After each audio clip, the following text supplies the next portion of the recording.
So the weird thing about YouTube is it just didn't work with the scheduled stream thing. I think that's something to do with... Oh, so is anyone out there? Can you see me again now? It might just be a different link. God knows what's going on with this.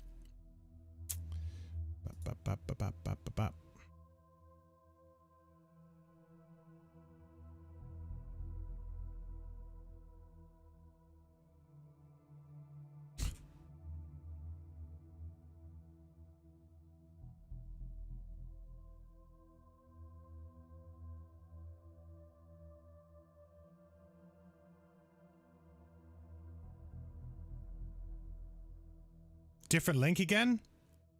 See, this sucks. Why would they do that? Why would you not just have... It's a different link again? Why? YouTube, get your shit together. Surely not. Alright.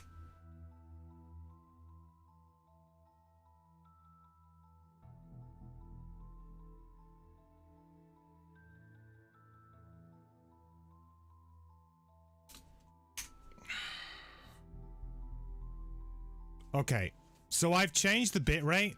I don't know if that's going to help at all.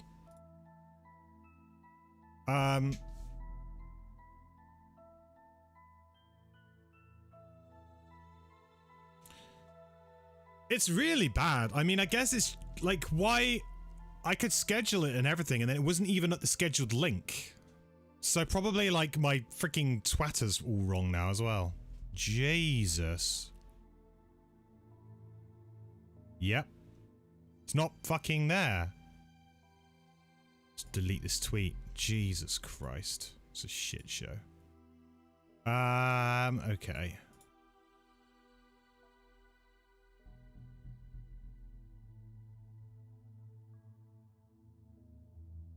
I mean, Steam is maybe working. I don't know. Is this better? No buffering. I just lowered the bitrate. I mean, it's seems like it shouldn't matter because YouTube should just be able to take that in code, but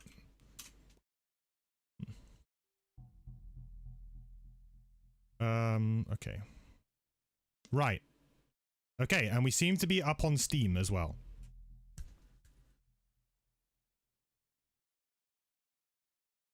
Okay.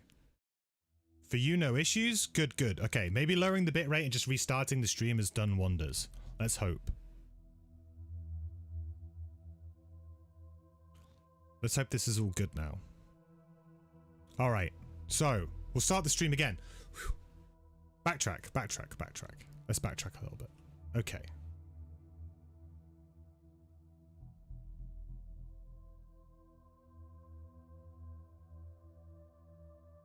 Right. Seems to be okay for you as well. It's perfect. Good. Maybe it was just a bitrate thing. I don't know. It seems very random to me.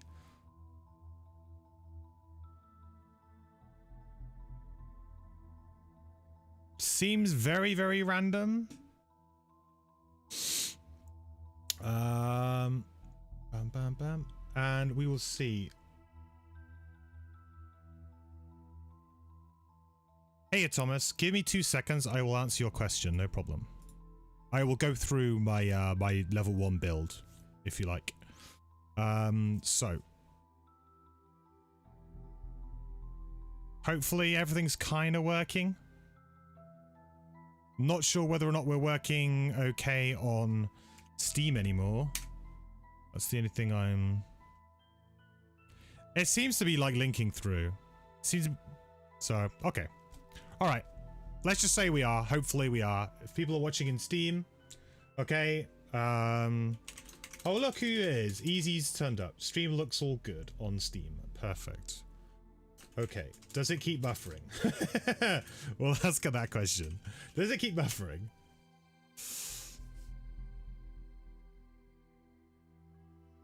Alright.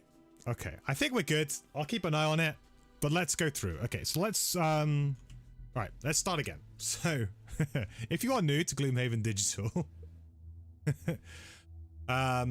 and you're coming at it from the board game angle, you'll notice things are a little bit differently. This is Guildmaster mode. This is a different mode entirely from the tabletop campaign. Has the same characters, enemies, and items, but generally the missions and the layouts and things are different. We have different mission types. We have travel, we have relic, we have job. We also have like personal quest missions. I think if we scroll this up, I should get some. There you go. Story missions, which are personal quests for each of the different unlockable classes. Travel missions is how you open the game up. Now, to get to this point, which this is the very start of the City Streets update, I had to unlock the Sunkeeper and I had to unlock the Berserker class. I had to unlock the Soothsinger as well. And I also had to reach the Sloshed Squirrel, which was a location over here. You can view the requirements for doing this in the General tab here. So basically, you need to get to this point here, which is to reach the Sloshed Squirrel. And in order to do that, I had to unlock 11 locations. So you can't quite jump into this patch straight away if you are coming at it from a brand new player perspective. All right. So we are going to be starting straight from level 1. I will go through the Berserker's level 1 cards for Thomas so we can take a look at sort of like the important cards. I do go backwards and forwards a little bit on a few of these cards. I'm still learning the class mostly myself, but I do think I've kind of settled on like what I'm fairly happy with as a build. So we have Resolute Stand, we have Growing Rage, Strength and Agony, Defiance of Death, From the Brink, Cauterize, Dazing Wound, Bounce Back, Unbridled Power, and Numb the Pain.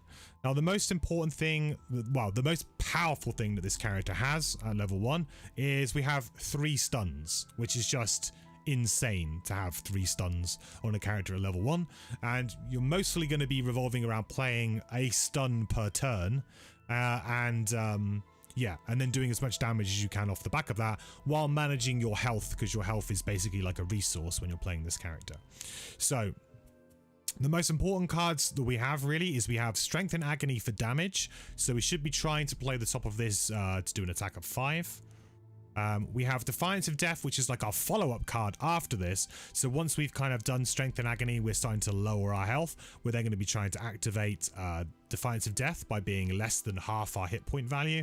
Then we can start doing another attack of 5, but it doesn't take any damage off of us. So essentially Strength and Agony until we can get to Defiance of Death.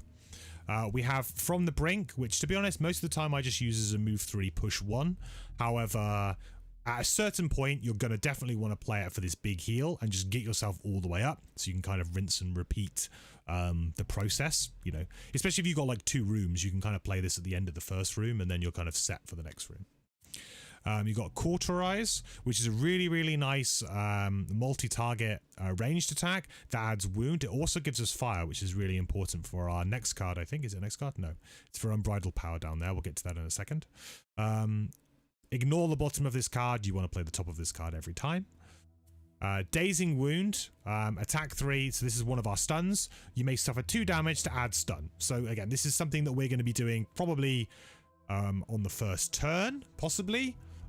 We might not do it on the first turn. We might actually lead with Cauterize as our top on the first turn. But certainly this is something we can use as a follow-up stun.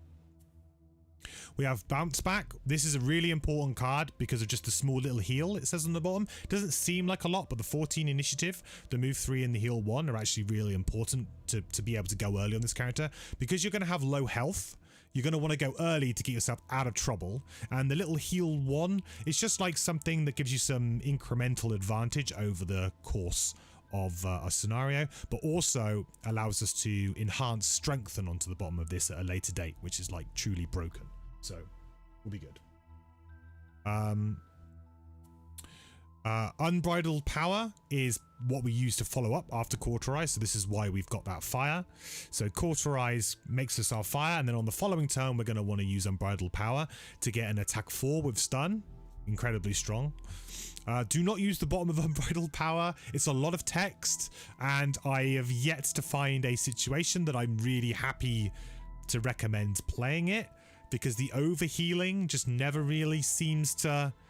It seems like a lot of work. This card, it screams like build around me, but I just haven't found a comfortable way to play this yet. I'm not saying that there isn't, but I just haven't found a comfortable way to make this work yet. So I'm not, you know, the jury's out on Unbridled Power for me. I don't really like it. The top is incredibly strong though, so you definitely want to be playing that. And then finally we have Numb the Pain, which is an attack 3. You may suffer 2 damage to gain shield 1, gain 1 XP. I don't think we want to be playing it for that most of the time. We want to be playing it for the bottom because this is our 3rd stun, which is move 3. We may suffer 2 damage to do a stun. So basically, probably our turn 1 play is going to look something like, it's a bit bad because of the initiative, so it depends on how pressing the stun is, I guess, but you would probably be looking at doing something like Numb the Pain into Cauterize to be able to move into a position, stun one enemy, then get your wound and fire element going. Then your next turn you're probably going to look to use Unbridled Power, use that fire element, maybe use Bounce Back to go early, get a bit of health, or perhaps use Resolute Stand to go early to get a bit of health. Not to get better health, sorry, just for the early initiative. We pretty much only play Resolute Stand for the initiative. Eventually, though, you may find a good opportunity to play the top, but really we're using it for the initiative. Yeah, so then you've got that. Then you kind of, now that you've sort of stunned an enemy for 2 rounds, you then can obviously go into doing another stun again with Dazing Wound on the following turn, so you can just chain these 3 stuns together. So basically your first 3 turns are probably going to be something plus stun. Maybe not every time, but a lot of the time that's probably what it's going to be. Then once you've managed to kind of like do that, you should be able to kind of nuke down an enemy very quickly because you're going to be incredibly strong, because you are, you know, you've got a lot of damage. This character has a huge amount of damage output, so you will be able to nuke something down. And then once you've done that, you then sort of, you know, rinse and repeat, move on to the new thing. There's a few cards that I'm not particularly like sold on, if you like, in this build that I'm still messing around with myself. One of them being Growing Rage. I feel like Growing Rage, the top, it's just been very bad for me. It's, you know, for most of the game, it ends up being an attack 2 or 3, which is just not good. You know, a base attack of 2 is just as good as this. The only difference being that it gives us an XP. Now you can burn cards very, very quickly with this character, so there is a place for this, because you could like burn Resolute Stand very early. You could also bring in Glass Hammer, which we'll touch on as a card, for you to again burn another card very early, and also you could bring in something like Blood Pact and burn the bottom of that. So there is opportunities for this going to be good, but it's so all in that I don't really like it. However, the bottom I think is kind of like sneaky quite good, being able to move 3, and then if we have fewer hit points than half of our hit points, so less than half, we gain 1 XP and we can do a little attack of 2. And that just, you know, whenever you see attack, you know, on the bottom of a card, similar to how when you see movement on the top of a card, you just know that's going to give you some good potential, for example, to do 2 attacks in a turn. So you can abuse things like Strengthen, you can abuse things like Bless. So whenever I see attack on the bottom or I see move on the top, I always kind of like, you have to like double check on a card, because that usually indicates that can be, you know, abused in some way depending on the builds that you go. So yeah, that's a card I'm not so sure about. Blood Pact is a card that I've played a little bit with, and I have actually enjoyed it. I do think that the kind of the bottom of this is really where you want to be. However, I would only really advise using this if you have repeatable heals from other support characters, because there's been quite a lot of times where I found myself just having to have, I initially started out playing this patch with just the Berserker and just the Sunkeeper, and I found that I would often just have to take heal actions on my Sunkeeper just to keep my Berserker alive, and it felt very much like my Sunkeeper was just like hard support and tank, and my Berserker was just like the damage, which is fine if you're playing solo, but if you're playing in a multiplayer situation, I can imagine this would get really annoying, you being that player at the table where, guys, can you heal me, guys? Guys, can you heal me? Can you heal me? Can you heal me again? Just constantly needing that heal, you know? Now, having said that, we are going to have the Soothsinger in our party, and we do have access to a song at a later level. I think it's at level 2 or level 3, which gives us a heal 1 at the beginning of each of our turns. So this would actually offset this. So I actually think the Blood Pact might sneak back into our hand and back into our rotation once we unlock that card with the Soothsinger. But for now, we're just going to leave it as it is. Furious Aid. I dislike loot cards, and healing is not what we want to be doing. We want to be doing damage with this character, so this is very sideboardy type card. If you wanted to get lots of loot, it at least is on the top, so you have an opportunity to actually move into a decent position to do the looting. However, I mean, this is about as good as a loot card can get, but personally, I'm not a big fan of loot cards. I prefer to just try and pick up the loot naturally as I go, so I won't be playing that. Glass Hammer is another all-in card that is like really good for leveling quickly. Both Glass Hammer and Resolute Stand are amazing for leveling quickly, especially if you can abuse Strengthen and Bless. So if you have a lot of that, then you can do some crazy things with these. If you've been watching me on stream, I've been doing like with Bless and Strengthen, I've been doing like ×2 on this when you're like level 7 and 8, you know, getting potentially like 8 experience points a use, and then combining this with items that turn single target melee attacks into multi-target melee attacks, which we'll probably get to fairly quickly when we jump into a scenario, because those items are fairly early on that you unlock them. You can do some crazy things. So I think that from a leveling perspective, this might not be the most efficient build, but I think it's like fairly good, and this is quite balanced. So, but again, I have not made my mind up about this class yet at all. But yeah, so there we go. So I mean, that was kind of elaborate, Thomas, but hopefully that helped give you some more information. I'll talk a little bit about the Sunkeeper as well, because why not? We're here. Let's do it.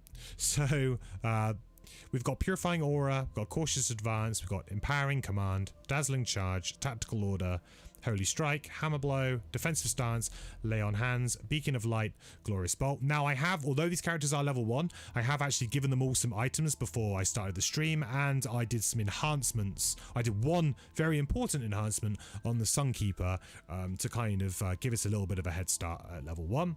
So the most important thing that I did is I basically added an additional +1 to the bottom of Defensive Stance shield effect.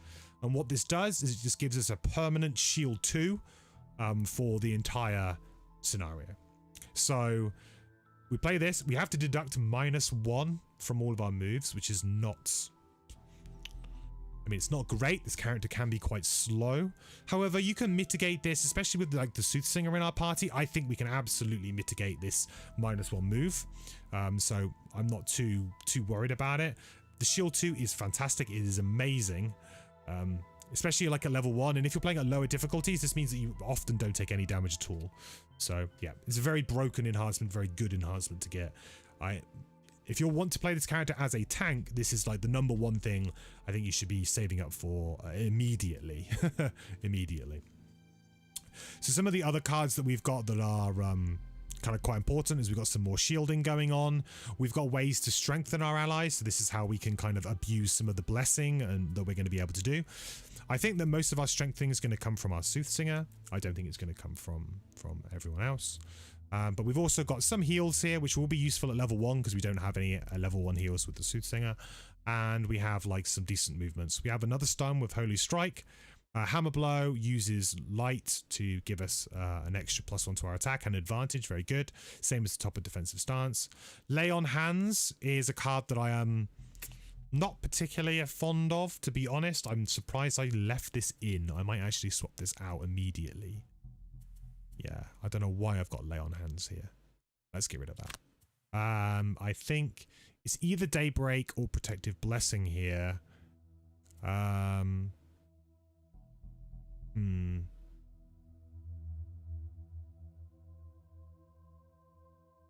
Blessing is always nice.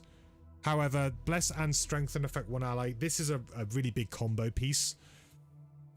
We might need some more damage though, considering our Soothsinger doesn't do any damage at all. So let's bring Daybreak. I think that's the safe one. Plus it gives us another really late initiative. So we've got 2 late initiatives. So Beacon of Light is another way that we can do a little bit of heal, which is nice. And also the bottom of this is how we're going to probably burn this towards the end of the scenario to ensure that we can constantly activate like our Hammer Blow and some of our other more powerful kind of like sun-infused effects like Empowering Command, stuff like that. Okay. And Glorious Bolt is just really a role player, really. We don't really... This is not a card I'm hugely in love with, but it's an attack 2, range 3 on the bottom with Muddle. It's a find effect, so we're pretty happy about it. Great help, thanks. No problem, buddy. Happy to help.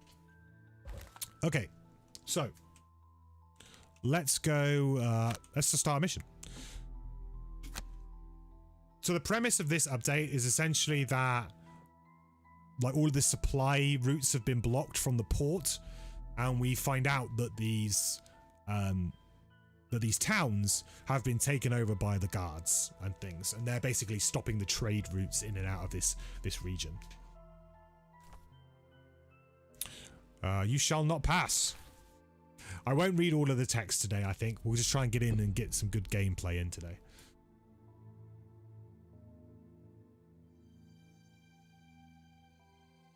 This also is one of the first, this is the first update that introduces a new scenario type, which is split starting locations, where your team may start on different sides of the map to each other, and you have like a common goal, usually in the middle, and you have to like get out at a specific location. You must exit the dungeon. So this is one of the, this patch introduces that, as well as like this general new biome.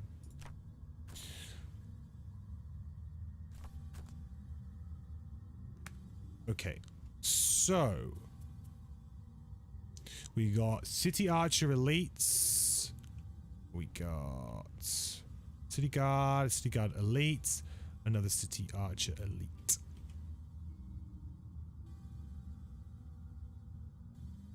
So dumb, real name is used on YouTube. Yeah, it's I guess it depends on your account privacy settings or something, but yes, it is a little bit strange. I agree. Okay, so let's see what we can do. So ideally we want to deal with this pie of 3. Throw Voice is a very strong like opening gambit for us to do. I don't actually have a decent... I might actually side out Wistful Wounding. I love Wistful Wounding. It's one of my favorite songs at level 1. But considering that we don't actually have any AoEs, this is pretty bad. I mean, the bottom has some kind of like some use though. And what I can do is I can go Defensive Ditty to just block whatever damage the Sunkeeper is going to take. Because I think I'm just going to go straight in here with the Sunkeeper, and I'm going to go for an early defensive stance. Let's get that going. And potentially... we want to generate light. So if we go kind of late, we're going to be shielded up. We're only going to get attacked once, then we can heal, and then we're going to have all of our shield in, which is going to be nice. We got a 9 here.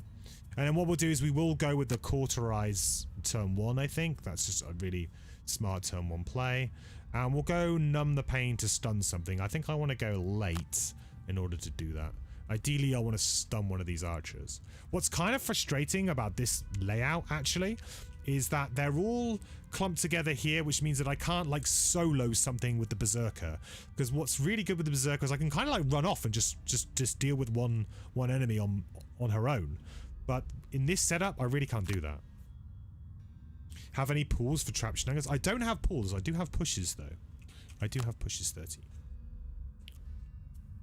Okay, so we start off with the absolutely fair card that is not busted in any way. Throw Voice.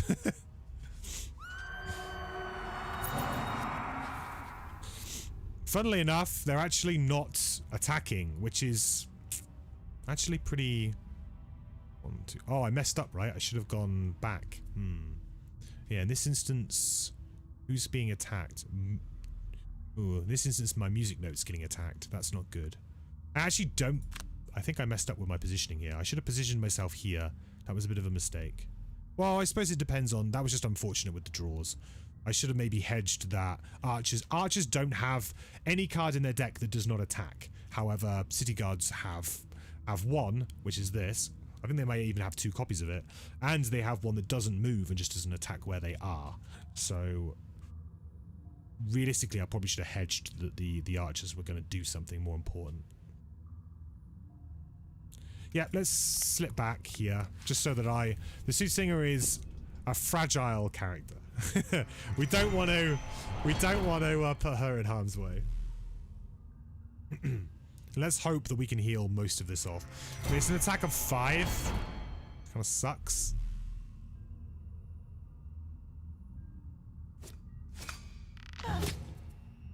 Ah, we got a shield. So we can reduce that down to 4. Ooh, of course. Because they're disarmed, they're going to move towards us as if they were going to do some kind of, like, as if they were going to do a melee attack. Let's... Ooh.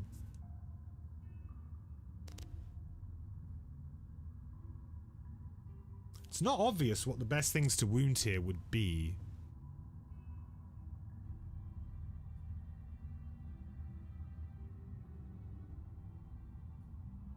I mean, we're not going to do any damage. We're doing an attack of 1. I guess if we draw a +1, we at least do damage here. We are level 1, so we have, like, terrible draws. But getting them on the elites is probably where we're at. It's only target 2, right? If it's only target 2, then in that case, I'm going to go for these 2 elites. We can enhance that and get an extra target, which I do like that enhancement.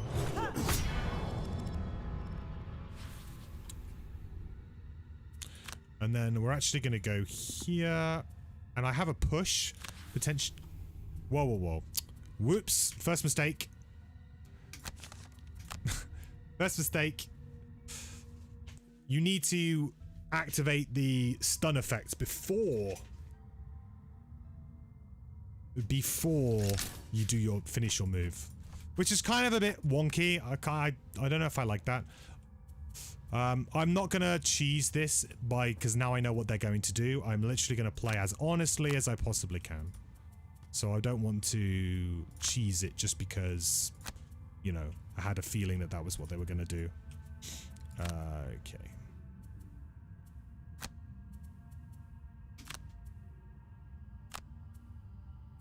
Did I select the right cards? Yeah.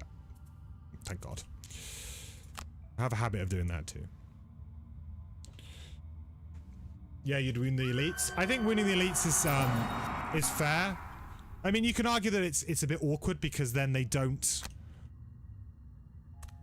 Like, they're the ones that you want to kill kind of first, but doing it against things that have shields kind of has an added benefit, right? Wounding and poisoning things with shield has the added benefit because with poison you're minusing one of those shields, and with wounds you're just ensuring that you do a damage per turn. Now if you can control them for long enough, that's why I really love wound, is that I like to try and control for as long as possible.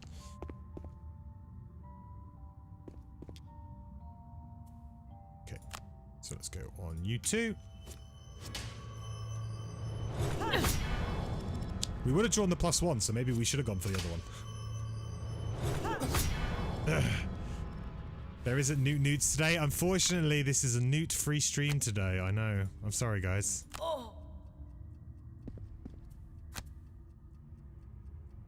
That feature is not available on YouTube or Steam.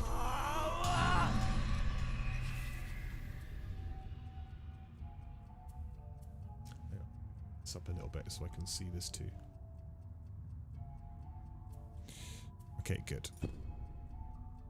Right, so we're going to heal ourselves up. We got our element for the next turn, which is nice. We can shield up.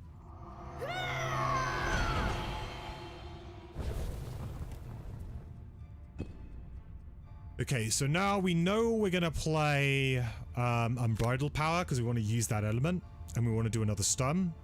We're probably going to try and stun, well, whichever one of these two is going to do the most damage. I would think it's probably going to be the City Archer Elite. Probably. This is a good time to maybe do bounce back. We don't need to go super early here. But we do want to go fairly early because we want to stun this turn. Okay. Now we can also start to look at like what can we do with our music note. Like what kind of song do we want? Now Power Ballad is actually very good because we actually do lots of single target attacks. The Power Ballad is just going to be a +1 most of the time for us. I think Singing Arrow is really strong, like to get 3 curses this early. And I could actually strengthen for next turn. That could be something. That could be something.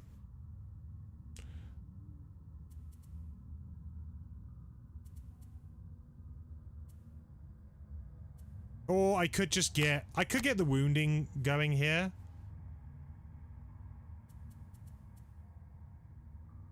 It's kind of a bit awkward because we're going to be attacking things that already have wound most likely this turn.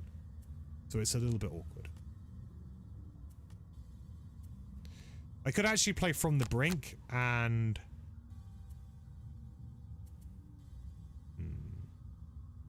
No, I think I want to play From the Brink next turn. Okay. I think Bounce Back is fair. Whistle Wounding is not the most useful thing for us to do right now. So...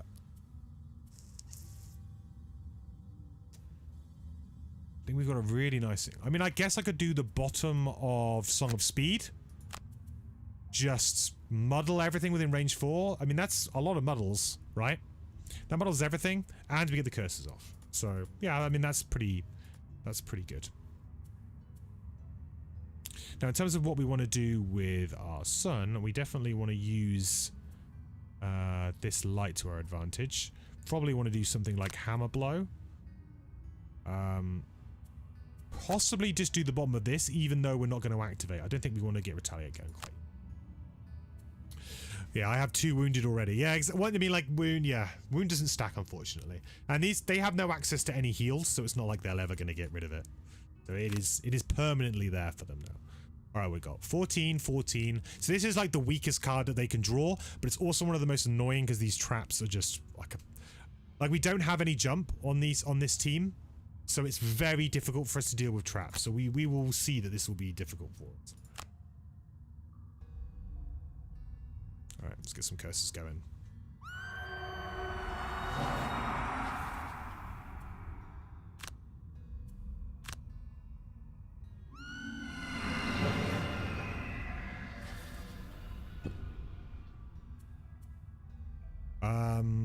Yeah, so she's going to put a trap there, and she will attack the Berserker.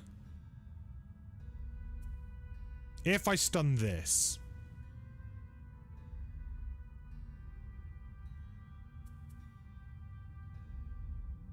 I'm tempted to go invisible on the Berserker this turn, because we're going to take quite a bit of damage here.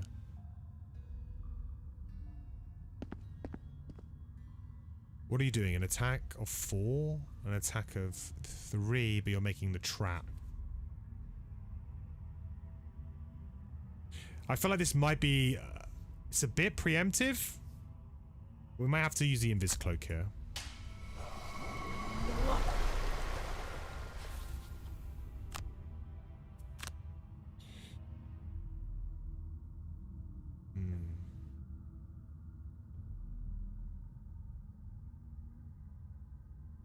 Actually, if I stun this guy can't attack anyone. If I go invis. Yeah, because they can't move. Actually, that's genius. That is genius. So this guard won't actually have a path to be able to get to me.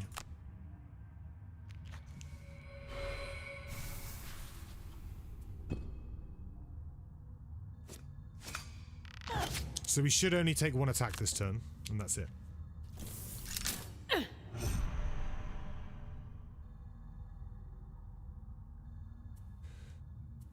Okay, let's use the light. I think we will...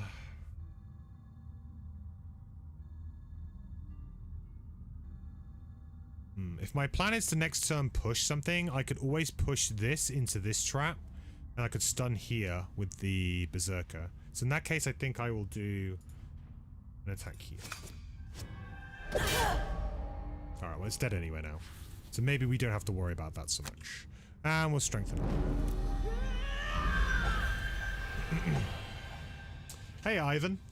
You're here because of the board game. You didn't even know there's a digital version out there. Could it tell you how much do these two differ? Yeah, of course. So the basically the board game version has the campaign. That's like the tabletop version of it, which is this, is the campaign, right? The digital version will have this, will have the campaign content in it, but currently it has something called Guildmaster mode, which is what we're playing right now. And this is like a variation, essentially. So it's got the same characters, you know, the same items, the same Gloomhaven play that you know and love, but it is in a like a slightly different setting. So we have different scenarios, you have different objectives, things are unlocked in a different order, and there's a few tweaks to like things like the battle goal system and like enhancements. There's a few like tweaks to the mode, and basically in Guildmaster you can you don't have any retirement goals, so you can keep playing the characters that you love without any fear of having them retired, and you can just swap characters in and out as you want to try and find like the, you know, party comps. You can also mess around with builds because you can reset the mercenaries, so you can try, you know, going different builds with different characters and things like that. Yeah, so at the moment, because this is in early access, we just have Guildmaster mode, but we will, when the full game is released, we will have this and we will have that. So basically it will be like, yeah, it'll be a crazy amount of content. Hello, Craig the Dev on Steam. How are you doing, Craig? We had some issues to get going today, but I think we've resolved them. Basically, Steam and YouTube don't seem to be able to handle as good quality for some reason. I don't think that will be the case.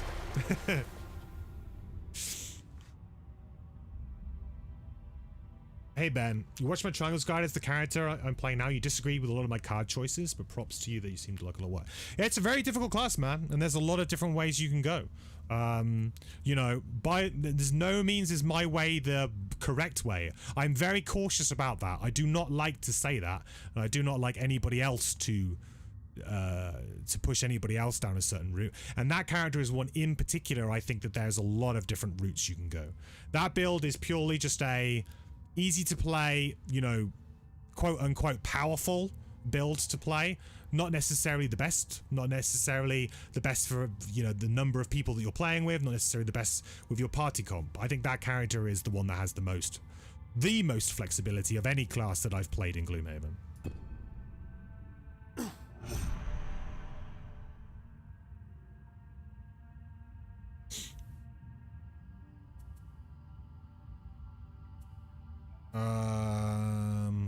Empowering command is pretty nice here.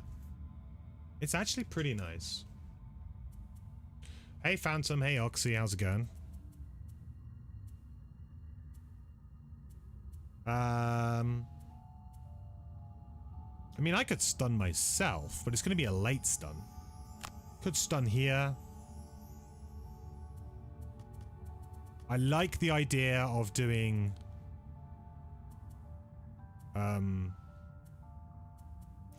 dazing wounds, and I need to come up with like a decent bottom effect. From the Brink is pretty good because we can then push something into one of these traps, and I think that's going to be very good for us. A little bit worried with our initiative here though. Our initiative's a bit sucky to be frank. Power Ballad could be quite a nice thing for us to move in and potentially use.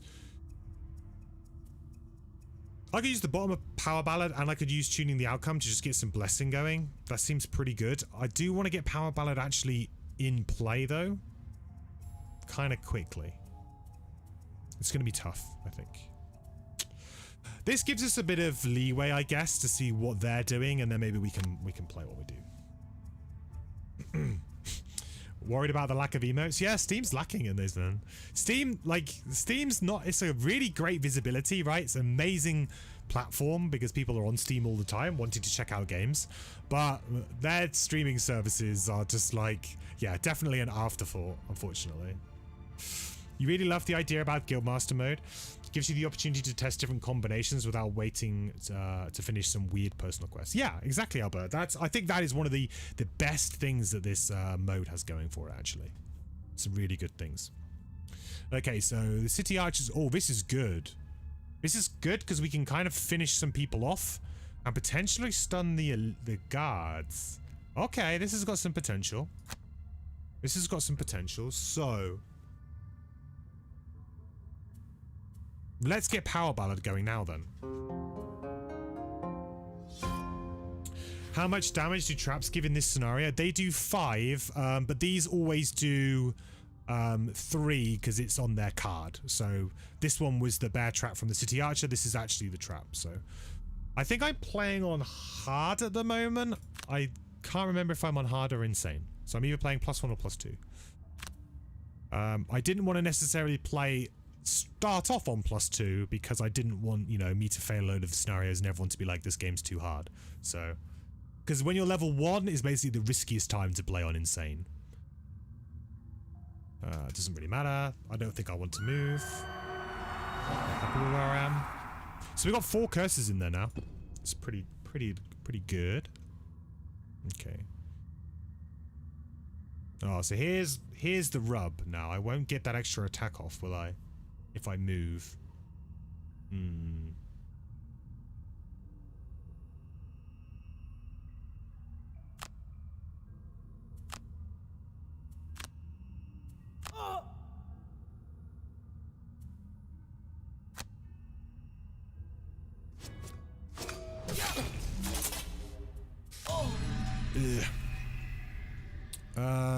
Okay, well he can't get into range anyway. So maybe I go here, deny the push.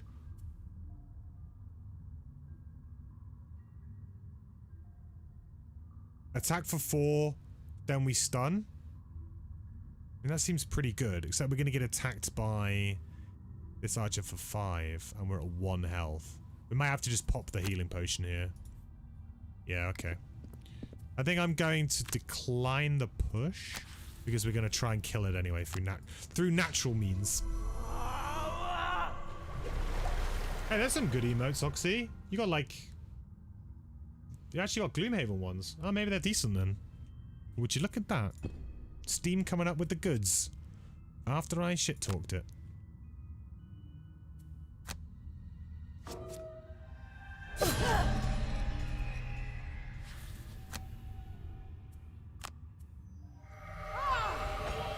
It's great that we get to use Power Ballad twice with the Berserker too, right?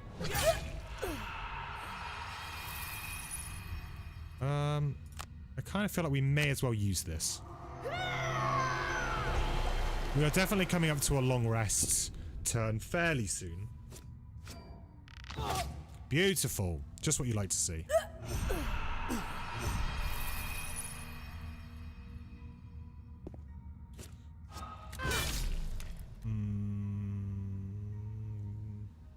That was a bit unfortunate though, huh?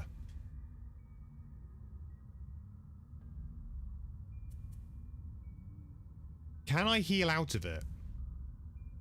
I think so. I mean, I gotta heal 3. I'm gonna long rest to get another 2. That's nervous. I'm very nervous about that. But I think we can kind of get out of it. Kind of hope we can get out of it anyway.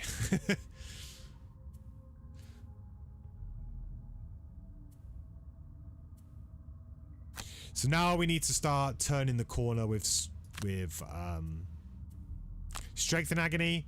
So this could be attack of 5, 6 potentially on a shield 2 with Retaliate and a wound. We've got a good chance of killing this if I can get some kind of strengthen going.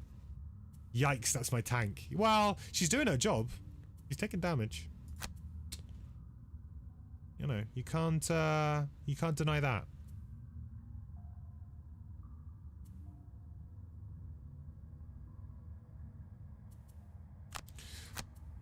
Can also just use the bottom of this with... I mean, I think like Wistful Wounding is where I want to go, but I can use the bottom of this to get another attack out of the Berserker, I think. Which is pretty decent.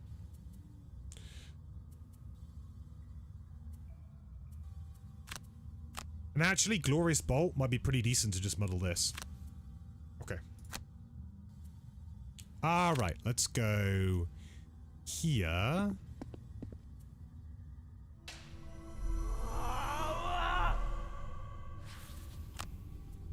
Alright, consume.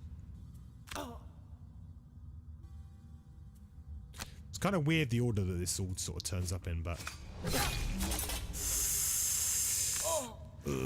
that's why you want strengthen. That is why you want strengthen. I actually could add wistful wounding this turn, because, to be honest... yeah, we just add it afterwards. So you get to do your attack. Use power ballad? Come on. Okay, we take a lot of damage, but we kind of got what we wanted.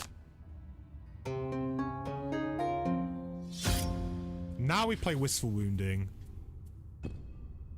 Because we're going to myrtle you.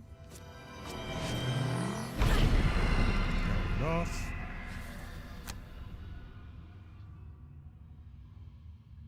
Now here's the awkward part. They're all going to attack the Berserker right now.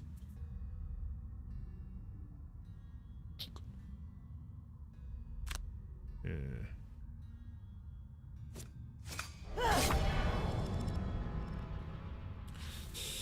Berserker is in trouble. We're burning some cards here, folks, I think. At least one. I mean, maybe if the model comes through and we can just get a curse, we might be okay. Maybe do the wounds before granted attack. Well, this guy was already wounded, so I wanted the +1 damage, Ben.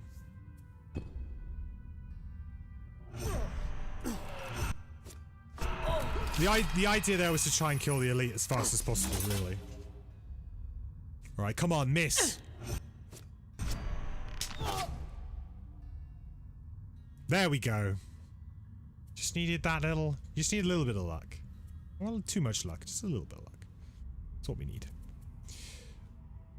Okay. Definitely need to start considering that I'm in trouble with this character. I've got both of these are activated now, right?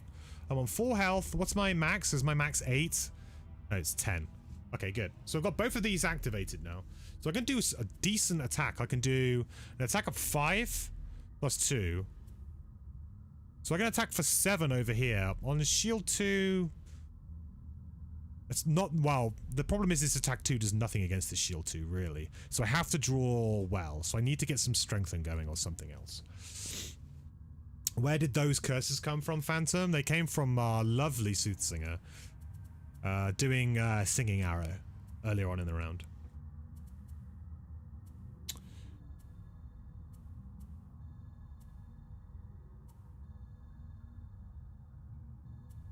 I should have used my major stamina potion last turn. That was a mistake. Because if I could just disarm, like, the archer, I could just go to town on this guard and I wouldn't have any worries at all. So now I'm forced into short resting, really.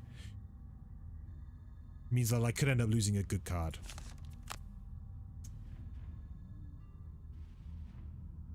Well, I think that's one of our weaker cards. So I'm okay to let that one go, I think. It's a good card to play between rooms. And the bottom is obviously just like, kind of like gives us a bit of extra value, but I think that's okay. Throw Voice is the one we just cannot lose. So...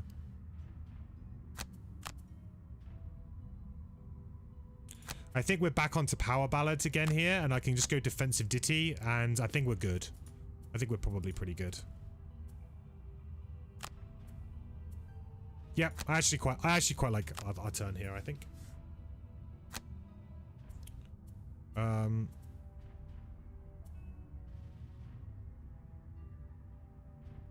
Yeah, perfect. This is actually going to work out really nicely, I think.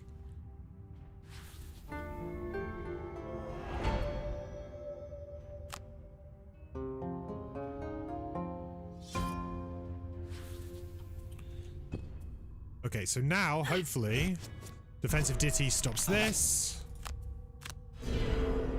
We're immobilized, which is a bit of a pain, but it's okay, because we were planning on doing this. I will do the bottom of this first, just so that I definitely get the XP. He doesn't have Retaliate, does he? No. That was only the elite. Want to get that XP. Sure. Might as well use Power Ballad. No.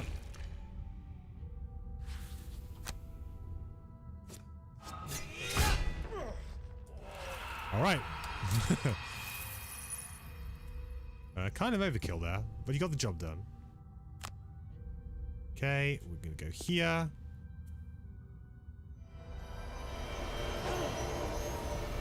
Let's get a bless going. And we'll heal everyone up for one. That worked out pretty well.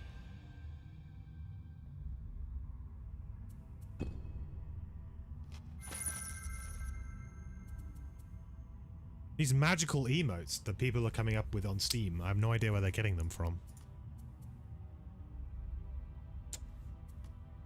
So I can pretty confidently long rest on both of these characters now because I've short rested on my music. No, like I can just abuse her.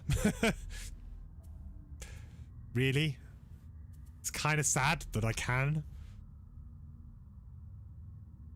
I can just go get some loot, throw voice. Very simple turn.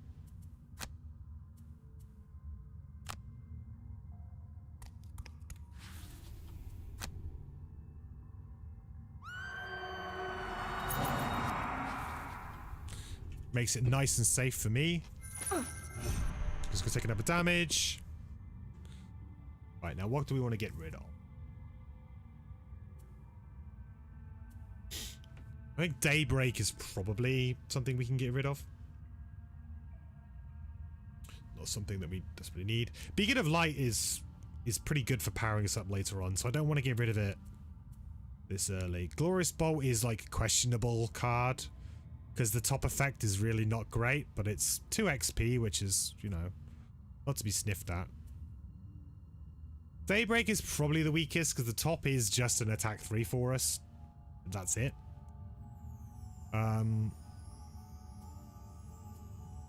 The bottom is basically move 1 at this point in time. So that isn't very good.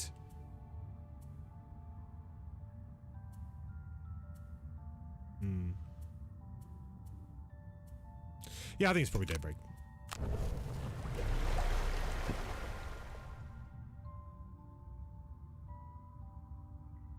It's kind of frustrating because I would really like to do it. Use the points shop for the emotes. Ah, there you go. Spend your hard-earned Steam points, boys. Okay, so... Could have had tanky Soothsinger or no? The problem is with the Soothsinger is there's no... You mean that I could have tanked that turn? Because the thing is, the Soothsinger's effects don't affect her, they only affect allies. And that's one of the real kind of like downsides of her, is that yes, she's great, but she is not good like at 2-player or... Well, she can be played at 2-player fairly effectively actually, because some of her effects are just so powerful regardless. But it's definitely a downside to her character. Oh, tank that turn. Yeah. Yeah, could have done. Could have done. It's a bit risky because she is literally a +2 away from dying to the base attack value. So attack of 4, so a +2, and she has to burn a card. ×2 has to burn a card. Now I know it's like, it's unlikely, but these are like, you know, small things to consider. Plus, with no healing on her, I have to basically put all of my healing onto my Sunkeeper, so I don't really want her to be taking any damage, because then I have to divert healing away from my Sunkeeper to her in like a bad situation, right? I might want her to tank a hit a little bit later on, so. Just basically never take unnecessary hits, if you can. Probably going to be Growing Rage. We did actually manage to get something out of it that turn, which I was, you know, quite impressed with, to be honest. But it is not part of our combo. From the Brink is also pretty weak, but I like it for the move. Yeah, I'll get rid of it. We at least got some XP out of it. We got a good use out of it. So I'm happy with that. Right, so now is the turn, really, that we need to go late, and we need to... we really should have done with playing Song of Speed now. But it's okay, we can figure something out. I can move the Sunkeeper late. Maybe.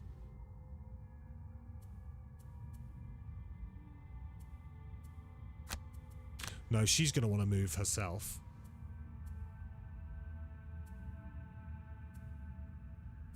May as well strengthen because they are actually going to have a use for that. I will strengthen them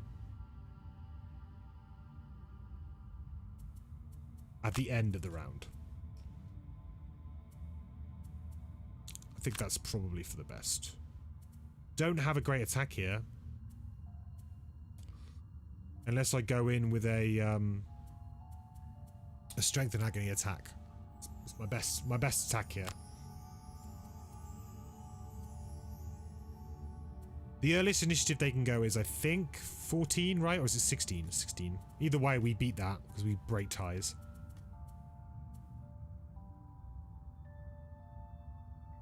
Probably a good idea to play a shield. Either a shield or perhaps like a heal again. Actually, I'll just play a heal. That's fine. And we'll play tactical order to move. Yeah, I like that. That's a late turn. That is a late old turn.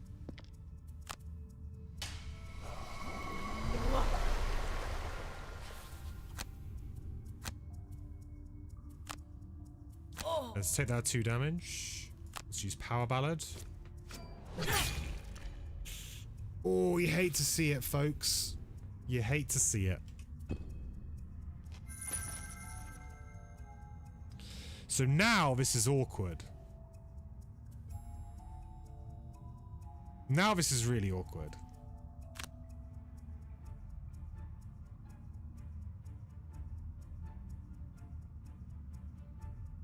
Because I'm going to have to heal the Berserker up. And I can't move, really. Without going through this trap, and let's face it, we're not going through this trap.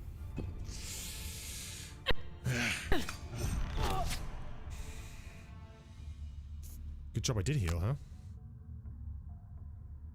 I have attack 4 from Soothsinger. Yeah, if I played it a little bit earlier, Andre, I think we would have been better off, right? I should have gone on the 32 initiative. That was me being a bit cocky that I assumed that I would have done it and then been able to move them through. Didn't really work. Didn't really work.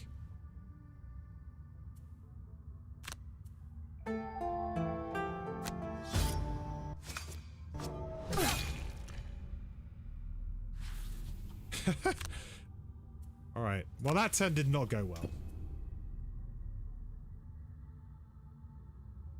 You just finished Jaws of the Lion scenario 14 with 3 characters. Really took a beating. Hatchet exhausted, demolition 1 turn left, Void Warden 2 turns. Like 15 monsters in 2 rooms. Had to lose a bunch of cards to keep alive. Hey man, whatever you need to do. Whatever you need to do. Gotta keep that dream alive.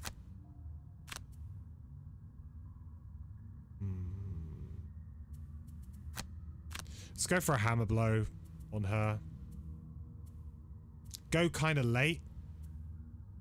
This has really screwed up our next sequence of turns, not going to lie. Because now we're in a bit of a weird spot with all of our turns.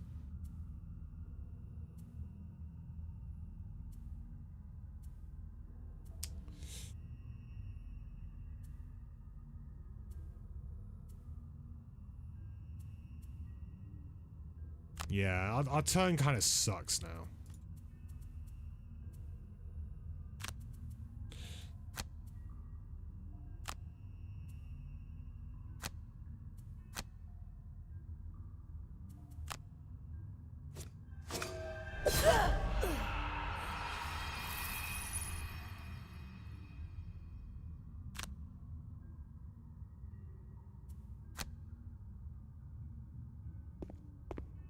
We're gonna have to get a move on.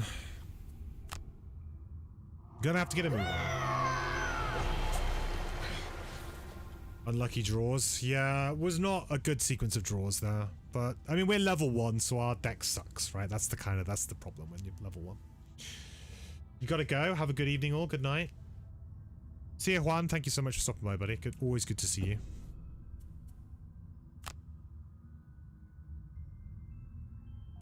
Am I going to leave that loot on the floor? Ooh.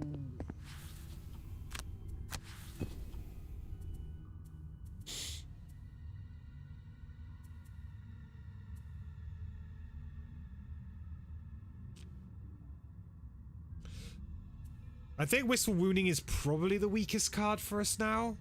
Marching Beat is just something we need to get into the next room.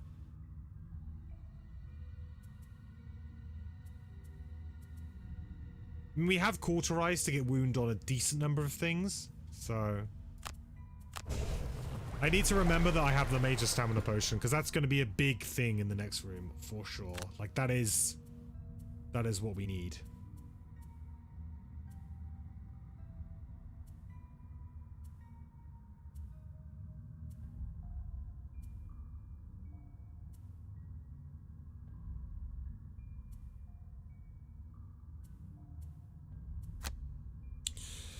So do I use this for the move and then something else, or do I use this for the shield? I feel like I want to use this for the shield, which means I can only move one.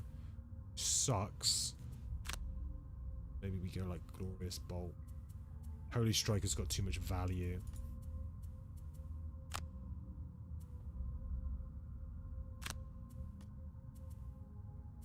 Very low health at the moment. We're going to be close to popping Resolute Stand though. That's a good thing.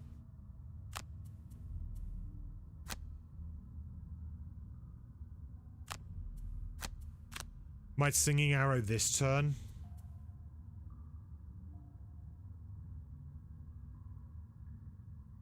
Singing Arrow this turn and then Throw Voice next turn.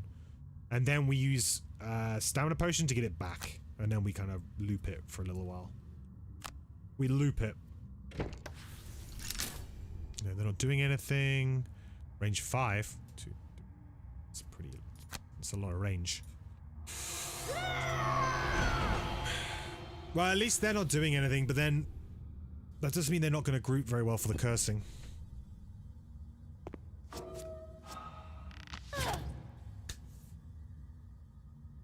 Don't feel like drawing any of those... misses, huh?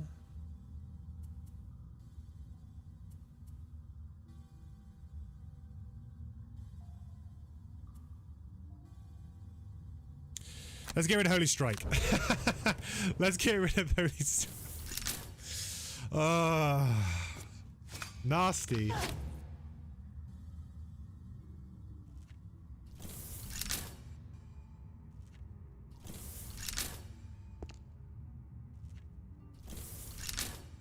Well, that's going to be an absolute warren to deal with, isn't it? That's going to be such a pain in the ass to deal with now.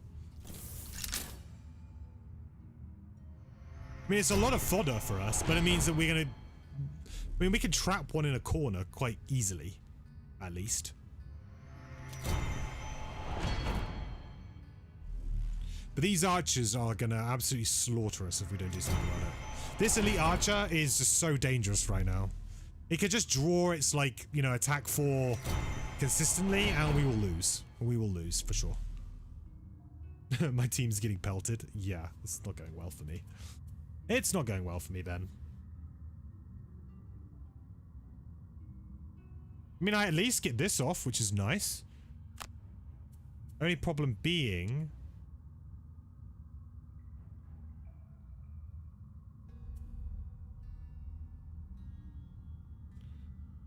Yeah, I mean, I guess I Resolute Stand next turn. I just one-shot something, pretty much.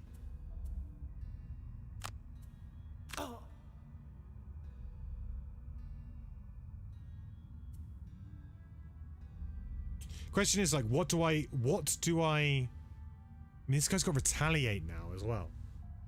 So what do I want to wound here? This guy?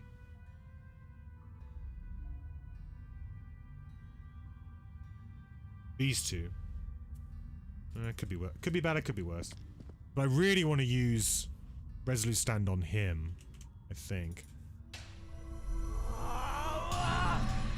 Hey, Umber. This is an insane amount of maze. You'd be like, welp, game over here. Yeah, I mean, this is a lot of enemies. But this is, like, fairly common, I would say. Hang on. I need to make sure I do this right. This is fairly common in, like, Guildmaster for this type of thing. It'll only be because if I'm playing 3 mercenaries. So the way that like Guildmaster works is it's very similar to how the board game works. So you have this thing called like threat, and each like enemy is worth a value of threat. So let's say that a city guard is 1 threat. A standard city guard is 1 threat. With each like character that you bring in adds more threat. So that means that there could be more enemies. There'll be more enemies, and there'll be more threats associated to the mission. So elites might be worth 2, maybe 3. So for example, you could have opened this room and there would have just been like, you know, 2 elite guards and 2 elite archers, and that would have been the entire room, right? That could have been the possibility. It's 2 rooms versus the usual 3 or 4. Yeah, it's very true. It is a small room. Am I gonna have to go through a trap here? It looks like I'm gonna have to go through a trap.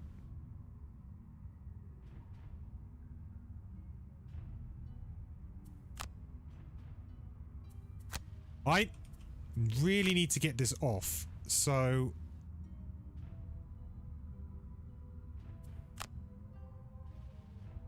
Am I gonna take 3? I mean, if I go super early, then I can do a lot of good stuff. This is just so that I can get a curse 2 off compared to just a curse 1. I might have to just take it. Risky business, risk it for a biscuit. Make sure, yeah. Definitely, 37, definitely. Gonna take that smaller 3 damage trap, right? So I don't want to use this yet, but I have some sweet looping of cards coming up very soon.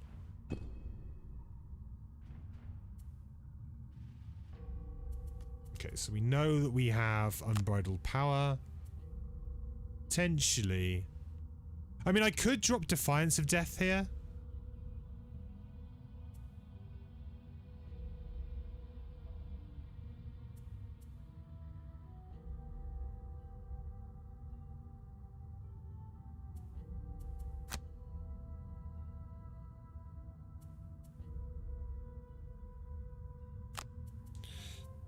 Or I short rest and I go for the... Or I just go for the Resolute Stand play. So this is going to be an attack 8 right now.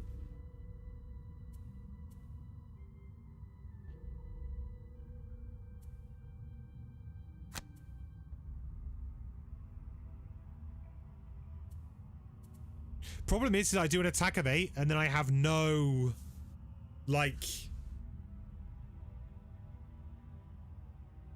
I have nothing else to do. Like, I have to kind of go in and engage this guy to do that. And I guess I take 1 point of retaliate damage. But then I'm definitely going to be the source for these. I'm going to be the focus for all of this, which sucks. I could disarm these. It's probably better to disarm these 2 archers with the Soothsinger at this point. Yeah, Resolute Stand and potentially...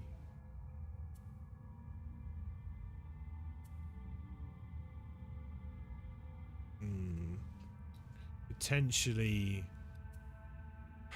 See, I need to move, so it really sucks. I guess I play Unbridled Power and we see what happens. Because maybe we need to pivot, and this at least gives us a pivot. Okay.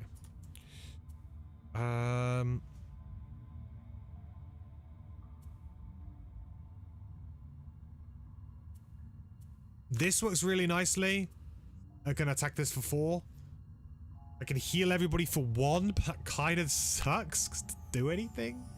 Oh, yikes. Still that scary.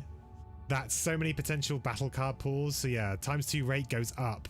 Yes, that is very true. The more enemies that can attack, the more, you know, they're going to get through their deck. We've got some curses in there though, so I'm kind of confident that we'll at least get some curse draws.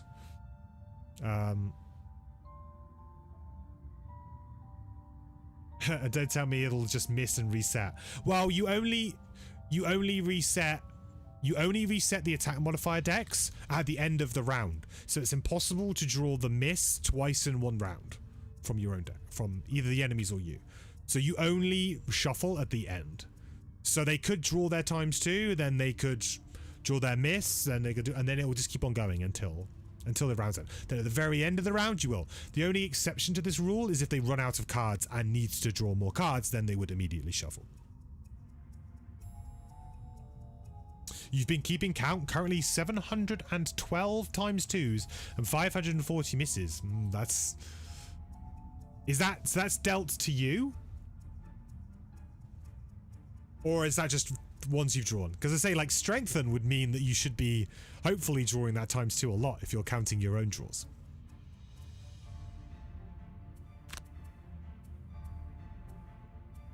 I mean, I could use tactical order to actually move. I could use tactical order to move the Berserker, but I can't go early enough to make it work, right?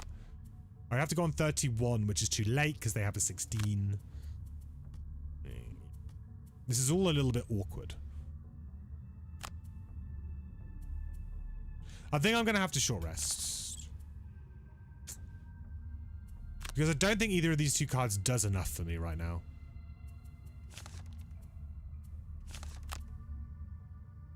We draw. It was like the one card I didn't want to see go.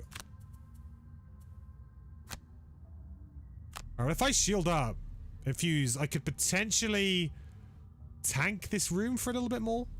And we can start getting the infuse going, and then I can just start healing and attacking and stuff. That seems better. This is going to be used purely as a move. So, in that case, I guess I use the Song of Speed as a move. I could go invisible with this character as well. Got that option. Okay. Whew, that was a hard round. Dealt against you. That's very unlucky then. That's very unlucky. Okay, so what do we got? Move 1, attack 5, range 5. That's pretty broken. Move 2, attack 4. That's also pretty good. Move 2. We can get away from these two, so that's fine. That does mean that we're going to have to disarm these two over here. Which I cannot... means I'm going to have to go invis, I think. That means the invisibility is incoming. And in fact, actually, if I go invis here, this blocks this guy as well. 1, 2, 3. Yeah. Does mean, though, that I can't do my resolute stand on him. I think I'm just going to have to resolute stand...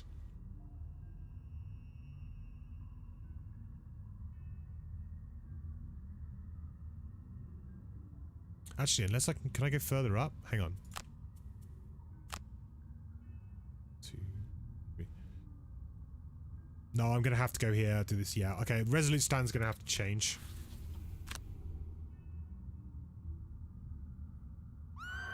Have to disarm the archers there. They are absolutely brutal. Get both those cards back.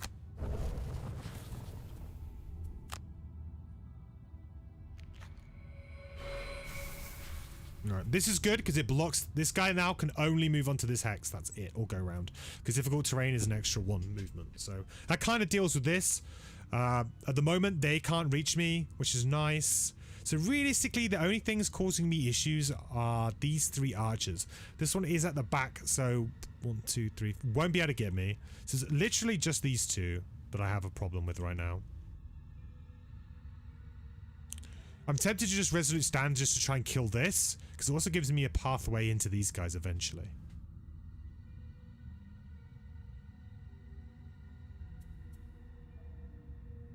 It's not often that I'm going to find myself in this position either. And then I can tank with my Sunkeeper. Alright. Power Ballad!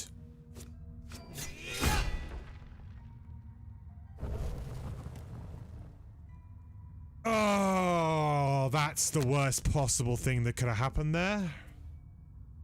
That was literally a almost a fresh attack modifier deck. That was a 1 in... I don't even know how many. Okay. F's in chat, yep. Oh, that's so bad. That's so bad. Okay. All right, it's gotten a lot harder now. It's gotten a lot harder now. Plays world's smallest violin. Thanks, I appreciate it. I appreciate it, Umber.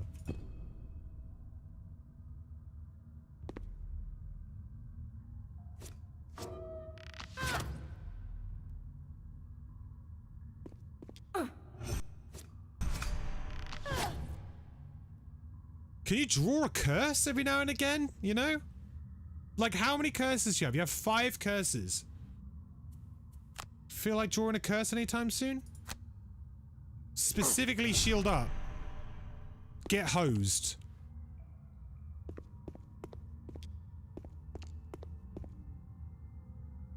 The thing is with this group is I have no AoE as well. So it's not like I have any kind of like huge AoE stun. I mean, I have throw voice, which is obviously very good, but I don't have like some kind of ultimate cheese that I can do, you know? And with the archers, I can't just jam the door. So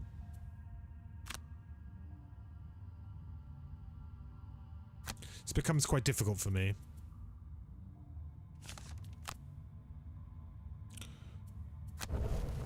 I mean, I just need damage now. I can heal, but I think I just want to try and get like maybe get another cauterize in, get some more damage going.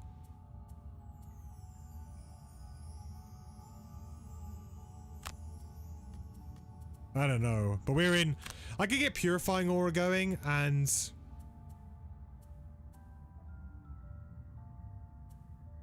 but the thing is that it's just we don't have much health now. We're in trouble here, chat. We're in a lot of trouble. This is trouble town right now. We are in a lot of trouble. Like, I don't really see a route to victory here.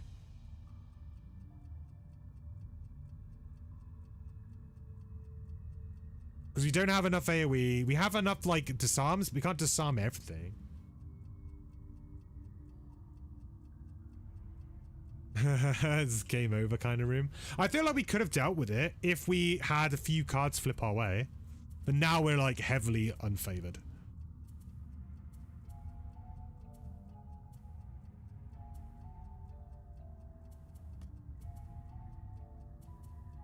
Because I kind of want a Glorious Bolt. But let's just do this, see what happens. Hopefully they don't move. Oh, of course, they all move. Alright. They're only doing a small attack, though.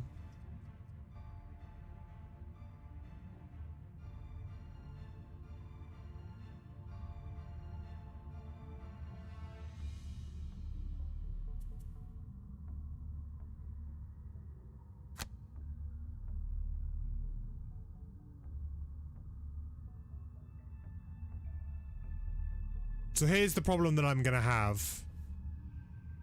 I'm gonna have my music note in a really bad position for this.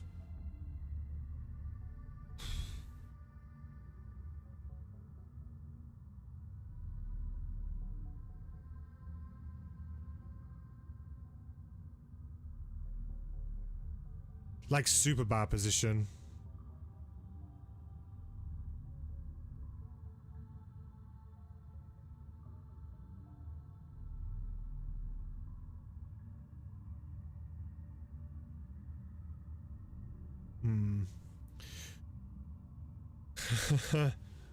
You wish there was a Berserker card that would throw axes at all enemies?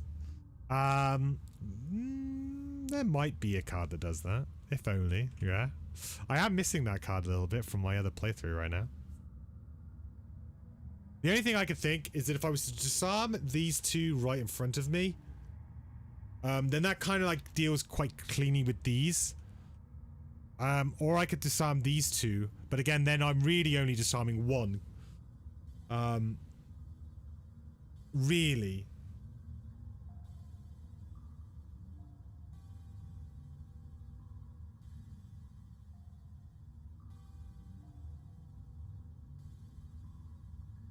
I don't think there's any way that I can't not get hit here with the Soothsinger.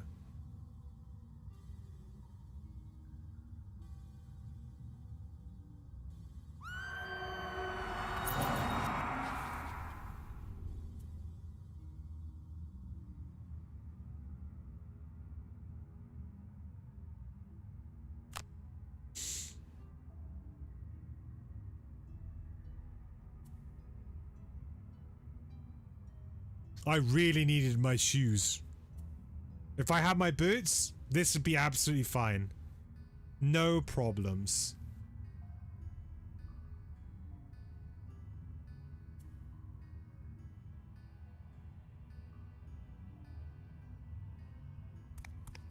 All right.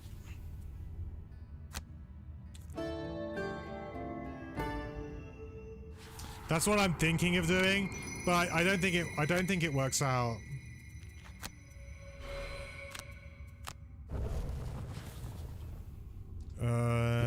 I don't think it works out. My plan here was to use, like, not have to move too much, right? I can retaliate. It's fine.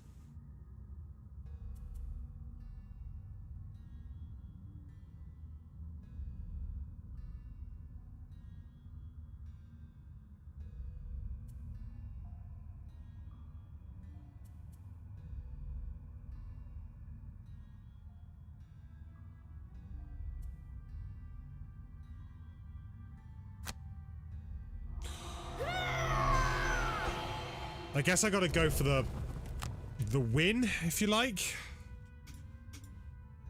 Oh, I missed a +1. That's okay. Wouldn't have done anything anyway. Oh no, would have done 1 damage. Missing your power ballad trigger. Alright, finally.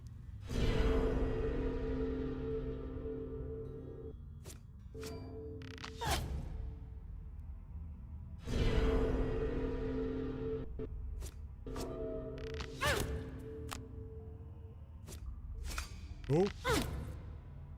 Okay, well that's dead. Cool.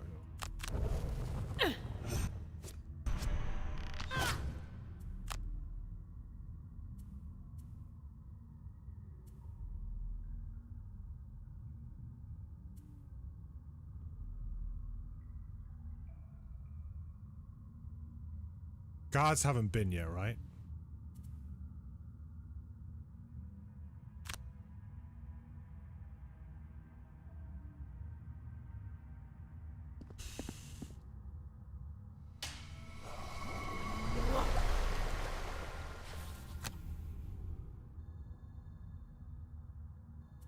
Hang on, I want to make sure that I get... actually, I might as well do the plus damage on this one, right?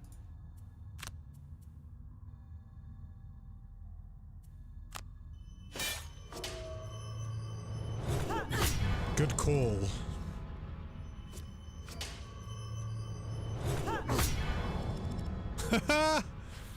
I mean, if there was an award for drawing your misses, I think the Berserker would be up there.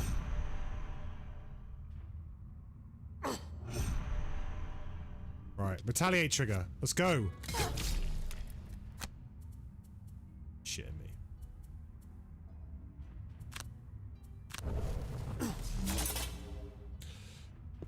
Yeah, not looking good. Not looking good at all.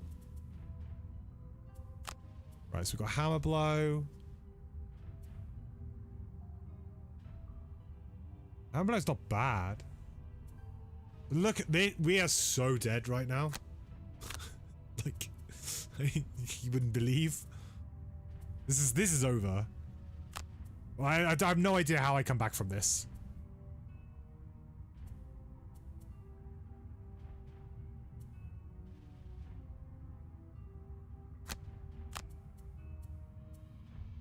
Push this guy into this trap. Attack him. Push him into that trap. Maybe.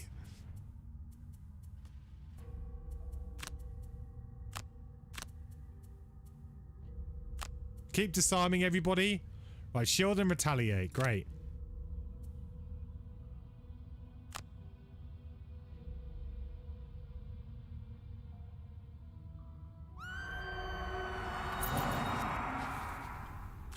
I guess we should keep just trying to accrue that XP as much as we can.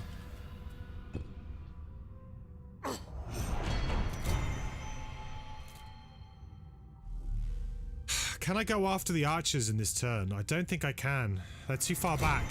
It's gonna be too difficult. I would love to go after the archers this turn. I don't think I can.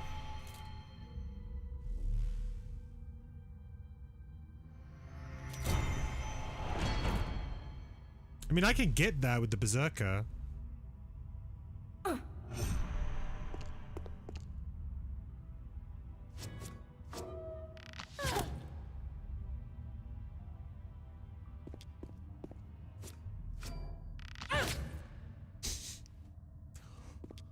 Maybe? Oh, come on.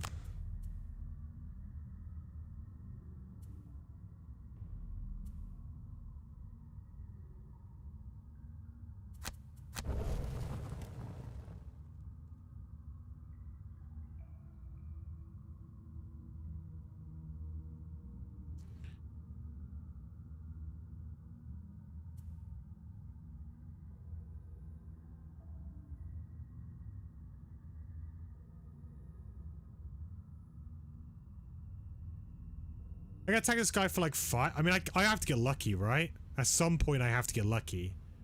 In which case, I mean,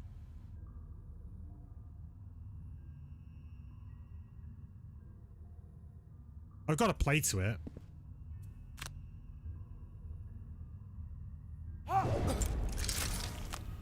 Alright, maybe we can draw our bless. Maybe I can just draw a 0. That would be great.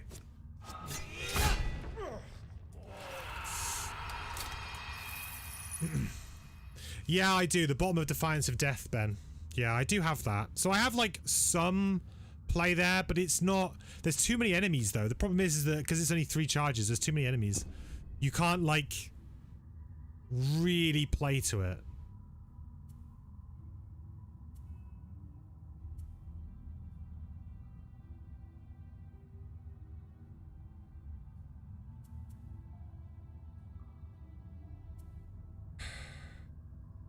So this is only a move 1 because of my... Oh, I'm immobilized anyway. Okay. I'm immobilized anyway. In that case...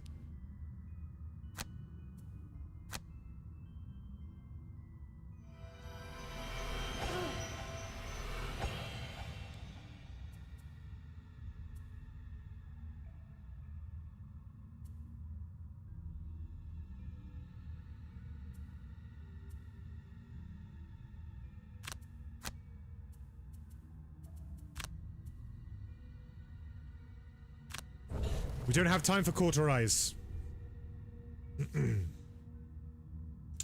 Yeah, the thing is that Defiance and Death is our best attack, so I'm always very conscious to not use the bottom of that until, like, it's absolutely necessary.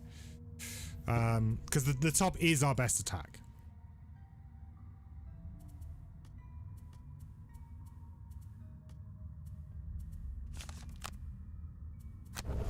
Anything that is not throw voice at this point in time can just go. Goodbye. We've got a nice pattern here where we can actually continually like throw voice here, which is something.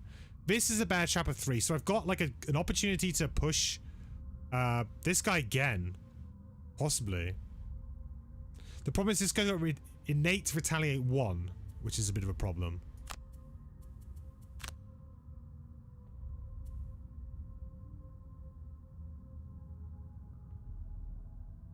Is that a 3 as well? That's a 5.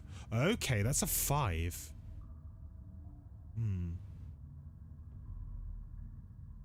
So that pretty much launches, but the problem is I haven't got push on my attack, I've got push on my move.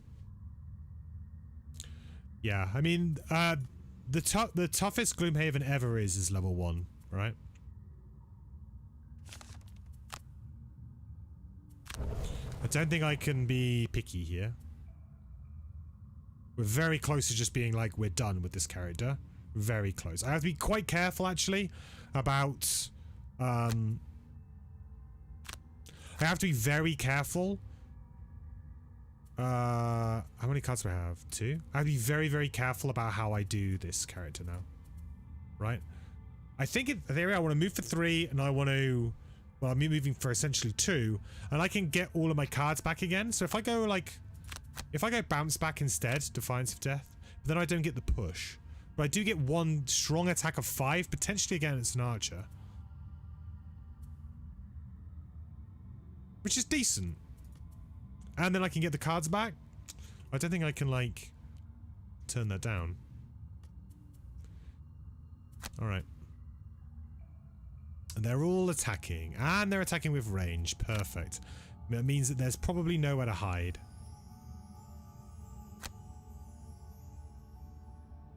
This is kind of redundant, but...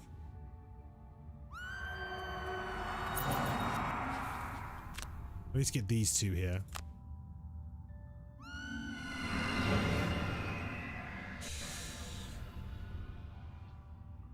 I don't think that... I'm thinking maybe the bottom of this could come into play at some point. Just getting lots of stuff to move, like, into awkward spots. You know? Possibly.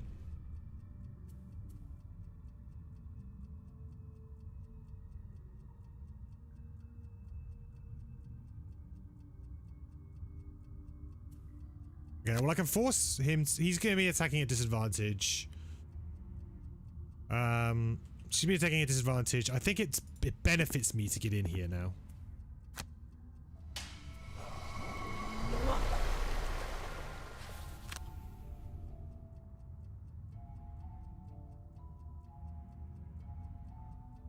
Thing is if I go for this and I draw my +1, they're dead.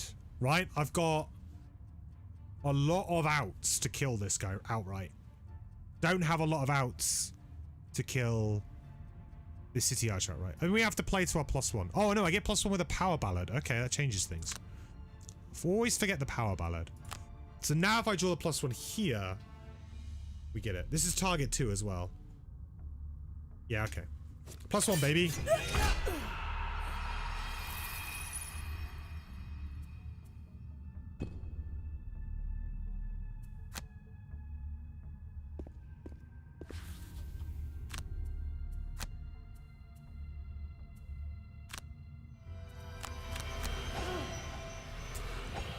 At least we're getting a lot of value out of this. We are getting some sweet XP with our Sunkeeper right now.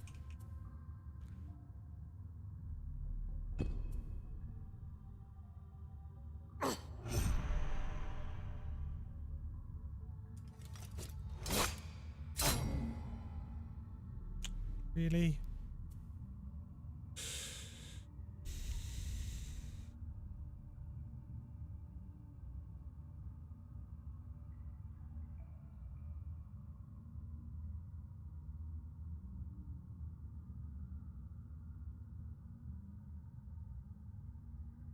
Not muddled. 2.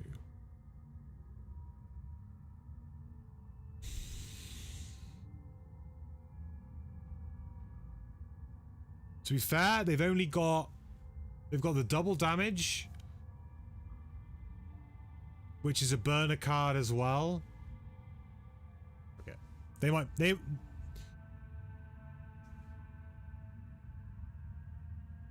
I'm just thinking whether or not I should burn a card now.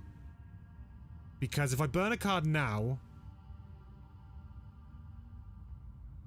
there's a fairly good chance that they draw a -1 or a 0, which then takes me to 2 rather than to 1. If I burn a card now, it might be a bit of a preemptive burn. What's the range? Am I getting attacked from these guys as well? Range 4. Yeah. Yeah, I think I burn the card now. And to be honest, Cauterize is too weak now. It's too slow. Way too slow now. Alright.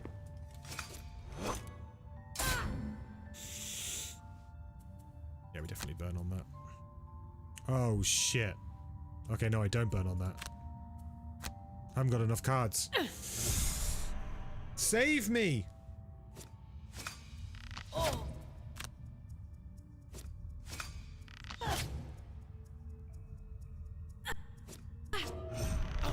Okay, we made the right choice. We made the right choice.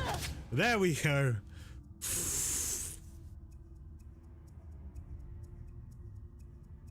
They're small decisions, guys. They're small decisions. They add up. Alright, so now I do have Glorious Bolt if I want it. I have to short rest here and just be like, yep, this is my go.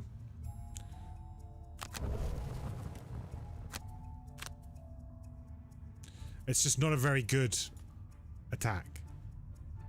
And I could short rest here again to hopefully, well, I have the choice of getting rid of Song of Speed because I don't think anything else does anything here. Like, I could curse them all, but it doesn't do anything. So I think I have to short rest again. I have to burn the Song of Speed. I have to throw voice defensive ditty. Which kind of sucks. Because this will not trigger, because they're too far away. My positioning here was poor. I should have been here. Last turn for the Sunkeeper, yeah. Last turn for the Sunkeeper.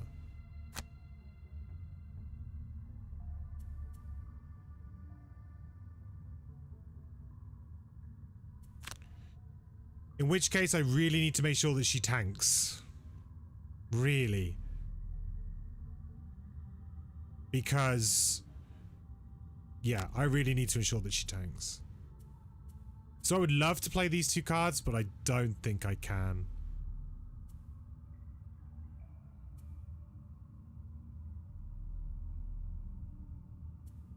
Very close to being able to do the top that, though. Let's go for 37. We'll see how we go. No 16s, please.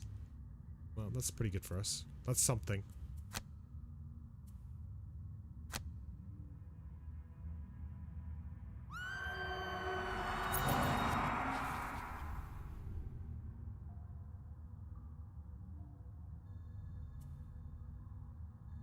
They would just go for the XP.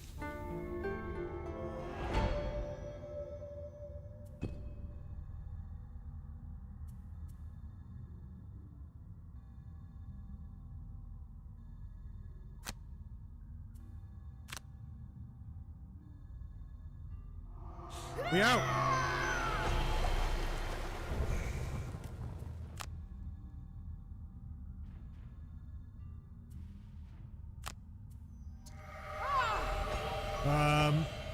So that was a bit awkward now, right? Because it's actually taking me out of Defiance of Death territory. I didn't really think about that. That was a bit awkward. However, I could always just Strength and Agony and then bottom of Defiance of Death to do the tanking. Seems probably pretty legit. Alright, so I'm attacking for 3. I don't know what my deck looks like because this doesn't show my deck. So we drew the +1 last time. I think we still have a Bless in there. I think we have our ×2. I think we have our +2.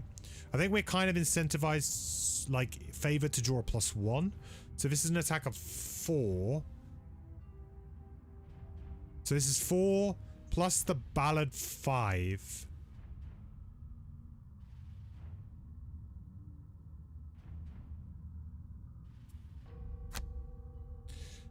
Plus maybe we draw a positive number.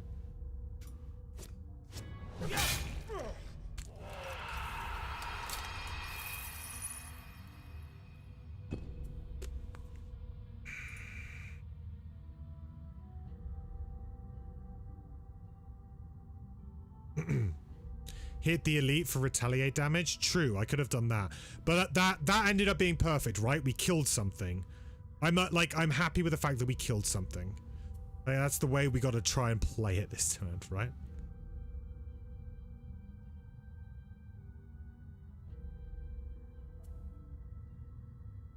In a similar fashion, we should probably play to hopefully a good draw again and try and kill this archer that's next to us. So we probably play this for attack of 6 and we drop Defiance of Death bottom this turn.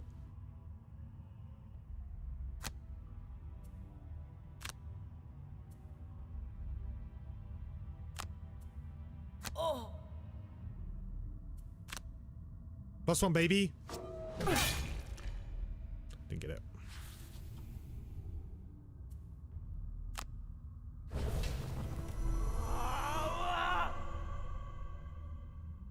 The thing is, we need to play to our modifiers at this point in time. We need to try and, if we can kill something a turn, we're doing all right, I think.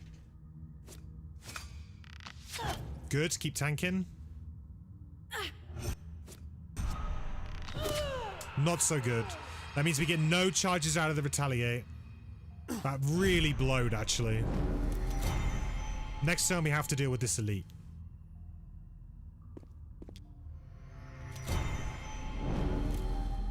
Next turn, this elite's a problem. Okay. We can do this throw voice combo one more time, and that is it.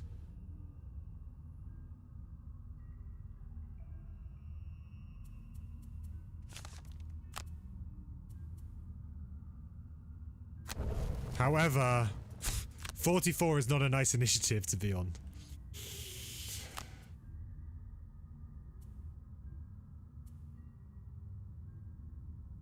And now, oh, I fucked up, right? We don't have a decent attack anymore. We have terrible attacks now. Yeah. Shit.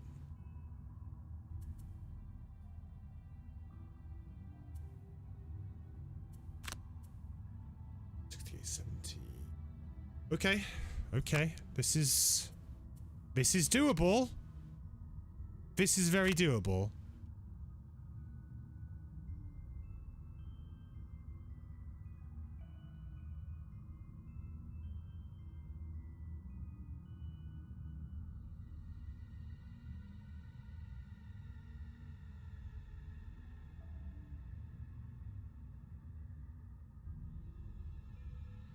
Okay. We attack this for 3. Hopefully we draw... Hopefully we just kill. Killing here is great.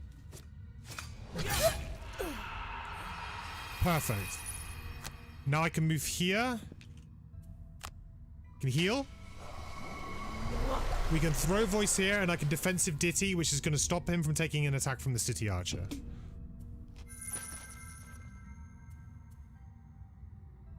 Never say never. We never say never. Oh, I don't have defensive ditty, do I? Shit. Forgot about that. Well, it's okay. We can kind of... We can get a wound on this guy.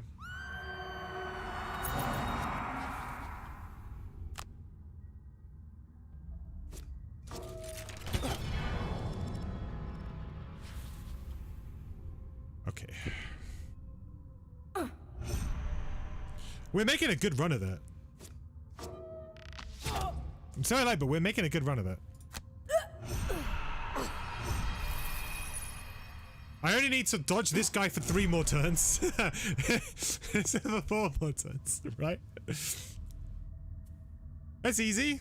I mean, now we're like, now we need to try and play to the traps, right? This is what we're all, this is what the whole game is leading up to.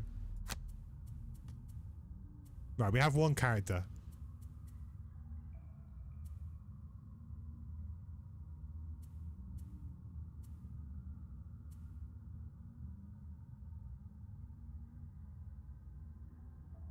In theory, if these 2 don't, like, play their shield and retaliate cards next turn, I can go early enough, and I can, like, bounce back, strengthen agony this, and I can just avoid the range of this archer.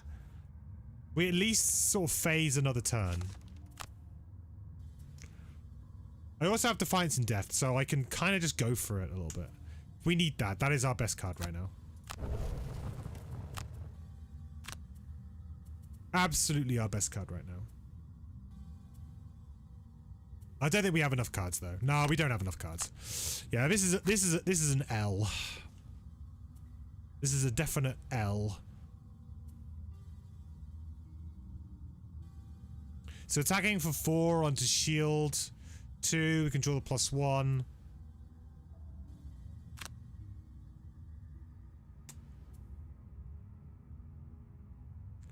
I don't think I want to take the damage because I want to try and get the Defiance of Death triggers. +1? Never lucky. What's your movement? 2? Attack 4. Alright.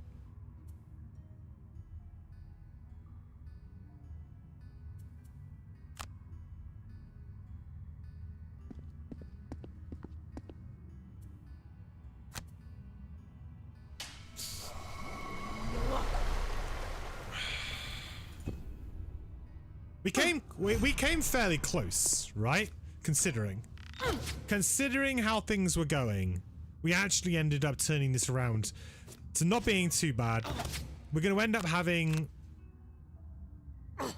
what? 2 enemies left?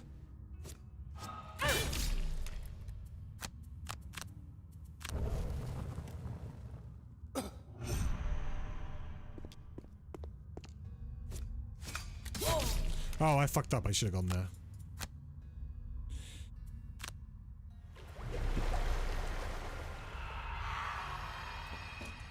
Maybe I did put this back up to insane. Actually, because the traps have 5 damage, right? So I must be on insane. Because it was always there before. I think. Pretty sure.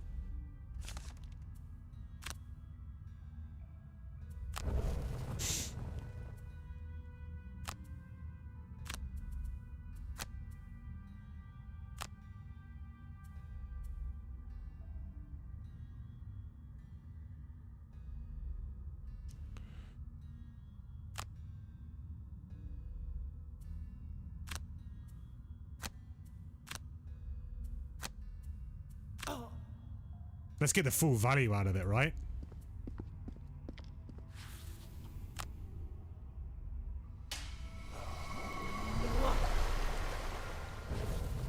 Good try.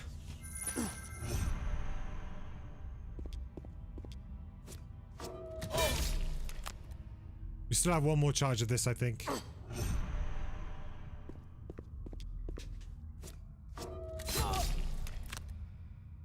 A good XP run, though, regardless.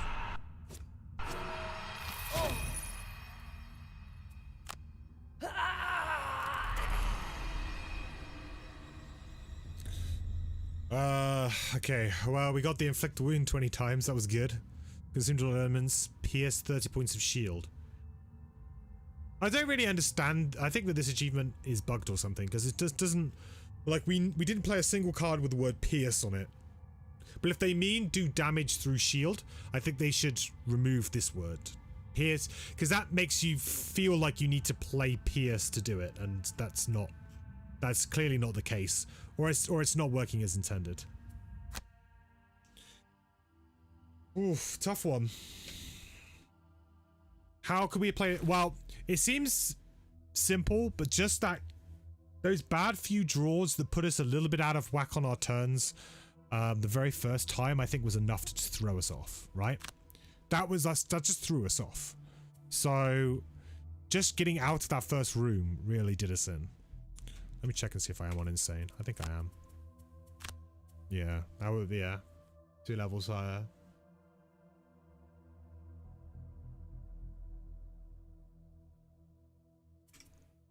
I mean, if I put it down to hard, it'll just be too easy, and I don't want it to be too easy. I don't want it to be too easy.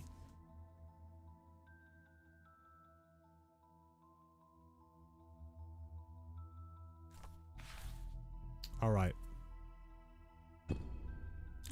Round 2. I wonder if we'll get a better setup. That's the other thing. We had a good room 1 setup, to be honest. We had a poor room 2 setup, but a good room 1 setup. Alright, this is a pretty good room 1 setup. We can catch an elite and 2 archers with a disarm early. That's pretty decent. I will definitely take that.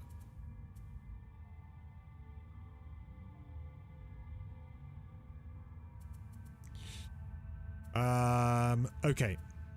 Great. We can muddle everything that's not going to be attacked, and we can just immediately disarm. That's pretty decent. I think you're very happy to see that.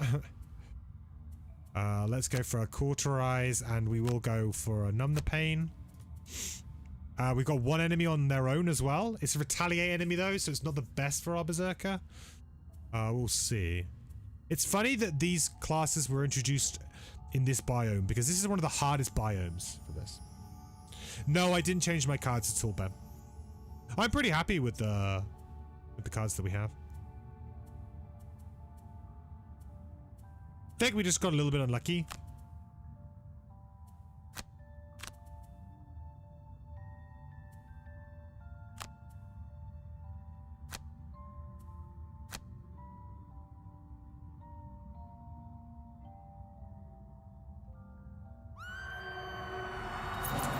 Any strategy changes this time round? I think I need to be faster through room 1. I was slow through room 1, and I also, because we did our long rests, and then we couldn't kill that archer. If you remember, there was that one archer that just we drew badly. I also got a bit cocky, and I played movement cards on late heroes, assuming that it would be dead, so we would have a nice easy path to get to the door. That didn't happen. So we ended up taking a turn where I didn't do anything at all, really. And that, I think, hurt us quite a bit. Because then it meant that we sort of had to use an extra 2 cards to get out of the room. Then we opened the door when we didn't have those 2 cards in hand. All these little things kind of add up. When you're playing on the harder difficulties, it really does add up.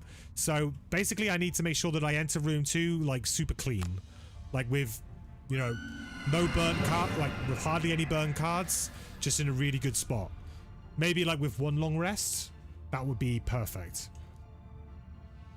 Also, to be honest, I should probably have used my major stamina potion to abuse the disarm in this room much earlier. Because I ended up sort of wasting other resources when I could have just used this. I don't think I want to do it, like, straight away. But that can be something that I need to look at, I think. Let's go here.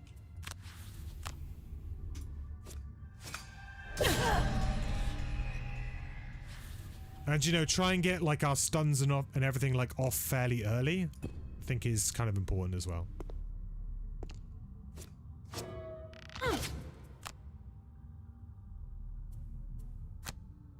You know, in this instance, I should probably take the 2 damage here.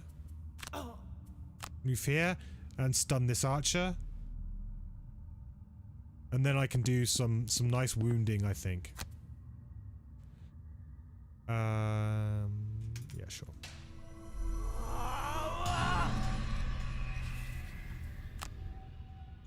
So now I can like cauterize. I think I still want to go for the big guy because you can just kind of ignore him for a little while. Hang on about that.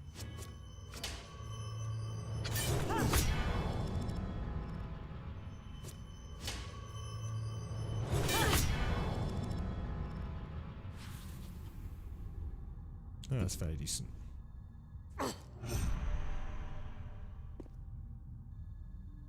Okay. Good. Right, so now we're like in a position, right, where okay, they're kind of stuck. We've actually occupied some really nice hexes here. They're going to find it difficult to get advantage on their attacks against us now. Which is very useful for us. We definitely want to get a curse going here. This is definitely, you know, curse central. And potentially doing defensive ditty can be very, very good here. I'm a bit worried about this guy. We're going to have to kind of keep an eye. But potentially we can use the bottom of defensive ditty here. And use Singularity to get some curses going nice and early. Berserker is cursed for life. That's how it definitely feels, Andre. That's definitely how it feels. And so we want to use Unbridled Power here. And...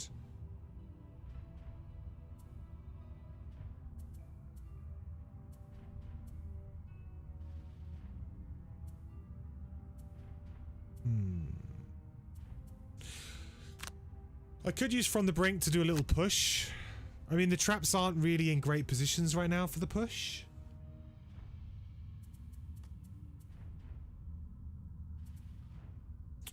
But I think burning defensive stance right now would be very strong. Because they're going to be in quite a bit of trouble here. Yeah, see, look, right now they can't move. So this is great for us. Because they can't gain advantage. They aren't going to be able to place their traps. This works really nicely. It's a bit awkward because we don't get the shield off for these attacks.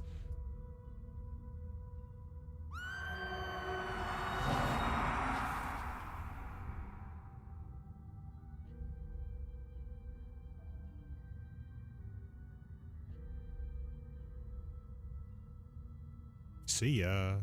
I think I have to run away here. I either have to run away or I have to go invisible.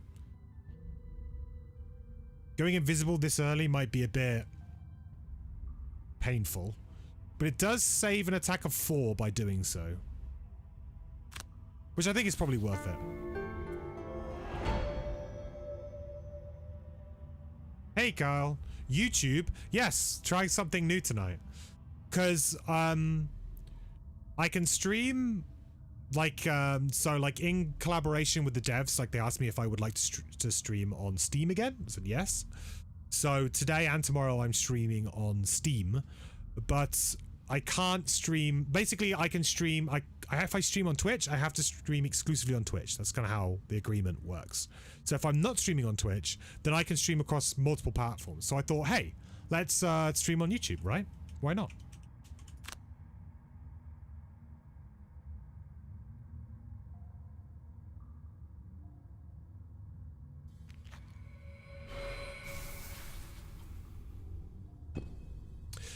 Retaliate is a bit of an issue with this because it specifically Retaliate specifically says melee attacks, the Sunkeeper's one. So even though that this is even though this is an attack in melee range, it doesn't trigger. It's awkward, I know. Probably shouldn't. But that's how it works, which is really awkward. Didn't know you could apply defensive DT on yourself. No, it's not on, yeah, that animation's a bit misleading. It's not on herself.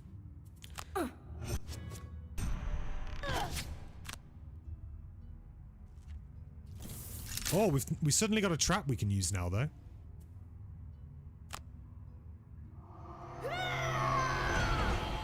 But this is just super annoying because now this doesn't really do anything, so I think I'm just gonna have to attack for 2.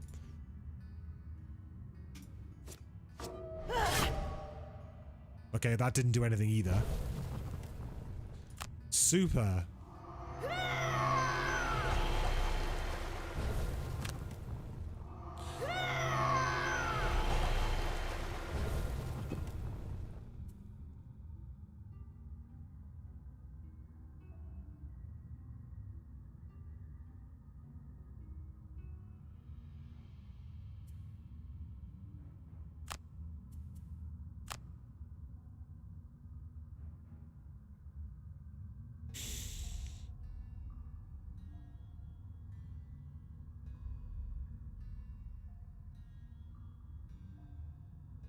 I think I'm gonna have to go for the push on him, right? I mean, it just seems too juicy.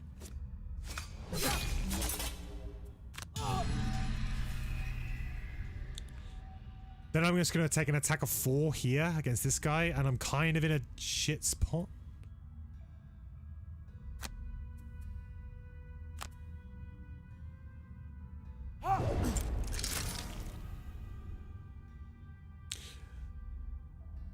You're saying retaliate for the Berserker. Oh, I see what you mean with the bottom of thing. Yeah, true. But I like the idea of the push. I was just trying to figure out a way that I could maybe get a push onto a trap, and it worked out in our favor in the end. But yeah, that probably would have been fine. I think I should just heal up 3 here because I'm going to take an attack of 4. You don't want to randomly get killed by the ×2 draw, which is coming.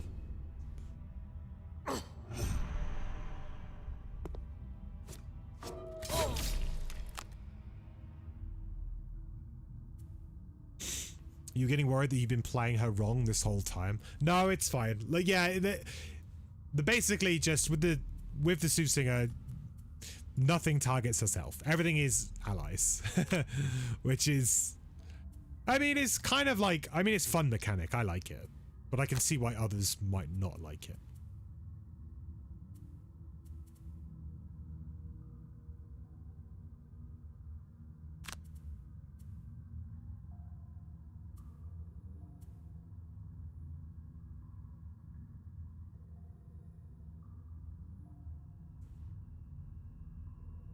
I feel like going late is probably one of the best things we can do at the moment with this character.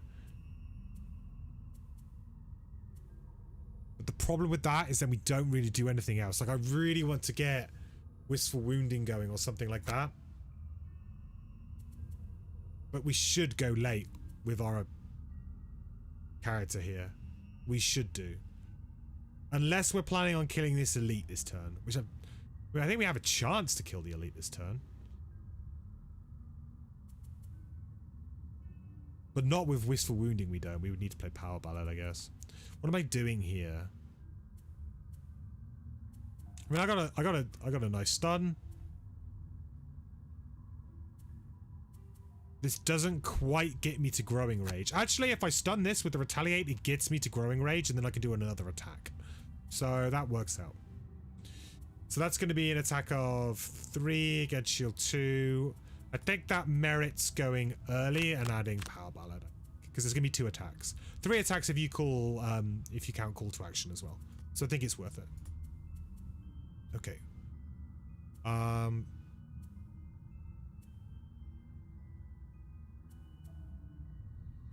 Really just need to do some attacks with this character. You think she's really fun, especially at later levels when you randomly pull +4 from the modifier deck? Yeah, I think the attack, like the damage Soothsinger, is one of my like favorite alternative builds. I think it's actually like pretty decent. Like you can work with that build. There's fun. It's actually pretty good, you know? I tried to go all in with her with like Balanced Blade, and like Serene Sandals and stuff like that to try and like just make it. I mean, that works pretty well, but it's very boring. I actually find like Booming Proclamation, and there's another card that has, it's Provoke Terror, has an attack on the bottom of it as well. I actually prefer to play like the ranged actual use the cards. I found myself doing, rather than trying to just do like the, hey, let's just do attack 2, you know, move 4, attack 4 every turn, pull a +4, you know, kind of nonsense.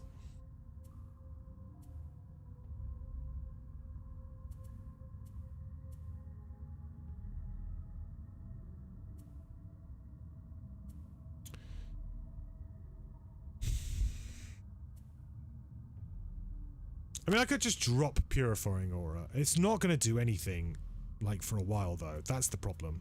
And then I could just muddle something, sure.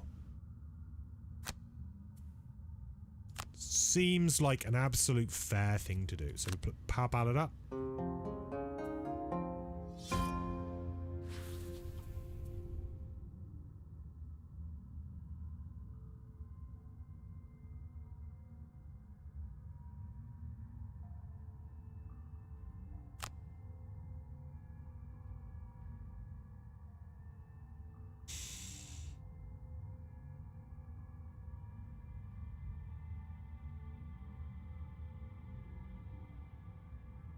+1 +2. It's the same right now, right? Okay. Let's try and draw that +1.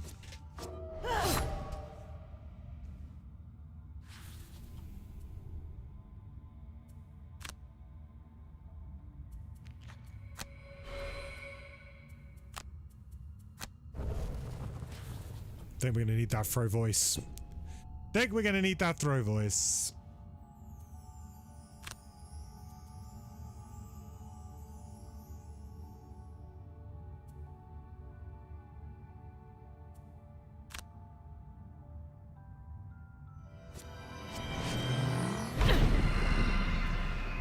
Hey, that worked out pretty well.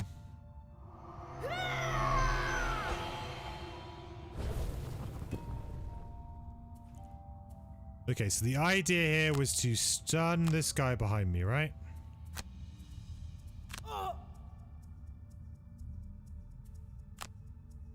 Do I want to use a +1 here?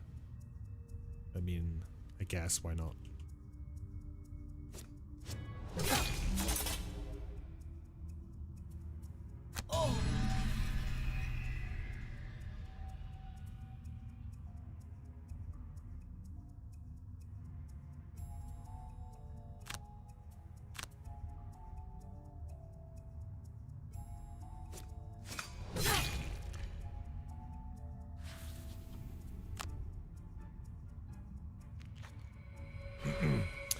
Yay for that level 1 battle deck. You're so glad in the physical campaign you never have to suffer that level on a new character again after you retire or two.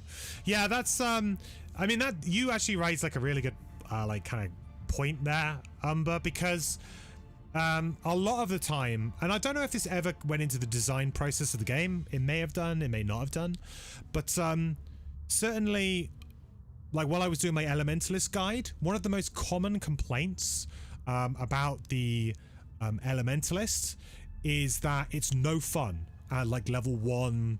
2 it gets a bit better. 3, like it's probably around about level 4 when things start to get a bit nicer because you've got your perks going a little bit more and you've got a few extra cards that can help you like smooth out the bad element draws and things. Well, not having any element draws, but also just, you know, smooths out some of your element problems. But in Guildmaster, you have to play from level 1. So there are certain classes, like for example, I've actually had a lot of fun playing the Berserker from level 1 to level 5. From level 5 to level 9, I did not enjoy. I just found the characters to be too samey, didn't really get any more like interesting cards. Most of the cards were just versions of other cards they already had. They weren't particularly interesting to me, or they were pretty vanilla. I just didn't enjoy it. So I do wonder if certain characters were like envisioned that way or not, and that was like just a decision that was made. Do you still get XP and stuff from the last failed scenario? Yes, Ben, you do. You still keep all of your any gold that you picked up, any XP that you may have got, as well as any achievement progress. So any progress you may have made towards the unlocking the achievements.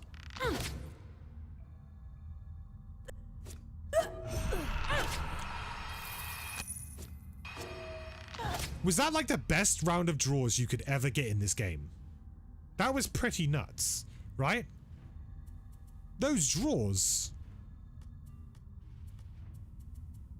It's just me, or was those draws like insane? Did any of my guys leveled up? No, unfortunately not. I mean, you need 45 XP to get from level 1 to level 2. Now, with the Berserker, you could probably get around about 20 XP, I would imagine, per scenario. So you could maybe do it in 2 or 3. Sometimes you get bonus XP for finishing scenarios, or doing like road events and things like that can also give you bonus experience points. So there are other ways of doing it. But I would say probably on average, you are looking at 3 to 4 scenarios to level up, depending on how proficient you are at playing the character.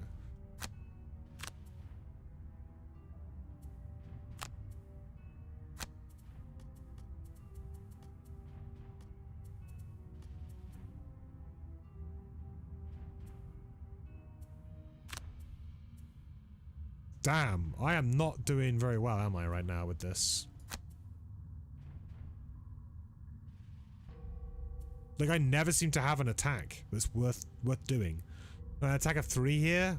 Great. Great.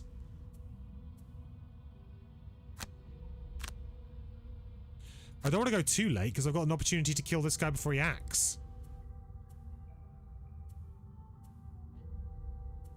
Hammer blow is an attack of 4. 32 is a good is a fair initiative. They go on 16. They go on 16. 68.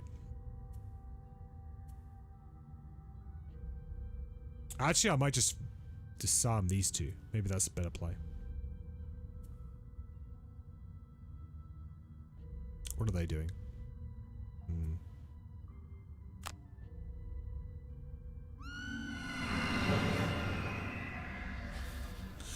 We got a little bit unlucky, actually, right? With our... Yeah, we got really unlucky.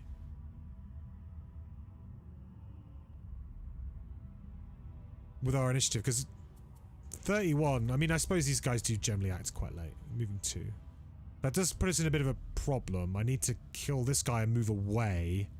So I'm going to kill this turn.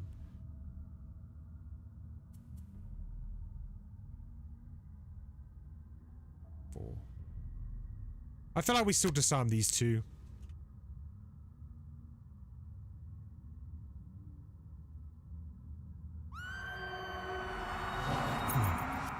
Looking forward to getting a little bit of gold. Actually, we might have enough gold to enhance the extra hex onto Throw Voice already.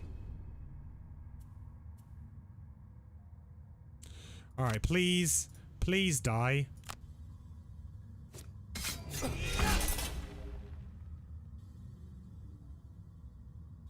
You just couldn't write it, chat.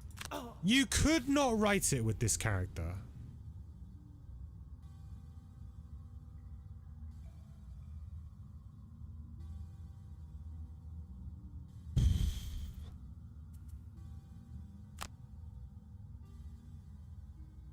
I mean, what do I do now? Do I go over here?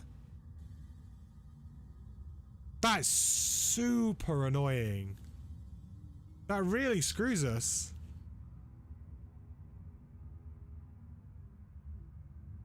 Well, I'm not walking through the trap, am I? There's a 5 damage trap right there.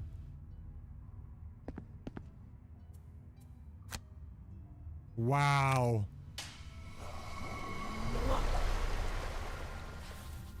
I mean, even at level 1, these draws are brutal right now. Oh, you know, you're gonna get the odd draw here or there, right? But that's just like nuts.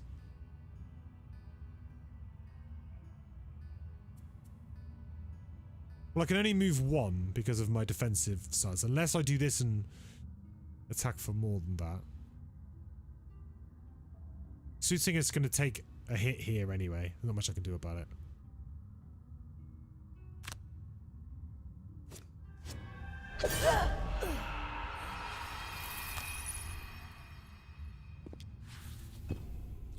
Oh, we are burning cards.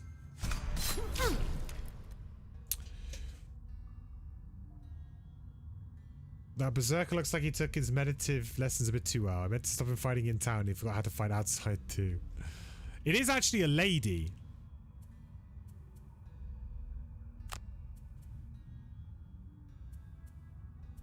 Actually a lady.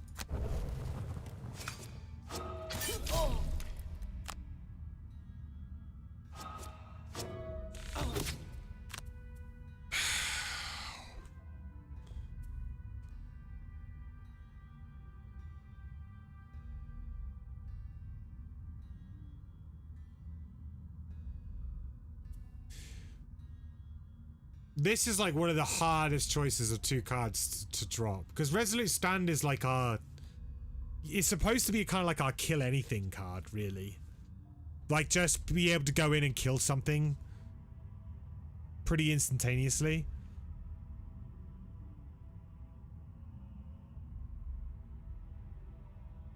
But Strength and Agony is like our card that just consistently does stuff. I guess it depends on whether or not I want to play from the brink at any point in time. But without it, we are seriously, like, neutered. But this is just too good.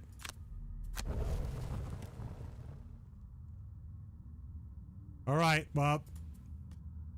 This has started to go downhill pretty quick now. We were doing well, and now everything sucks. What a surprise.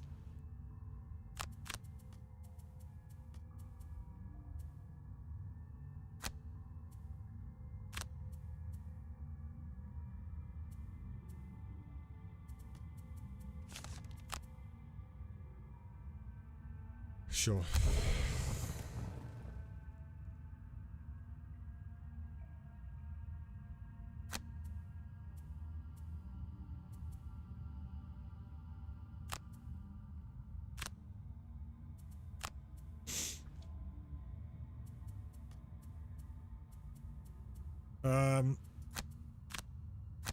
I may need to just go in here and start to tank like crazy.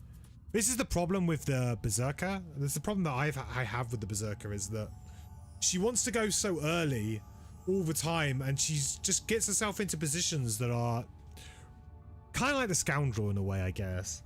Except the Scoundrel, I feel like, does a lot more damage, and it has a bit more of like a early late balance. This character has a lot of early cards that are, well, that are strong. We have a few late cards, I suppose, but they're not really late. So often means that, like, when you have a Sunkeeper in your party, you're just not taking it. Once we get a few levels on the Sunkeeper, that does switch around a little bit.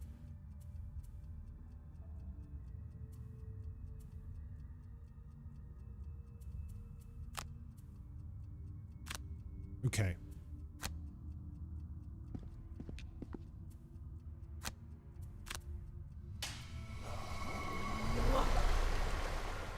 You know, it's like, in theory...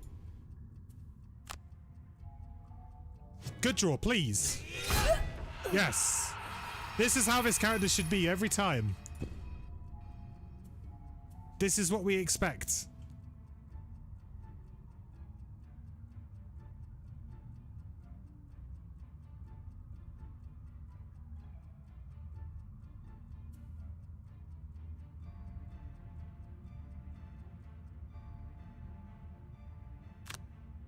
Actually considering hitting this for 2, just so if I draw a +1,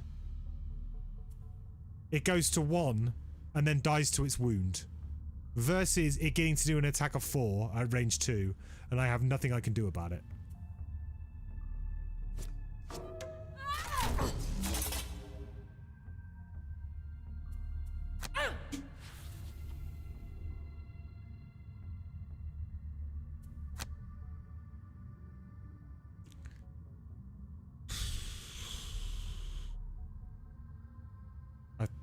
Not feeling good about this scenario now. How many cards do I have? Do I have any cards that I can lose? No, I have no cards in my hand, so I'd have to lose 2 from my discard. So, yeah. Well, it ain't me gonna be being attacked then.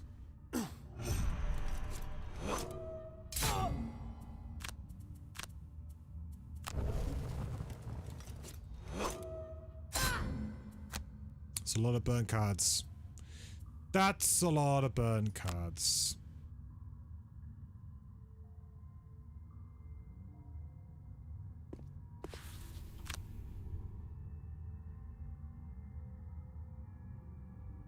I don't really want my Berserker at 5 health anymore.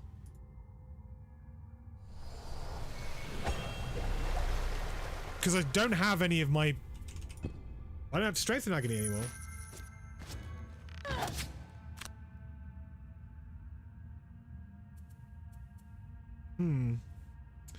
Gonna have to go for now. Friends want to play some games. It was fun to watch. Good luck with this. Thanks, Umber. Thank you so much for stopping by. It's always nice to chat to people in Gloomhaven.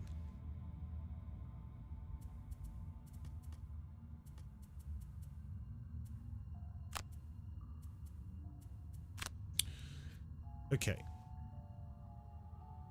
Well, we have... Did I put Wistful Wounding up? I didn't put Wistful Wounding up in the end, did I? Nope. I think we're long rests. We're either long rest or we're short rest. I don't have any items that I desperately need. I'm long rest.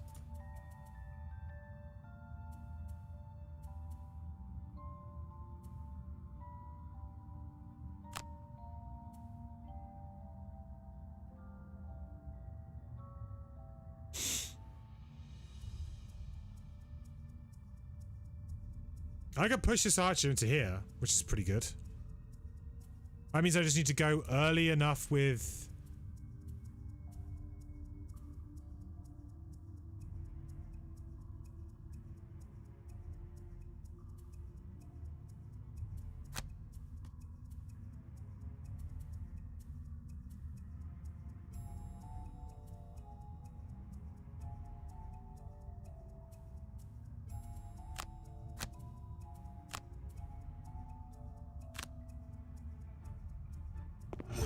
No!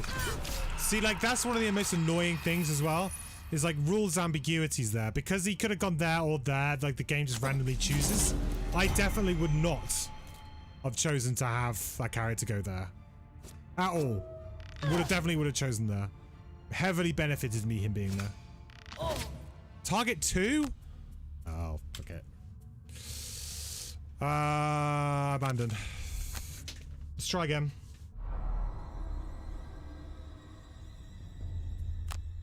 I'm gonna come off insane, I think. I think it's just too much, chat. I think it's just too much right now. This should be simple, but these enemies are particularly tricky for us. And I want to be able to, I want to clear a couple of scenarios tonight so that we can make some progress. That was my plan. My plan was to clear a few scenarios and make a bit of progress. We haven't really made much.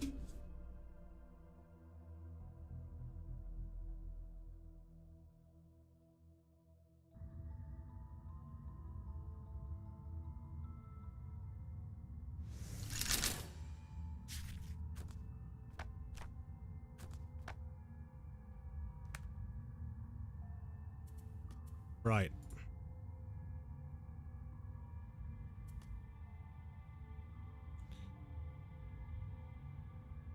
This is like a significantly worse start for us. We have one archer stuck at the back, very hard to get. We have only 2 things that we can disarm, potentially, this round. Traps are in okay places.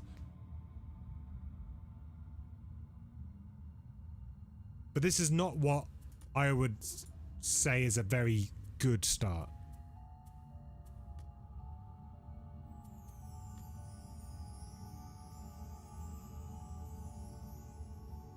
In fact, unless I move, I can't actually disarm much at all.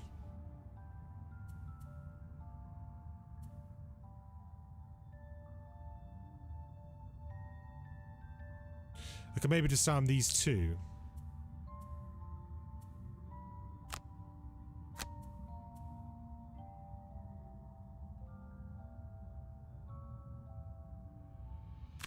Maybe we power ballad on turn 1 this time.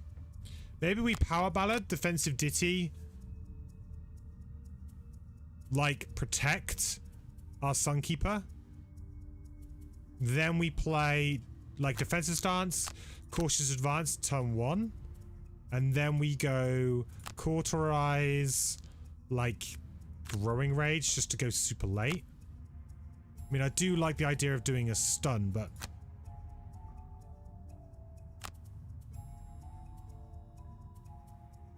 cauterize on 40. The problem is that isn't very late. These guys can go quite late. Let's go 85. We'll see what happens. Yeah. Okay, so power ballad. And defensive DT. Okay, very nice. Right, defensive stance. Cautious advance. So we should be pretty good against most attacks now. Defensive ditty, attack 1. That's really good about the elites going first, because then we can play the defensive ditty and know we're going to get the value out of it.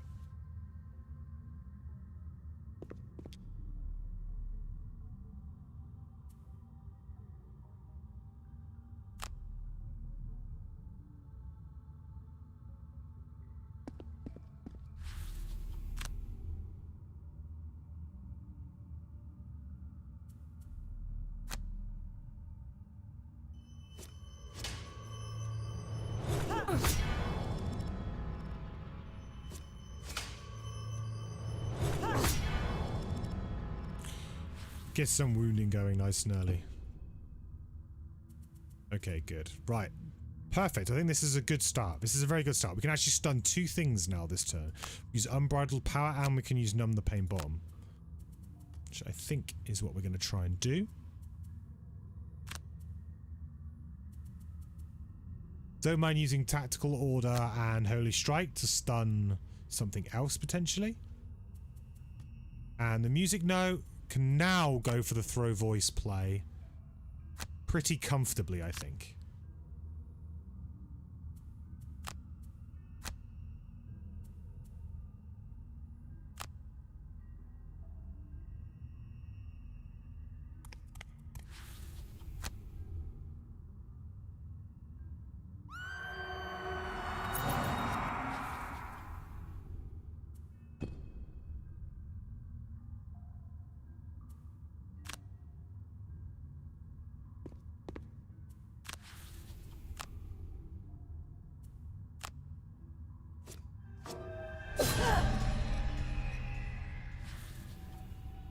Interestingly, these guys don't have innate retaliate on just hard difficulty, which is kind of interesting.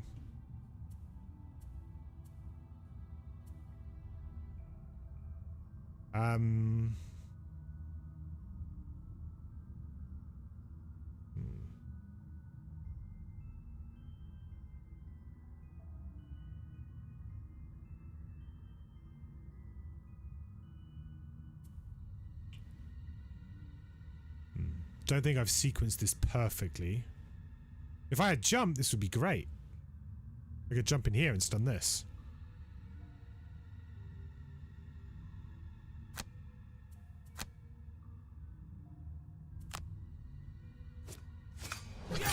Oh, okay. Well, you're dead.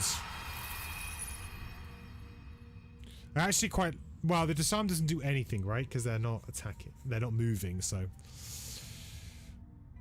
Guess it means I don't have to take the 2 damage, which is nice.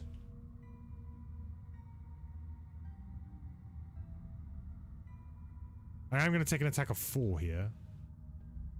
That kind of sucks. Let's move on to there. Because that's like 2 movement just to get to there, right?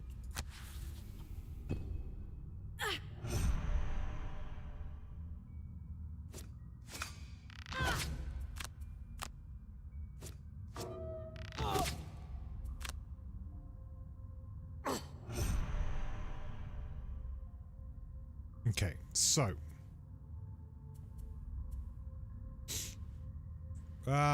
we can always go for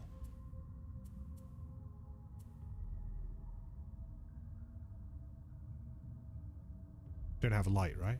Shit. We need to make light. We definitely need to make light. I think I need to just get more blessing going on as well. I didn't do a lot of blessing last time. And that definitely hurt us.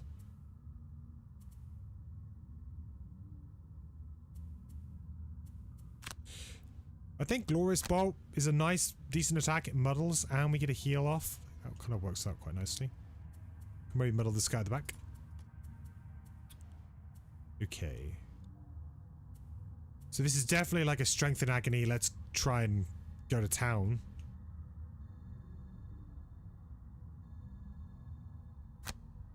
We go here, we push her into this trap, and we try and kill the archer this turn, the elite. Seems like a reasonable play.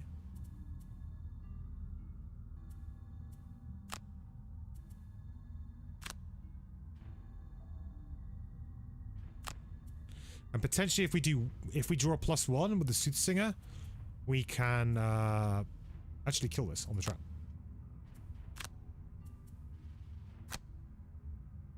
Curses.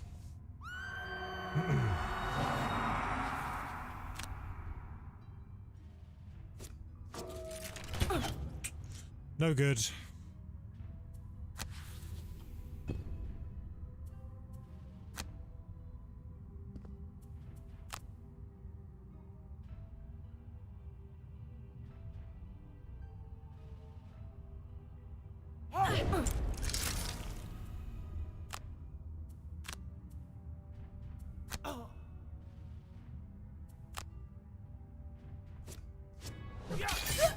Well, that's the elite archer down. Attack of 2, range 5 with the mobilize. I feel like that immobilize will absolutely ruin us, so I'm going to go invis here. Like, it doesn't really ruin our Sunkeeper's turn, but it absolutely ruins our next Berserker turn.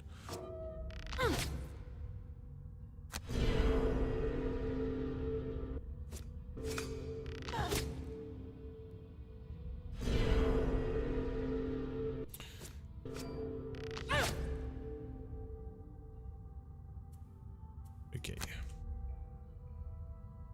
Well, we got a chance to kill with this, so I think we take it. Nice. I love the animations on this character. The animations on the Sunkeeper are just so crisp.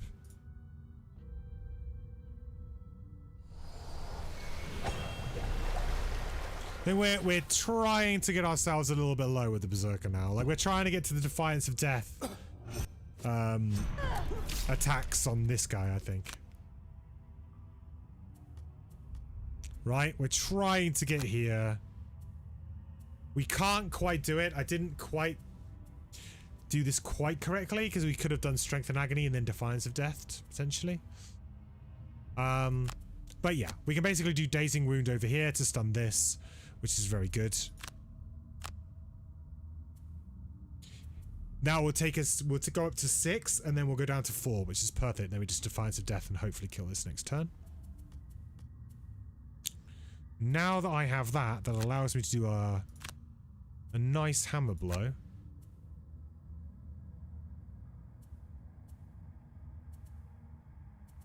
Which I think I will do.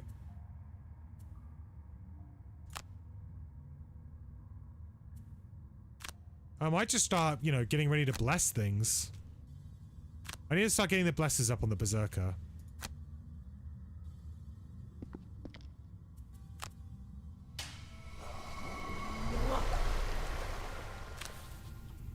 Right, consume.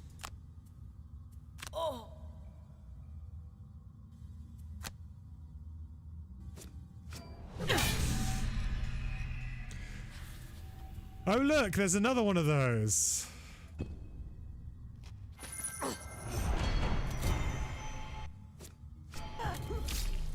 Oof, that was kind of lucky.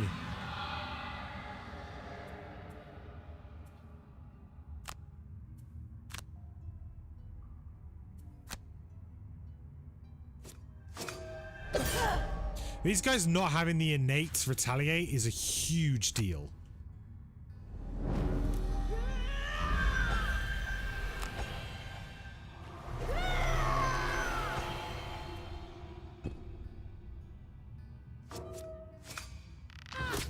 Okay, take 1 damage.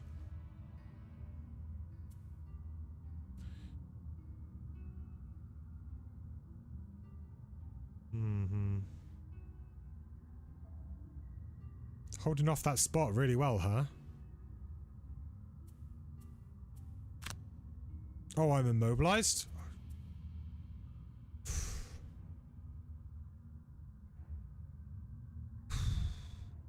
Didn't really think about that. Do I want to bless the Sunkeeper? I mean, yes. Guess I kind of do. But if I do this, I can move somebody. Is there anything that I really want to move? No. Not really. I guess I could move the Sunkeeper to here, which is technically better. But I'm still going to have to go through that. But the Berserker can probably deal with that.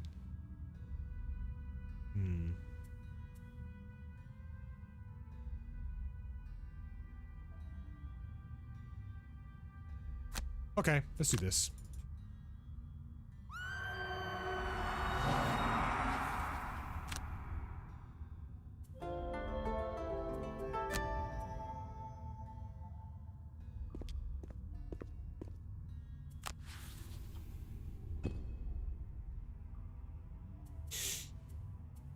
Okay, Beacon of Light, I think, is okay. Daybreak is like just a fine attack.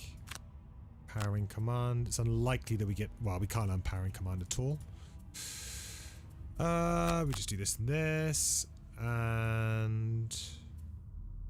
just here. This is a little bit awkward, right? We don't really have a very good turn. It's a bit of a... This is a bit of an awkward turn. Bit of an awkward turn. Power Ballad.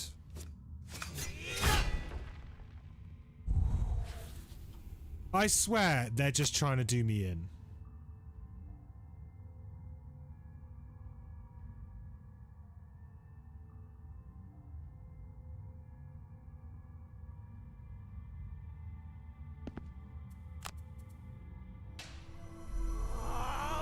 I'm not getting the flips today at all, right? I'm just not getting them.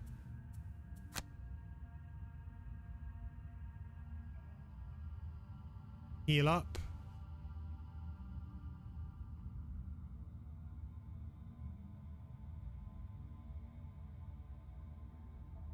Yeah, let's heal up.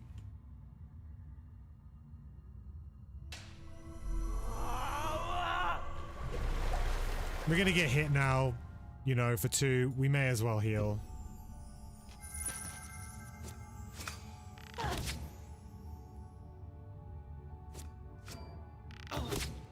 Oh, the curse.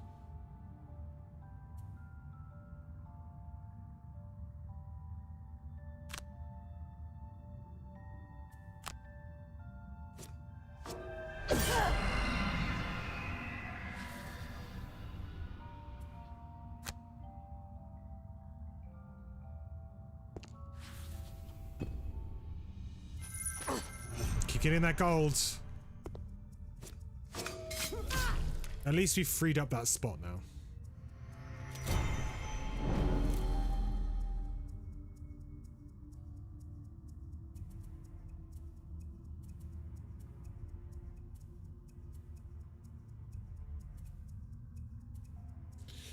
Probably tuning the outcome is the weakest thing, but we just don't have any good ways to bless right now. I can't wait till I hit level 3 on this character, my god. Because that bless and strengthen is the way that I sort of solve my issues, but it's just so hard. So now I can't really long rest, because if I long rest then I'm screwed.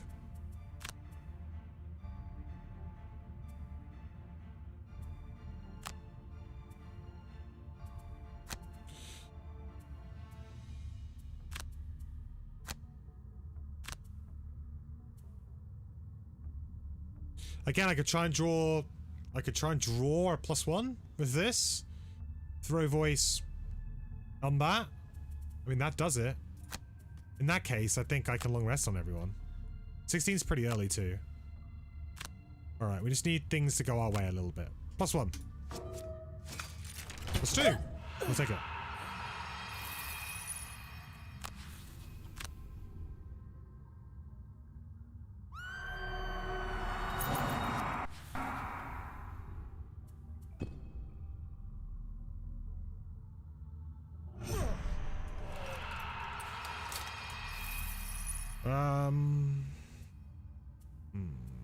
What to get rid of? What to get rid of? You know, Holy Strike is pretty great.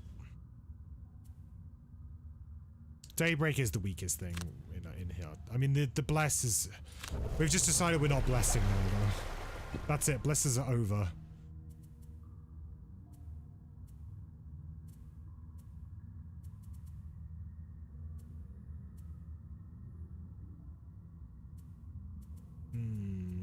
Not an easy choice, this one. Just Growing Rage just seems like the weakest card to me, but that might be why I struggle with my initiative so much. Because I end up getting rid of 85 too early.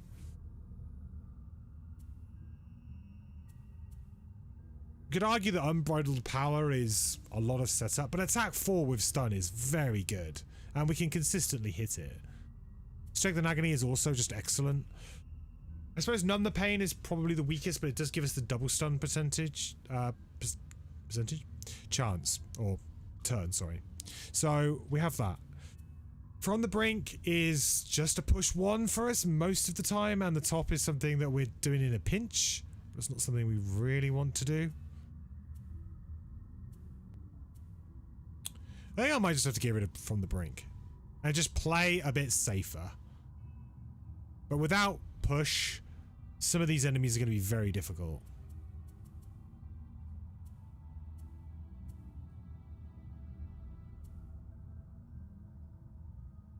Oh, it's great. It sucks, but what can you do? Right. Ranged attacks. Glorious Pole.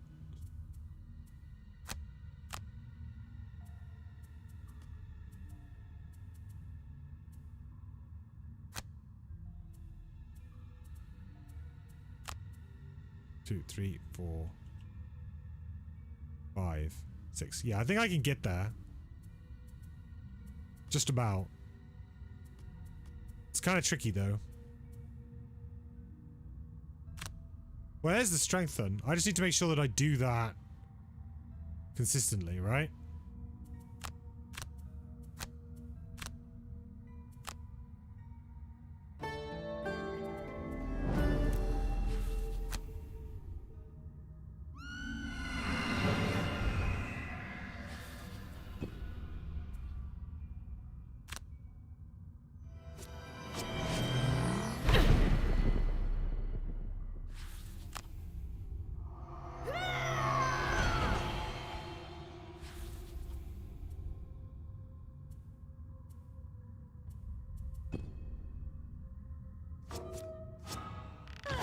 A +1 or a ×2.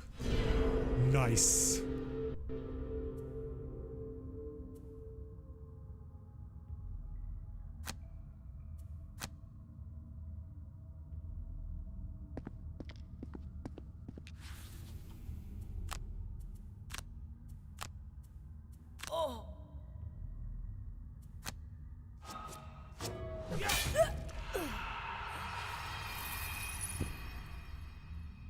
Okay, very good. Right, so now we're in a good position to go into this next room.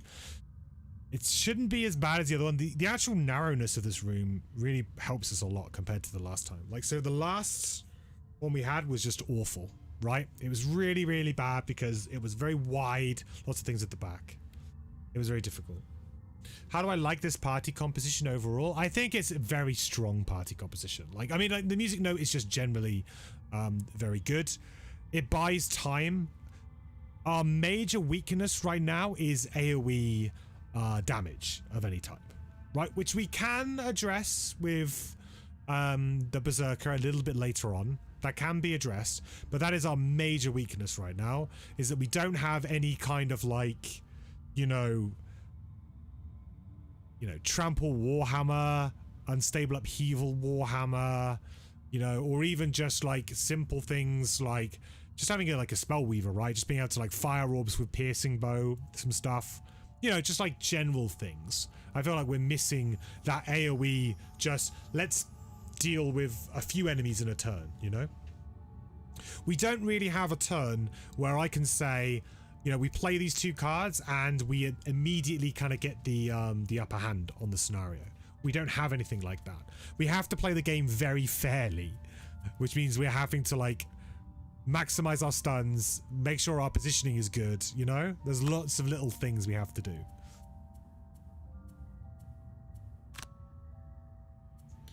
Feel like we burn Purifying Aura and we burn the bottom of Beacon of Light and then we just go for it. Next round, we're just in there.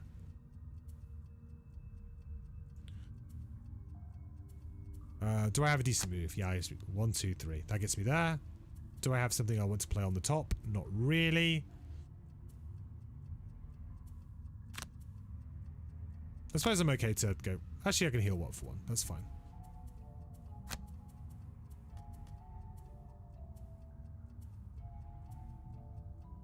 If I go late, I can actually move with that as well, which is pretty nice.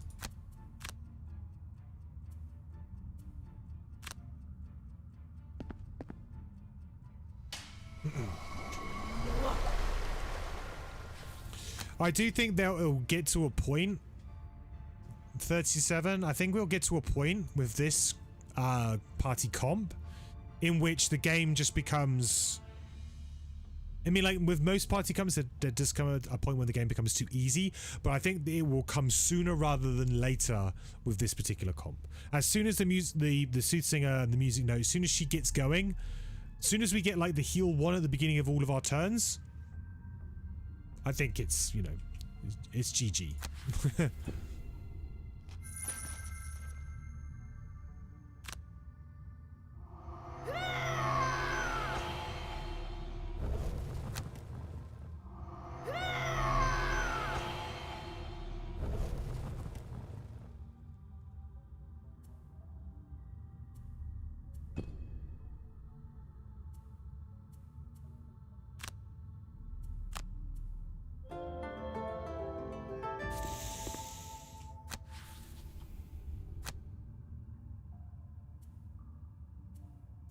I think I was going to long rest with her next turn, so.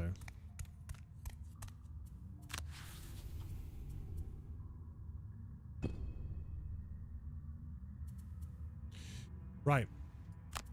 So this is like, we've got everything, so.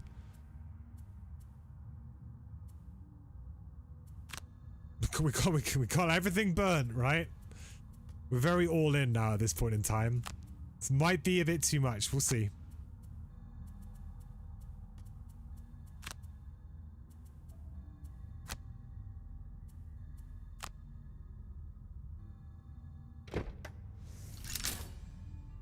Alright, very important that we look at what other people are doing this turn. Move to attack 2, 1, 2. So they can both... They can get to the door.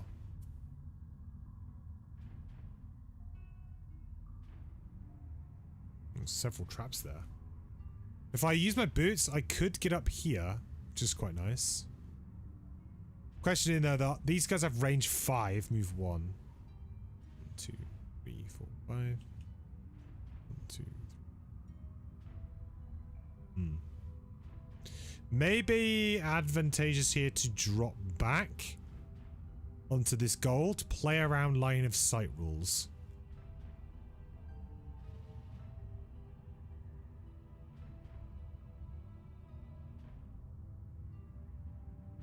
Yeah.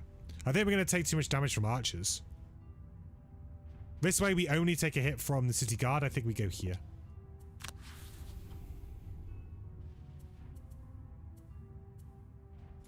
Kind of sucks, but hey, we don't get a decent use out of that light. There's not much really we can do.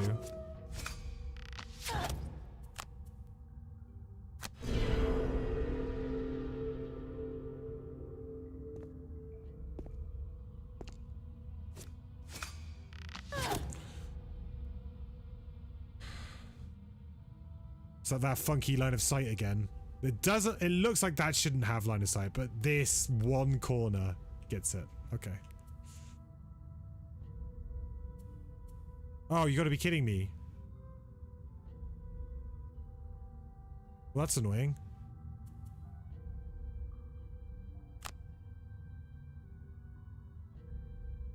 Well, I guess I'm just gonna wound this one guy then.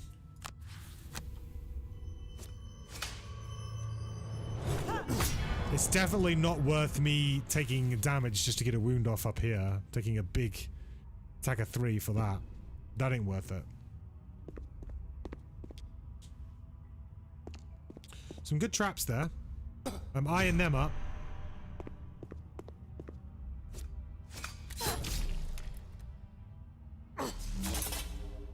Could retaliate there.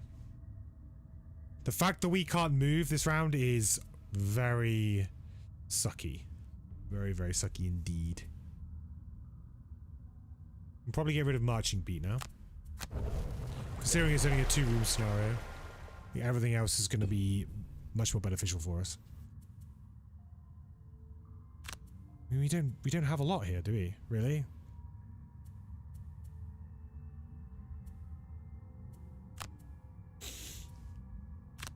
I mean, this is... The bottom of this and the top of this is sneaky good.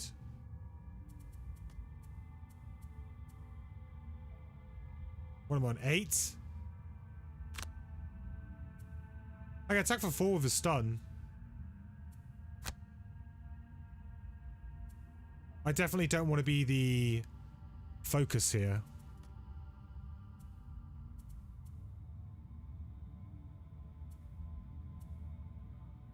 Could potentially shield. Would be really nice if you could see the outline of the scenario before you lock in the cards, says Phantom on Steam.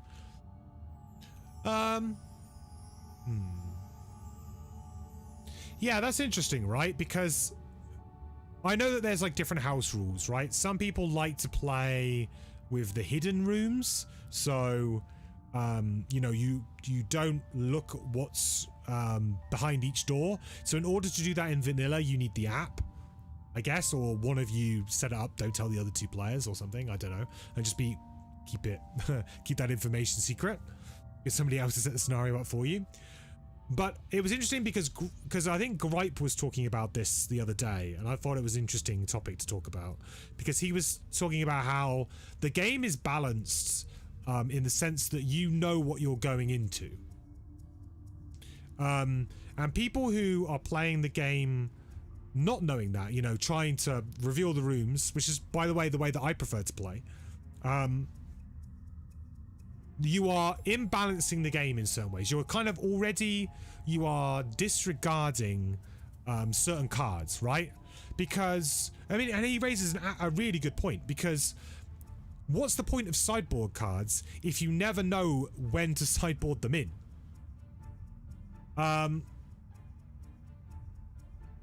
You know? And that's raises a really valid point. Because if you're like, if you play in this in not knowing how many tiles a scenario is, how many enemies there are going to be, you know, is this going to be a mission where I need to jump over lots of traps or not? Those are the situations which are more interesting, and that kind of initial like surveying of the scenario phase is completely absent here because you don't have that. Like I said, I play that house rule. It was mainly just because we felt like we didn't want to cheese the game, but I don't think, well, I think the game was made with that intent. You know, we're not cheesing it in that respect. I guess it just felt more natural as a dungeon crawling game to not have that information. Like, that would be more in line with your expectations. But that's, you know, I think the gripe was, you know, correct in his assumptions in a sense. You know, he raised some very good points that did make me rethink why we were doing it that way. How it invalidates a lot of the player card pool because you just have no reason to ever take a card. I think that's very valid. Well, there's no point doing this turn, is there? There's a good amount of point to do this. And curse, I can curse these two before everything goes off. Yeah.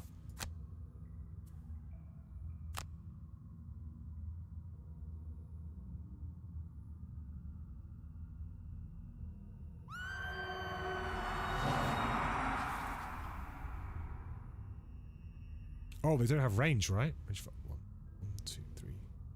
Oh, perfect, they don't have range.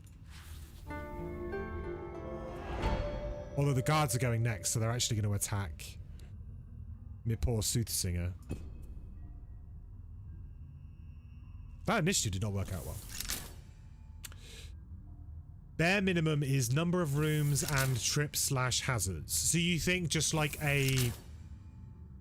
just having that as a numerical piece of information would be enough, Phantom?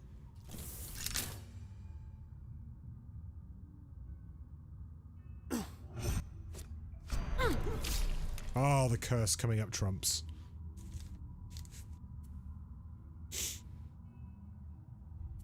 I'm not really using this very well, am I?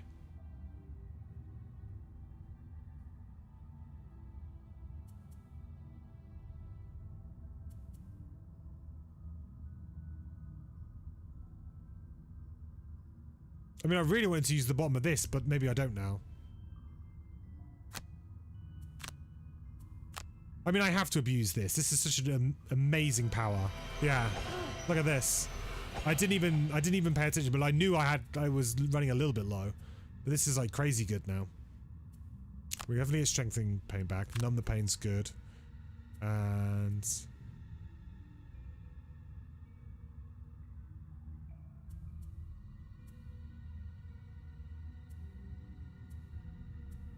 another card we're going to play for the bottom from the bronze back. It would definitely help.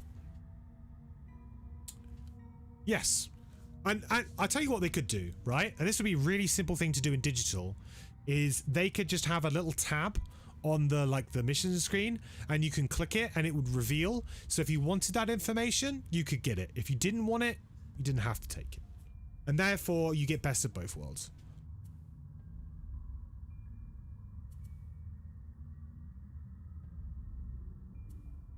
I guess the only problem is that information, I mean, the information of the number of tiles is the same every time, so that should be not a problem. But is the number of traps randomized to such a degree that they don't know the randomization, is that a word? They don't know how randomized it is until like you go into the scenario. Does that make sense? Like perhaps that information isn't available for them to put in. Yeah. Because it randomizes when you load the scenario, not like at that point. So it depends a lot on how the coding is done too.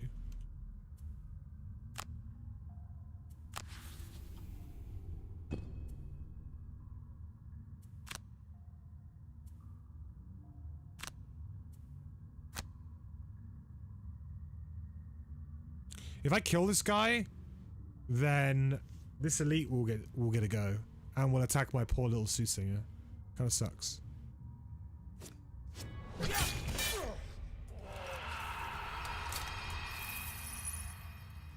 Unless I try and be brave here and move in. I mean, I get a retaliate off. It's probably worth it. I get gold, I get a retaliate off. Yeah, sure. I also don't mind being low.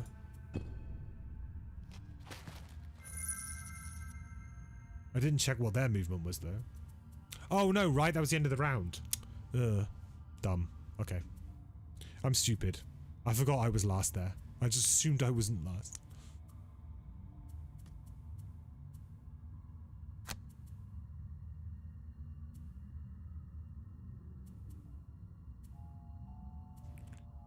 So this is I could stun here potentially and run away. Then I could send in the Sunkeeper.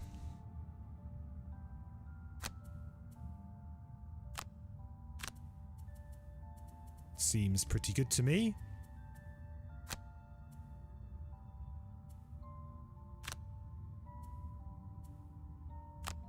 Still trying to set up for that big Song of Speed, like, throw voice turn, which is coming.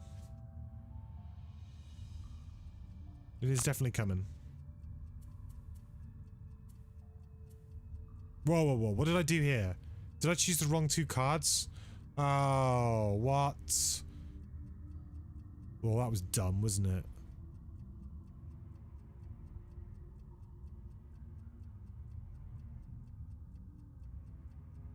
How did I choose Numb the Pain here? No idea. Well, I just need to be away from them.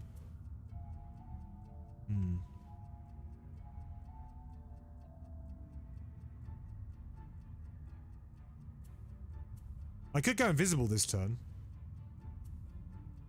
I could use this to get close and go invisible, actually, and just do an attack of 3. That might not be that bad.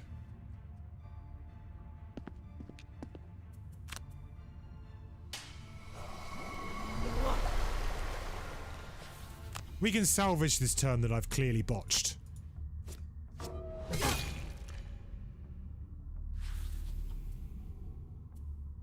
Oh, I don't have my invisible claim. Okay, I've still clearly botched it. Because now I'm going to get attacked for 2 and poisons. And I should have done it. Ugh. I've had a long day, chat. I've had a long day.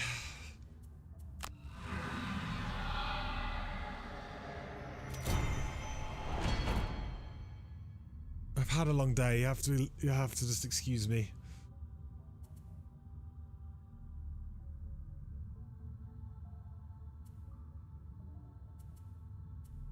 The most annoying thing is that, yeah, he's just gonna get absolutely screwed by this now. Like, dead. Like, absolutely dead screwed.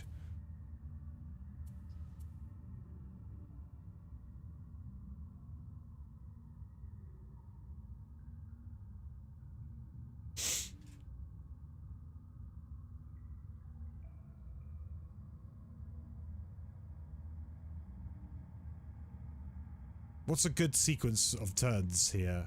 I mean, he can hit. And wound.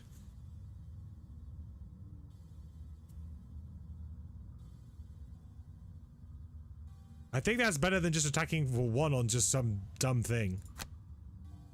Do I want to get wound off? Do I want to get power? I think I want to get wound off now. Let's get wound going. Let's do it.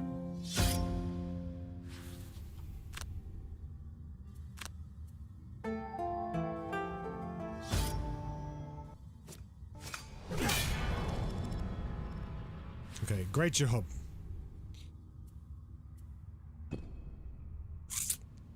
Get ready to get screwed. Right. That's a burn. Have to burn on that, I think, right? That was an attack of 5. So it gets down to 3.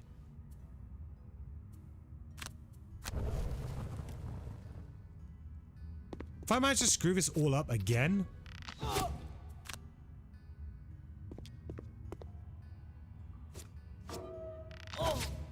Right, I burned at the right time.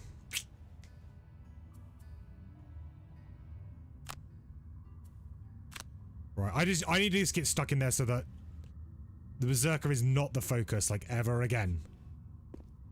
Right, focus on me!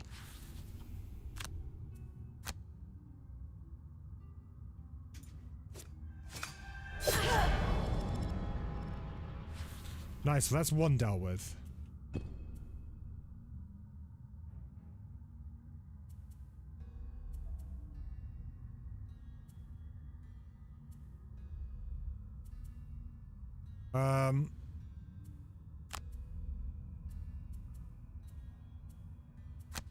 Glorious Bolt? Problem is that this poison blocks this heal. In a big way. In a big way. I guess we do the bottom of this and the top of this.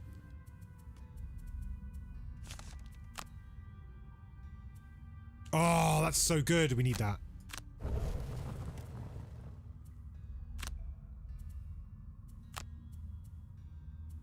Right, here we go. We finally got the turn.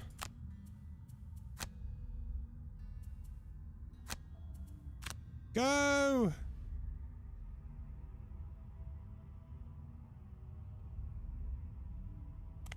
Beep, beep, beep, beep, beep, beep.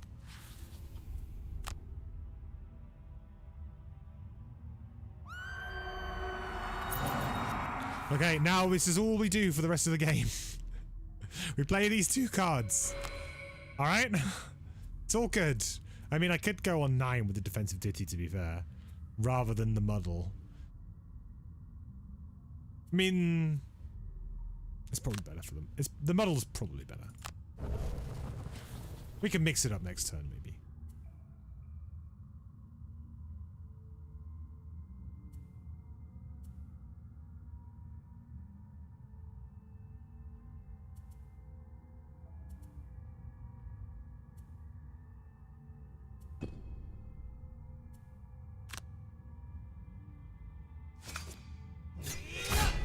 Great job. I'm a bit annoyed. If they do the target too, then that could be a big problem for us. I mean, I'm going to resolute stand this elite for sure. We're going to resolute stand this elite.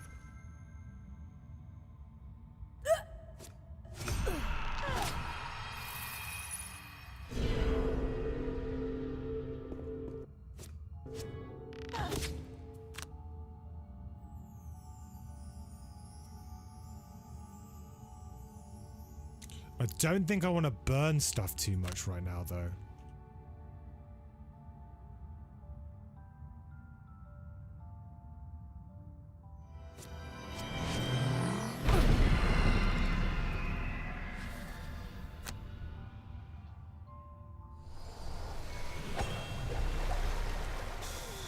Just needs to, like, hang on in there.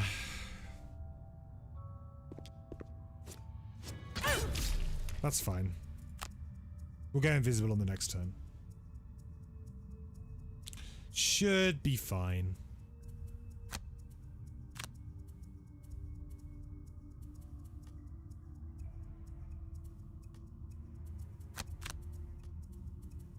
Right, Resolute Stand's coming up.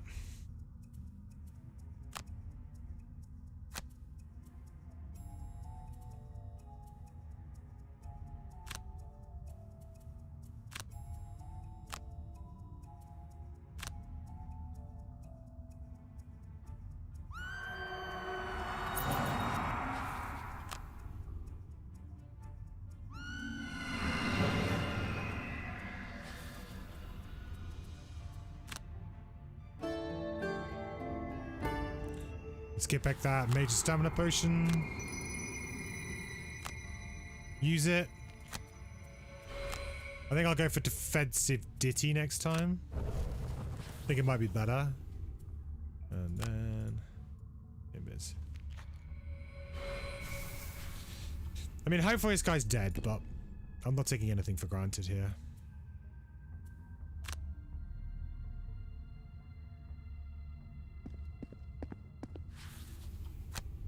Please, please, please. Yes. Finally!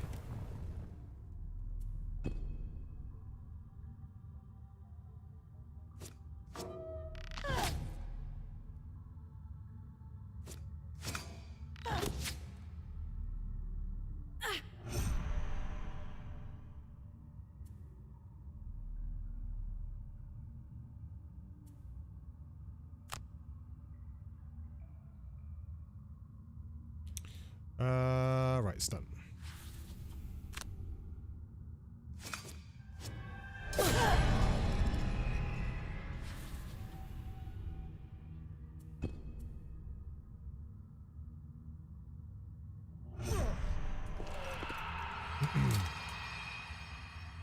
Okay.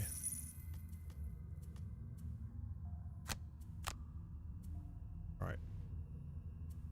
I think I have to go a little bit late on this one now, though, because otherwise if I go on 9, then I'm going to draw the focus, aren't I? It's only within range 2, though, so defensive ditty doesn't really do that much here.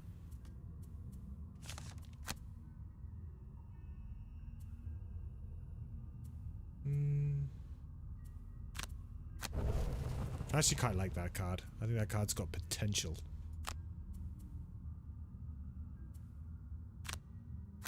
Alright, 39. Definitely need to go late here.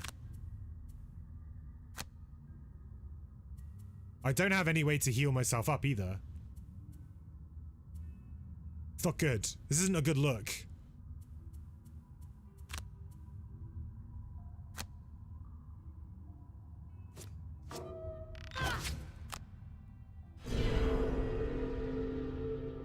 And immobilize is a pain.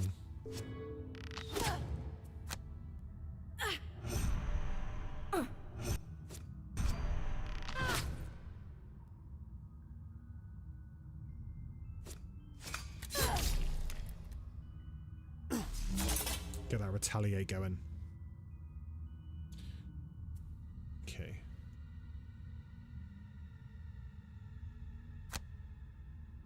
Let's wound you there, shall we?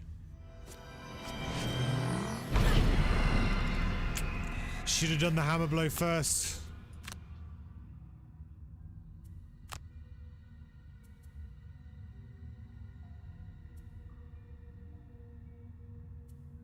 Actually, how many charges of purifying aura do I have left? Quite a few.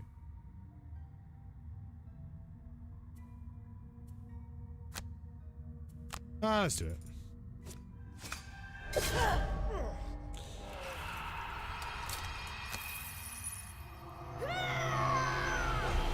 Didn't really get the full use out of purifying aura, did we?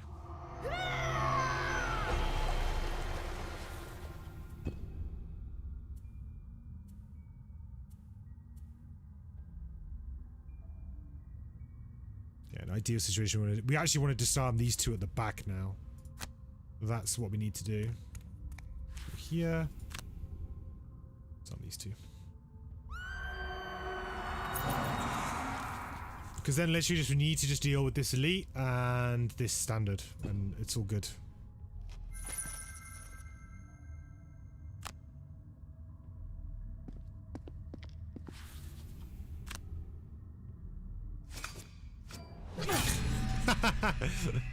Oh no. I mean, you just couldn't write it, really. But it's fine. At least it was on the, like, our worst attack. I will take it.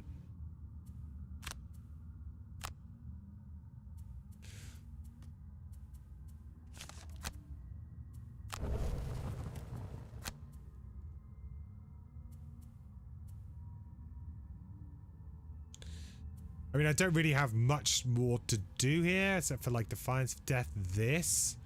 I guess go fairly late with, like, Numb the Pain. Seems good. Those times there, those misses on the elite, I'm just always miss. I'm so looking forward to level 2. I can't tell you how excited I am for level 2.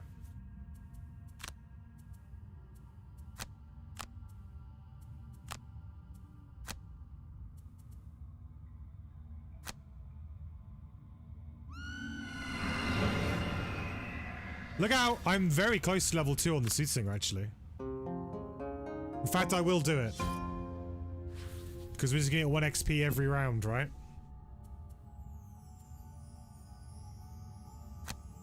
Oh shoot, this movement. Oh, the movement screws us, right? Actually, it's okay. We'll just go attack here, I think.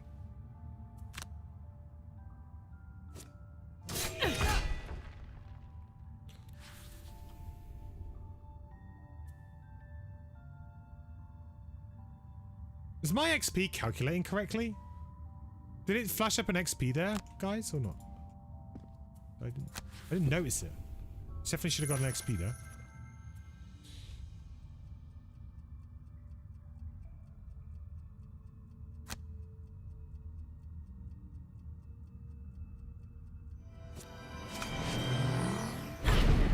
I forgot the +1 again, didn't I? And that would have killed it. Ah.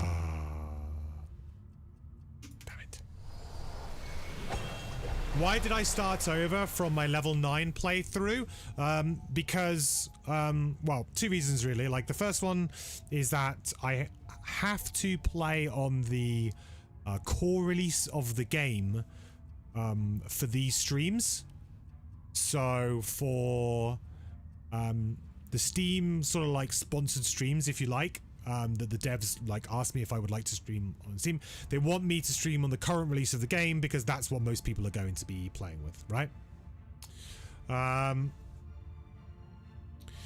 The second reason is I wanted to start at level 1 because I wanted to show people like the most like I can of the new content as well, and obviously I finished all of the new content on my playthrough, so it kind of like it kind of works in both ways for me, really. The wound will finish the job. It's the only character that I haven't wounded. Good, huh?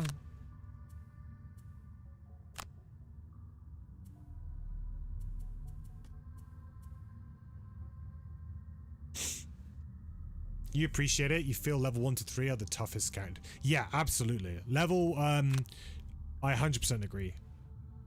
Level 1 to level 3 is the hardest for all characters. When you're basically when your attack modifier deck is bad, because even though like obviously you're going to get some cards that are going to be very, very helpful, but you know, if you think about it, it's the same reason why items as well. Getting items makes your game a lot easier too, because you know cards, you know, unless you have items, you can only play a set number of times, right? Before, you know, you either have to, you can't long rest every turn and get the cards back that you want. So although cards are a power boost and can help you a lot, the biggest power boost is to your, you know, the perks in the attack modifier deck a lot of the time with a lot of characters, because that then just evens out your cards, you know? Being able to attack for 4 or 5, you know, if you just have a deck full of -1s versus, you know, if attacking for 5 but I have a deck full of like -1s versus I'm attacking for like 4 and I have like hardly any -1s, right? It's just, it feels much better. So just smoothing everything out is really good.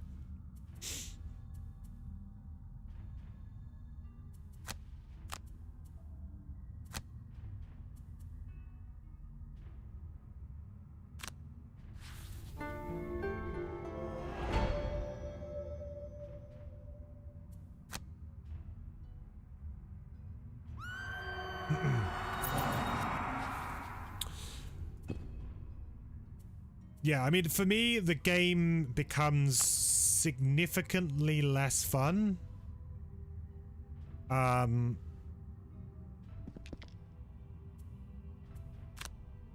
Becomes significantly less fun at around about level 5, I would say.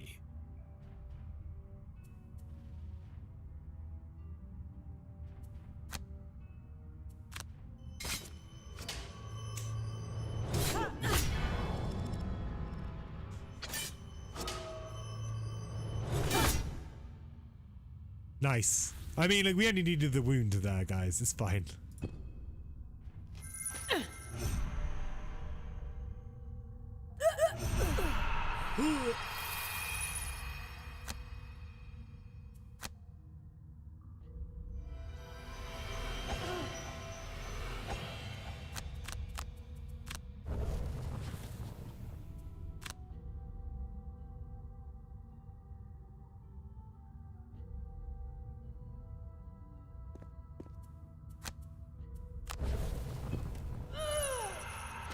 Good job. We got a lot of XP though.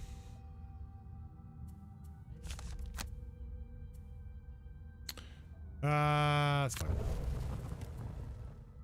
We're at 5? Oof, that's a bit annoying.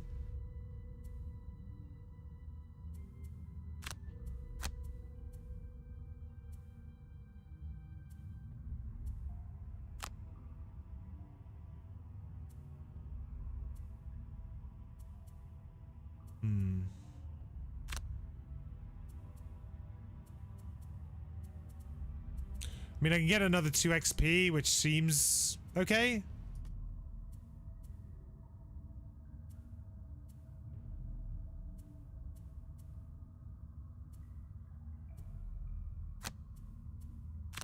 I guess we're just gonna go get loot after that. Well played this one. You're leaving right now. When is going to be the next stream? I have a stream tomorrow, so from 6 p.m. GMT. I mean, I do have to look out for my dad because my dad is, you know, going to go into surgery tomorrow now. So whether or not I have to go pick him up, I don't know. So, but the plan currently is to continue with this playthrough tomorrow from 6, and then I will be streaming again on Sunday back on Twitch on my regular content. However, on Sunday, I might actually be playing something other than Gloomhaven. I know. Shock. But we haven't actually played anything that isn't Gloomhaven for like... I can't remember the last time we played something that wasn't Gloomhaven. I think gold's more important at this point in time.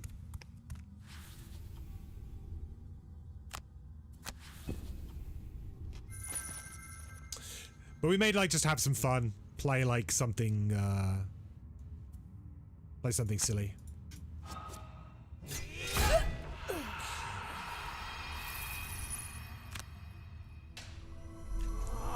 Good night, Alberto. Thank you for stopping by. I really appreciate it.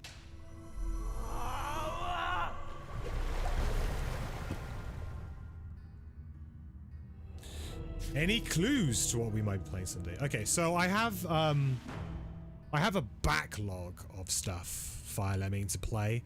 So I have Wingspan, which I really want to play some more. I have Suro, which I would like to play more. I've got like a lot of just board games. I have the new digital adaptation of Fury of Dracula to play. I have 3 channel point requests. StarCraft 2, I think Tweenie wants me to play. There's a game called Code something that Braz wants me to play, and then Easy like wants me to play the KFC dating game or something dumb. I don't know. I might refund her on that one. I don't know what she just does this to annoy me. So yeah, we have some games. So it might be like just like, oh, let's just have like a general board game stream and play like a load of little things. I'm not too sure yet. But I feel like at the moment for like Gloomhaven, like we've played all through chapter 3 on, you know, my main Twitch stream. So, and I don't want to like progress things like this save too much, because I think this will be a nice save to like come back to now. I can keep this as like my kind of like special save for when we want to come back and redo content and stuff. Also, well overdue is a sub loot chest roll stream. That's like way long overdue. So I think we're going to do that on Sunday too. We might even do a couple of rolls at it. So where like if you're subscribed, then you have a chance to win some cool keys.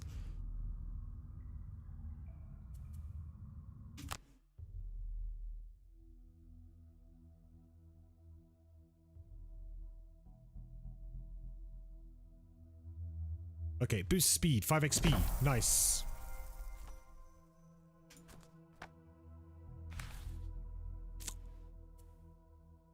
Right, so we leveled up on the Stutzinger. Okay, so so this is where we start getting into like, oh, okay. So this is going to be busted with our Berserker, I think. Because now we can play Blood Pact with absolutely no drawback. Blood Pact just says, we have +1 attack. Now, so usually I wouldn't, like in my build, I kind of like going for change tempo if I'm playing in the board game, because I really like going for the upgraded version of this later, but we have no real drawback in this, so I'm definitely taking Soothing Lullaby, I think.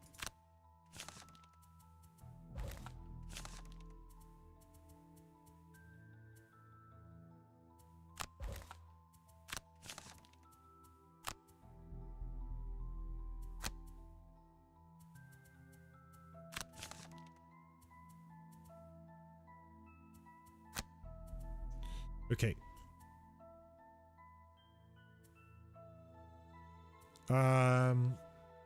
I think we got time for one more.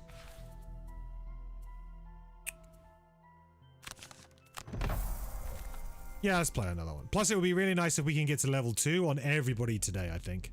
That would be super nice.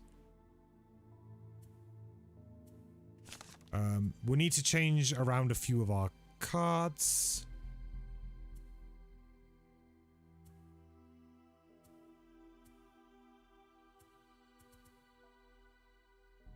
Wistful Wounding is probably the weakest right now,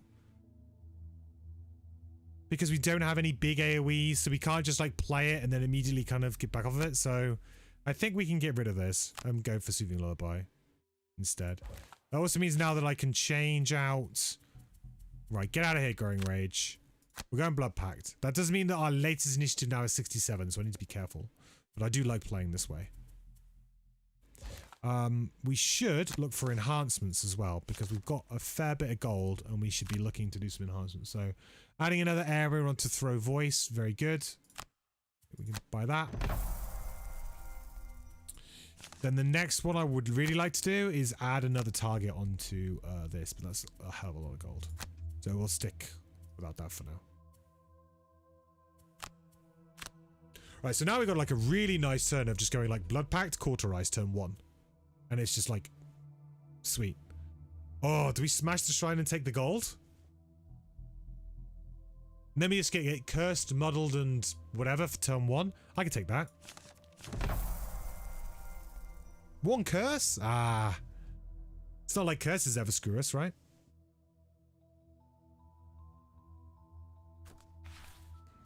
Okay. So I think this is the first mission as well that introduces Ancient Artillery. Or is this the weird scenario that has the double start? Oh, it is. It's the split start one. Split start is so awkward with 3-player.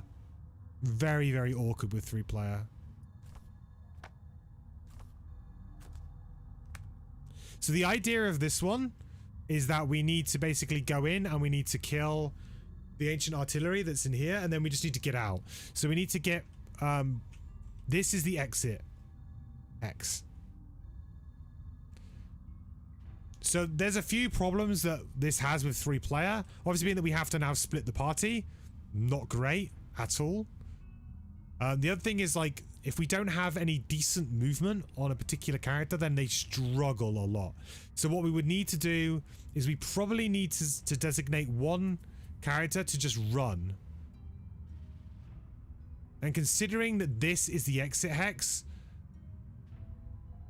I think we should probably run to here, and we kind of, we run through, and then we all go back through together. Now, in order to do that, I have to play like this, which is a boatload of movement, but very tricky, and I'm probably going to have to go very late with my initiative. However, the good thing about this is that our songs are just regardless, so songs still benefit, which makes the Soothsinger, I think, really, really good in this style of mission, compared to like other support characters would really struggle here because they have to have range, and most of our support abilities are without range. So again, we could even do call to action. It works very well. Don't have to worry about it. So what we're probably going to do is we're probably going to get here and we're going to hunker down.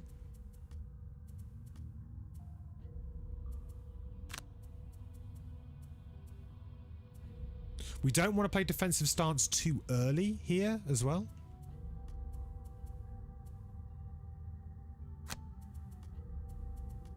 Actually, cautious advance is probably not what we want to play right now.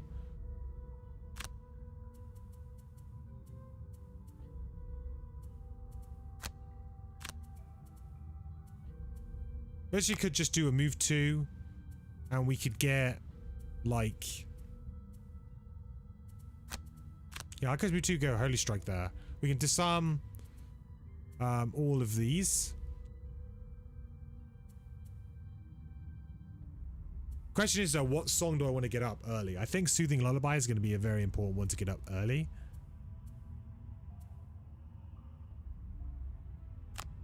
$19 is maybe not early enough against these. But we'll see. I'm gonna have to risk it for a bit of a biscuit. Okay, they're not doing anything. That's good. That means that we can disarm them for the following turn.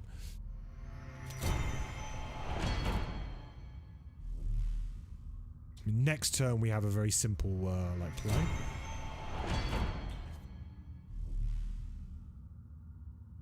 I think they've added these new markers for the doors. I like them. Makes them a bit more distinct so that you can see where the doors were. I think that was like a common bit of feedback from the open beta, was that sometimes it's very difficult to see the hexes in this one. Seems to have done a good job. See, that extra hex is going to come in use like immediately, right? Immediately.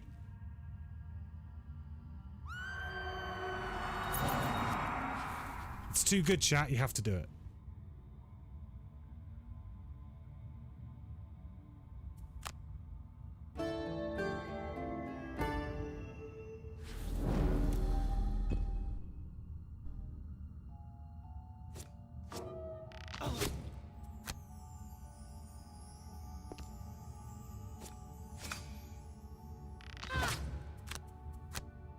It's kind of a bit awkward.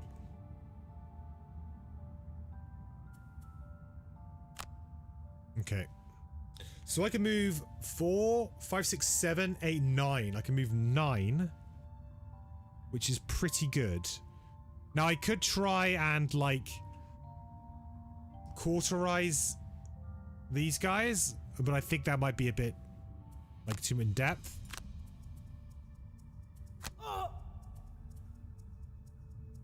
2, 3, 4, 6, 7. I think I'm just going to go for it. This is my big move. I just need to try and gain space here.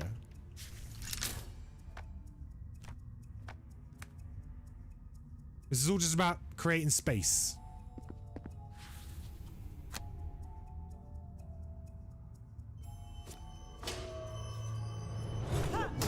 Get wound up on the ancient artillery.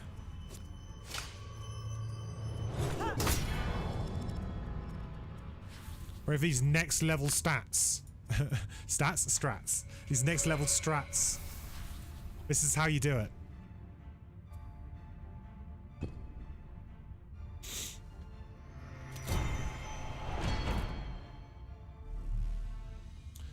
And then we probably long rest. We get back our big move. And we do it again. And we run.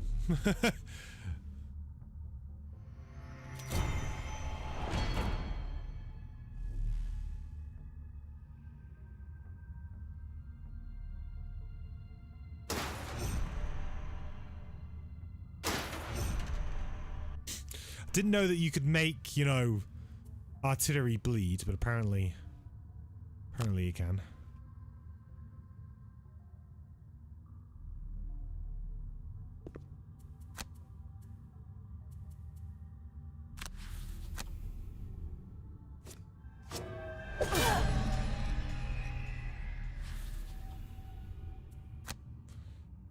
I may as well heal up here. We may just have to defensive stance and just chill. Like now is definitely the time to go like cautious advance, defensive stance, like as a turn. It's a very simple turn. The only thing is though is that realistically we're only dealing with one archer, so we could just try and like get a little bit cheeky here.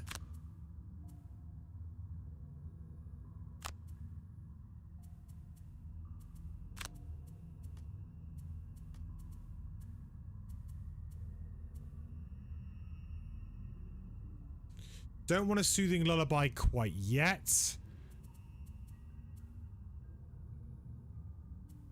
I think Song of Speed could be very good because it can help him move even more. So maybe we'll do that. And tuning the outcome, I think, is fine. We'll go quite late. And then we're gonna get our disarms back for the next round, I think. So we long rest here because we want to get our boots. And we're gonna have to burn cauterize, which is a pain in the ass, but we've actually kind of, you know, we've got our most important wounds off already, so.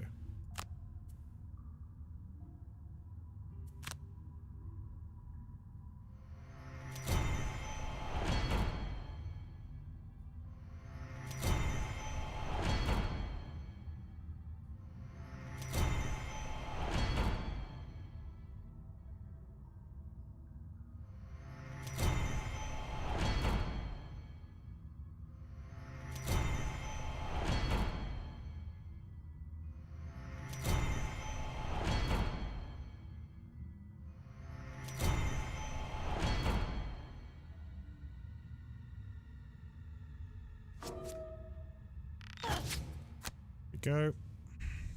Calculated.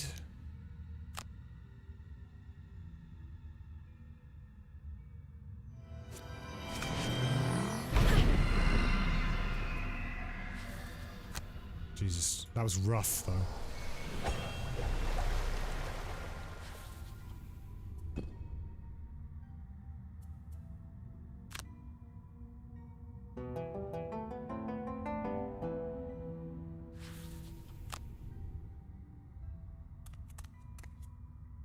Actually, I can't really get too close.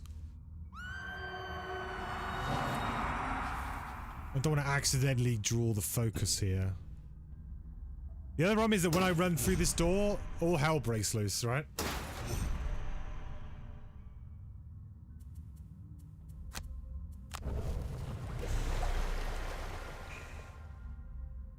At the moment, they're like quite comfortably just sitting there.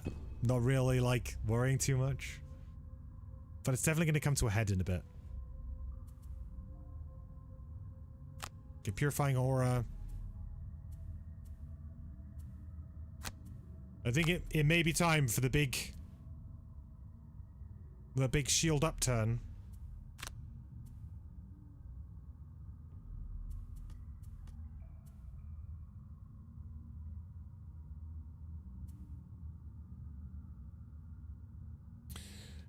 And maybe I can go for a heal on her and, like, yeah, go kind of late, do a late heal and a curse. I should be able to get a couple of things with this, I imagine. At least 2, maybe more. Okay, so for you, because you're now visible. 1, 2, 3. So importantly, I get, what is it, a +1? To all my moves. 1, 2, 3. Oof, this guy's in a really annoying spot, right? 2, 3, 4, 5, 6, 7, 8. I can get to the door.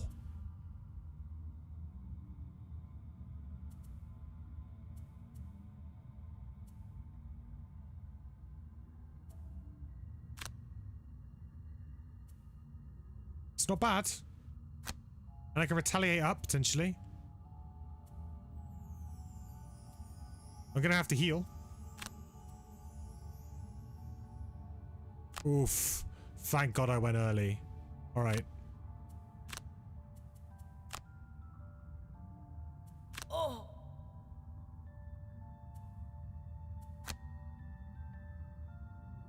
Oh, there's 2 traps there. I didn't even notice. Oh man, that's killer because I can't jump.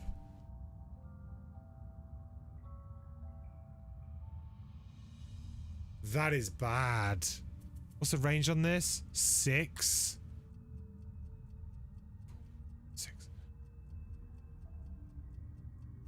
I have to go for it though, right? I don't think I need the boots.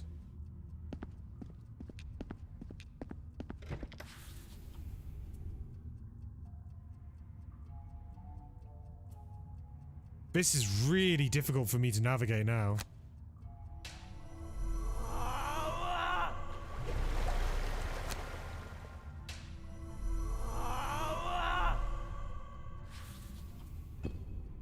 Okay.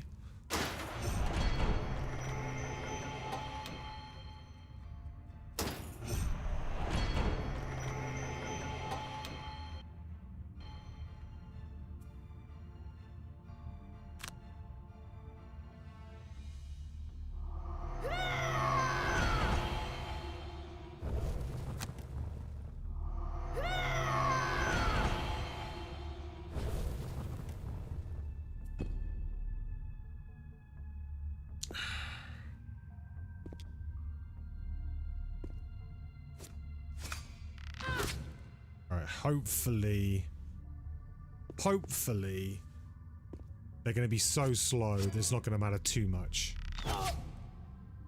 Okay, well, that was lucky. I'm going to have to go through a trap. I don't see any other reason, any way of me really dealing with this.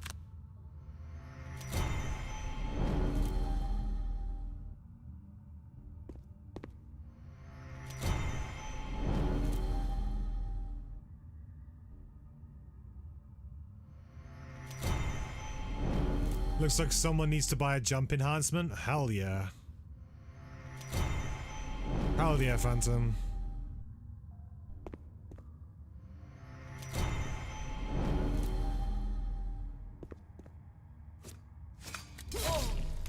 Oh, hang on, I've got one on the bottom of... I do have one, right? On the bottom of...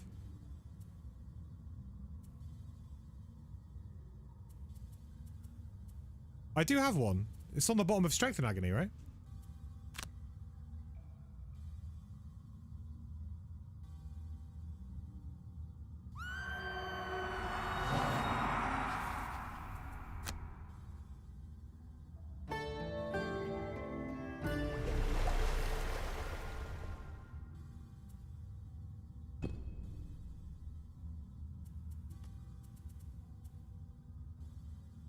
Dude, this doesn't have jump?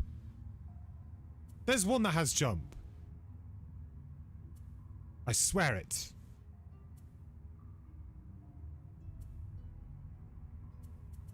Well, I don't really know what to do here because I'm in like a lot of trouble.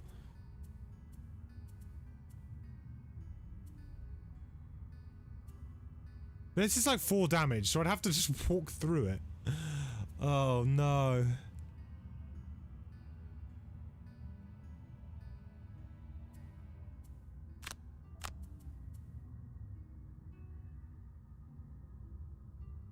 Someone's gonna have to walk through it at some point.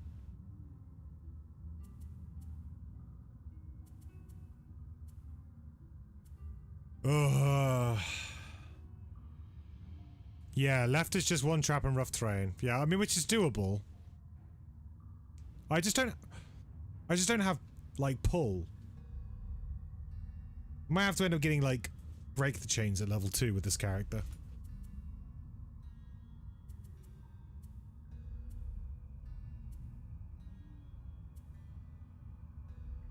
Okay. If I short rest, lullaby, he would go to 5, she would go to 5, be able to hit the trap without burning a card, and like hide. Right? Short rest. Soothing lullaby.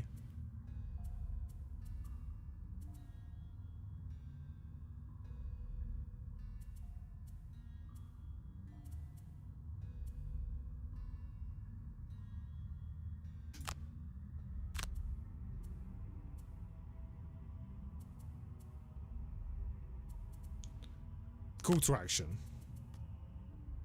Resistad finds death.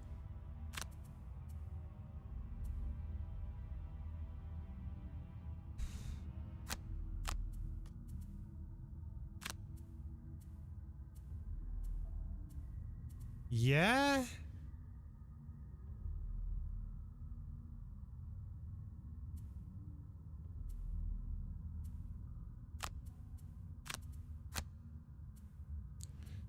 Do not like this. This is so jank.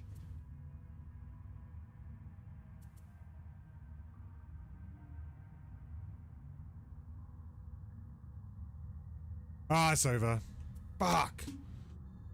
Oh, that is so annoying.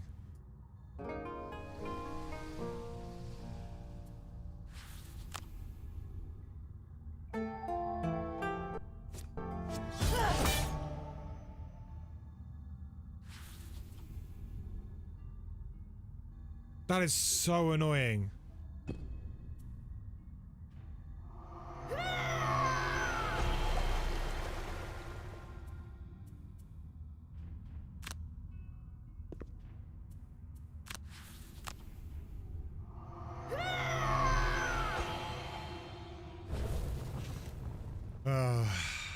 I had a card enhanced to jump on beta. 4 plus X, I think.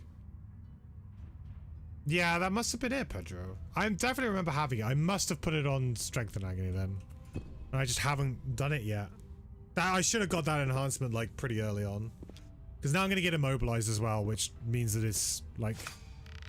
I can't sit here on this door for very long. I'm going to get hit a lot here. And all 3 mercenaries have to go as well.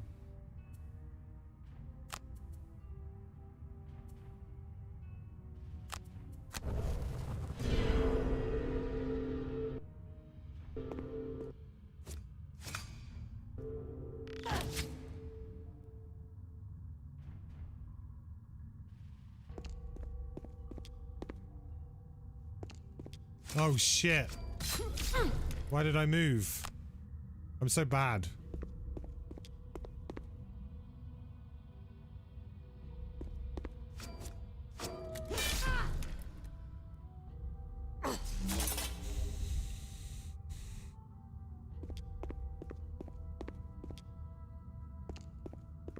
Just waiting for this guy to one-shot me. Come on. Get over and done with.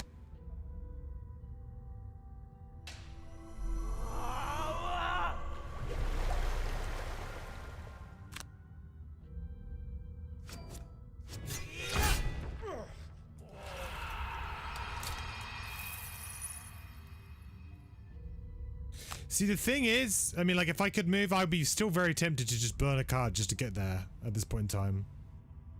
I mean, I can't, so I won't.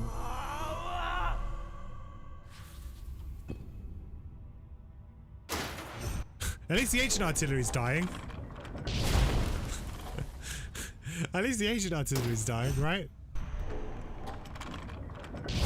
Just only 7 more turns to go. We got it.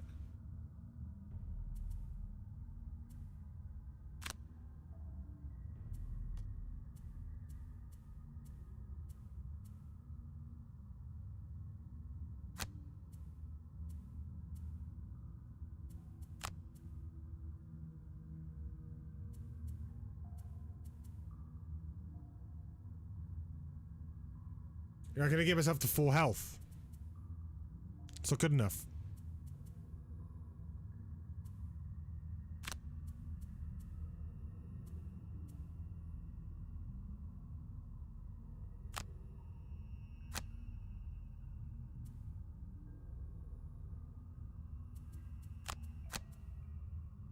Oh, Jesus, what do I do? I mean, I have a big heal somewhere, right? I have Glorious Bolt. But if I just do a heal, that's such a bad... I mean, I could just short rest, try and get Dazzling Charge back.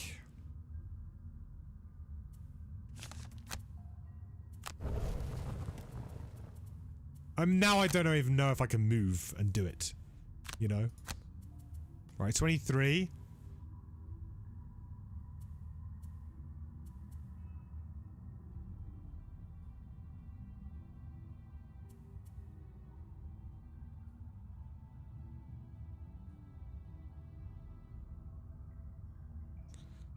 So I'm gonna be at 3. I'm gonna be at 6 health. Then I'm gonna go down to 2. I can actually play Blood Pact from the brink here. Actually, legit kind of is good.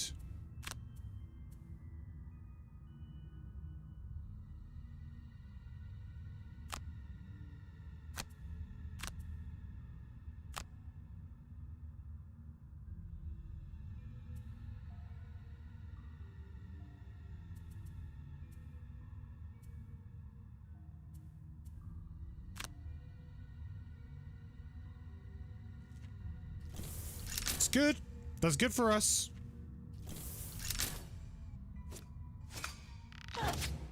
Oh no, he's gonna move there? Please don't move there. Oh, he has no move. Thank God.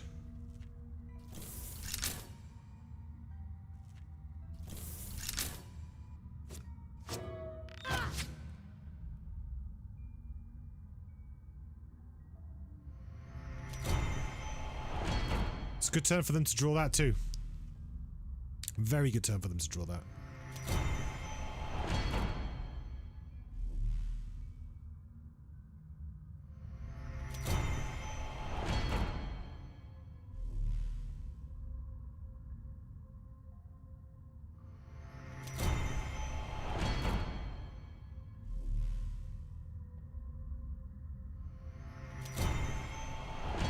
Any more? Any more want to go?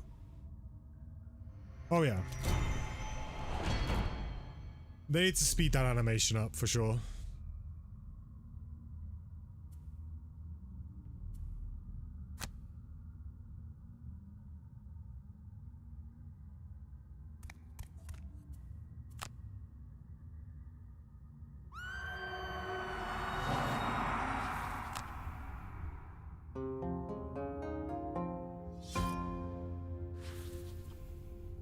Very nice. So now I think we just want to...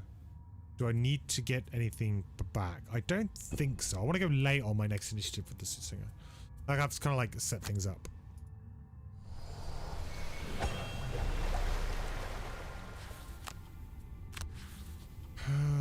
Chill.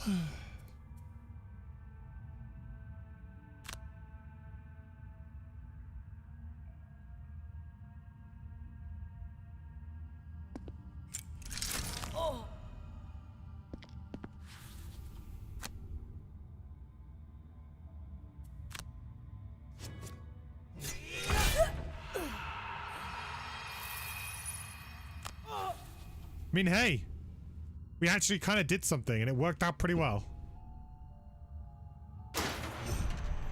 So now we've like reset the scenario pretty much to where we want to be. This is what we got to kill. The good news is that we can kind of take it at our own pace. But if we're too slow, then we can definitely just lose. Definitely.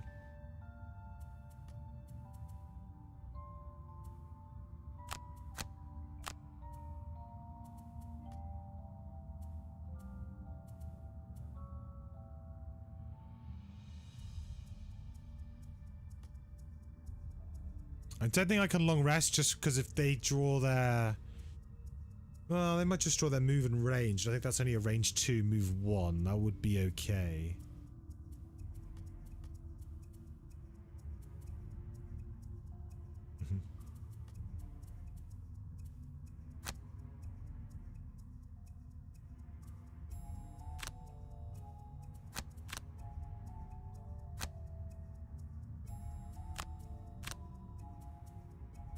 Kind of a weird turn here. Maybe we go late into some things that are left. Oh boy. This animation could do with speeding up too.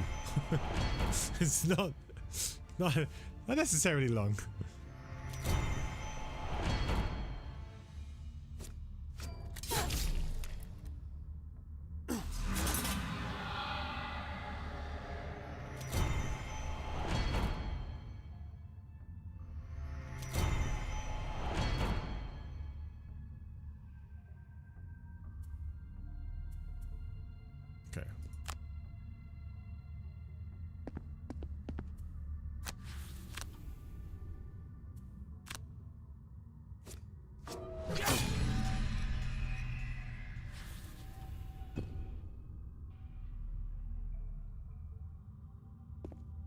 Bit nervous about these archers. I mean, they're very slow, but they do have decent range, so eventually they will just get sort of on top of us.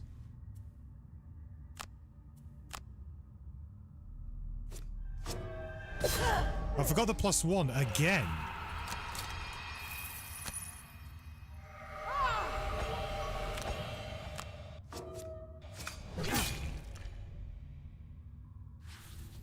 Now, I know that I don't necessarily have to kill everything, right? But you kind of do have to kill everything. This is why those kind of missions like, oh, you don't have to, you can just get out. Like, you can in certain situations. Generally speaking, we might end up keeping like a couple of the guards alive because they're very slow. But most of the archers will need to be killed. You know, we might be able to get away with just ignoring these two. These two might be annoying because they're blocking the doors, so we may have to deal with them.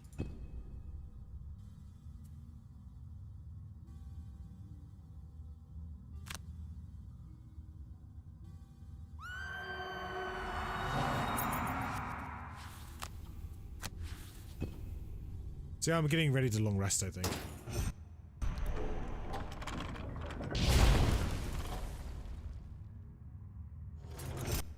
One down.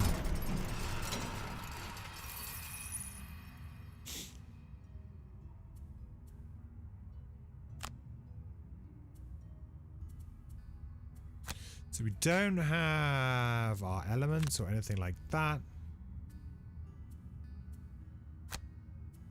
Kind of like the idea of just doing Beacon of Light and Glorious Bolt. Quite comfortably long rest here. Quite comfortably long rest here. Should be all good.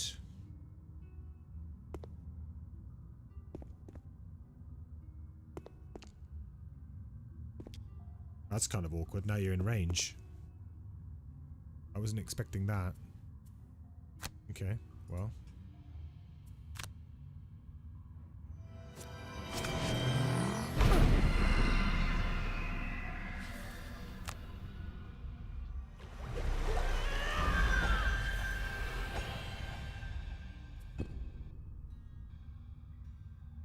Four more turns. It does feel weird, like, wounding them. It feels very cheaty. Don't know whether or not you should really be able to wound ancient artillery. It's a strat, but it's a bit jank. Now, the question is, do I actually want to use Blood Pact? Blood Pact was very, very useful. And I could play Blood Pact on the next turn and actually be a really decent attack. Like, it's going to take 1 damage, can do 6. I mean, that should kill.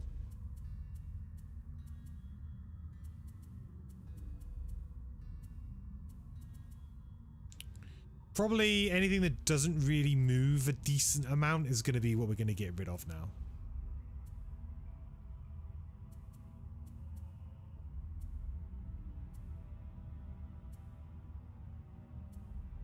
Probably Unbridled Power, because actually we've got rid of the Cauterize, right? So we don't have any way of making the element anymore.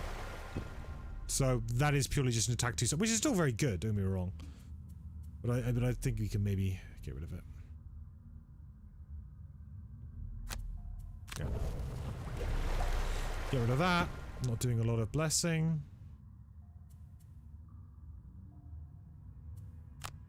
Quite comfortable long rest on her, actually, here. I mean, I could just go for Holy Strike Daybreak, but it's a bit meh.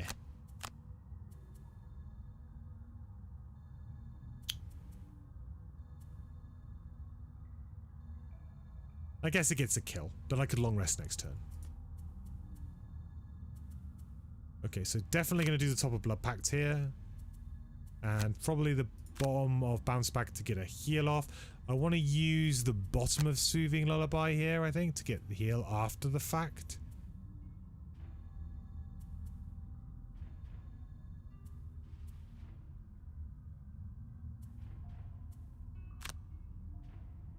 I could strengthen everyone as well. That seems pretty decent.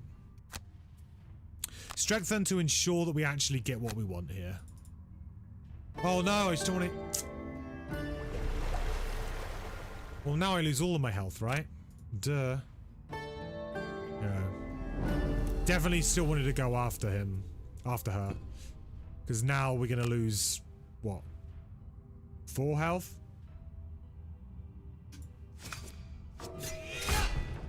Missed the +1 again. I need, like, I don't know. fucking signpost or something flashing up to be like, what are you doing? Choose the +1. Also just get too used to using the level 9 version of this, I think, where you don't have to do anything.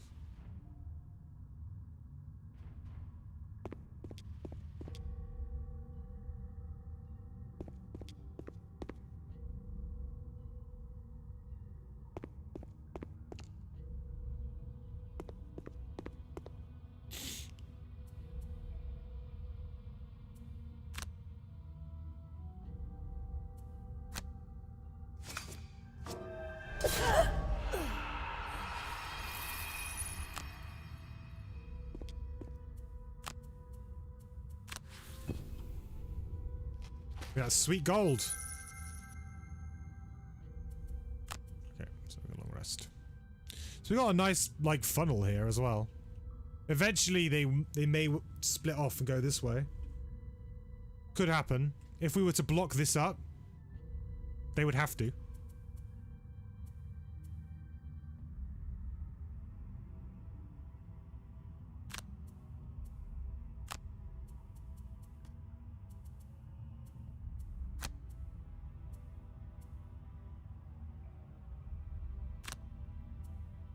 I am... Oh, wow. I didn't realize how... I need to start moving. I'm already very low on the Sootsinger. I need to start... Yeah, I need to start moving. This is a problem. This is a problem for her.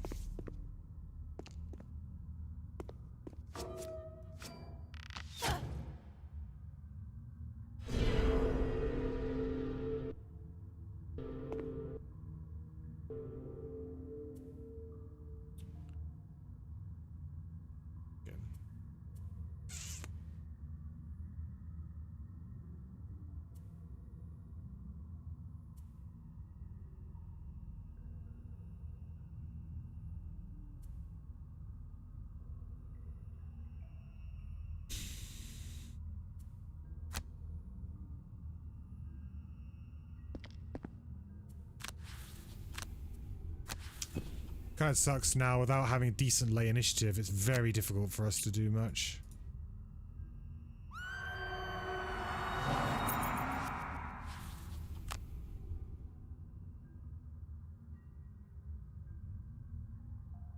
Very difficult for our Sunkeeper here too. We need to keep a spot open.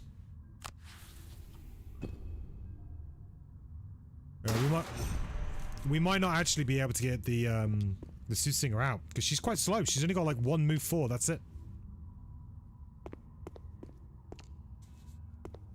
Got 1 move forward and a set of boots. 1 move forward, a set of boots and a dream.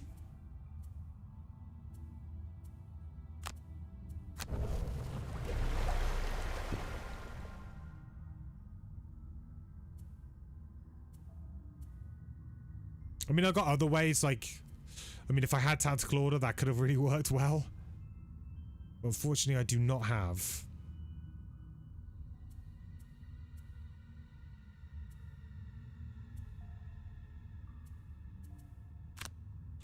Right. That gets us to there, and I think we just need to start attacking. The Berserker should be able to carry her. Yeah. I mean, she's small enough, right, Carl? She's small enough. I mean, look at this initiative she's got to go on as well. I got +1 move to all of their actions. That's not to her actions, though.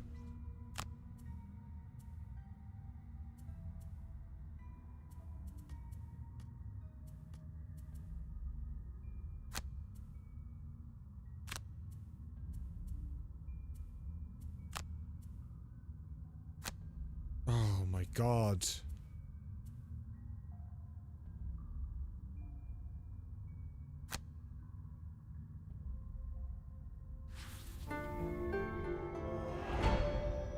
I actually feel like maybe... I mean, I can't play this quite yet, though.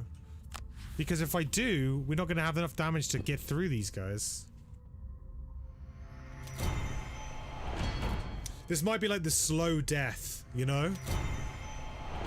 We're just not doing enough. So this could just be the slow death of our party.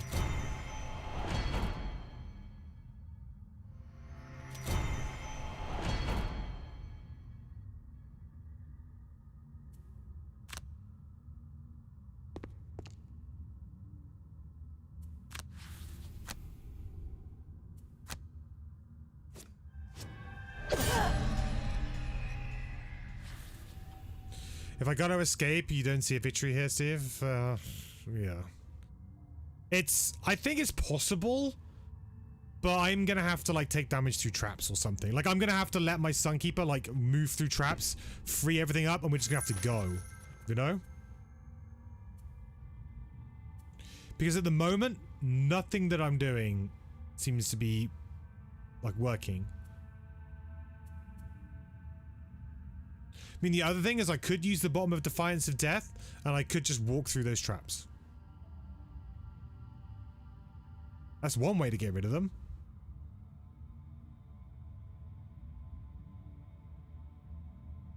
I'm kind of hoping if we go late enough, though, that things will kind of change, you know?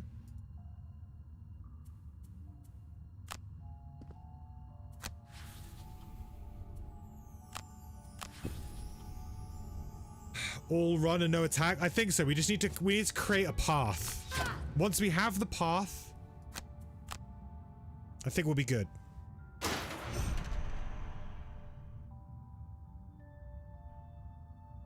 And realistically, it's figured out by us going super late.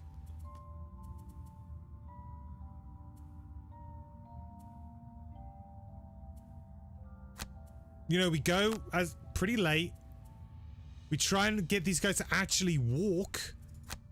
Like, as soon as this guy draws a move, there you go, move 2, great. Here we go. Now stuff's gonna happen. A little bit.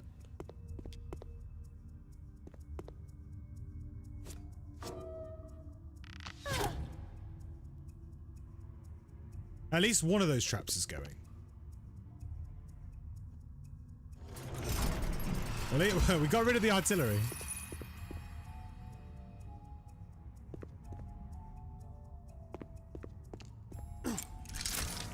Right. That's good. That's like step number 1.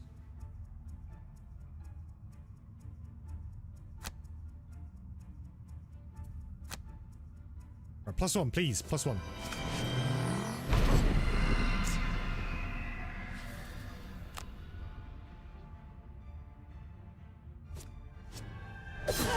There's the +1 I wanted.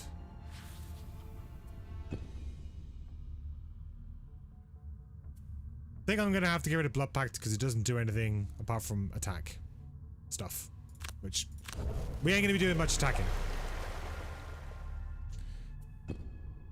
That is a late initiative though. Maybe I should have kept it just for that.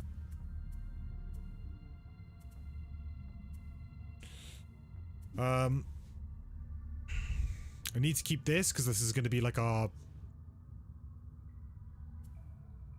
late turn. I want to move with Marching Beat this turn. Song of Speed is what we're going to need to get us going.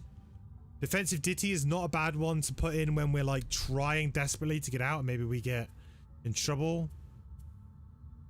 Is Throw Voice what I get rid of? Like literally our best card, and I have to get rid of it because everything else has a purpose.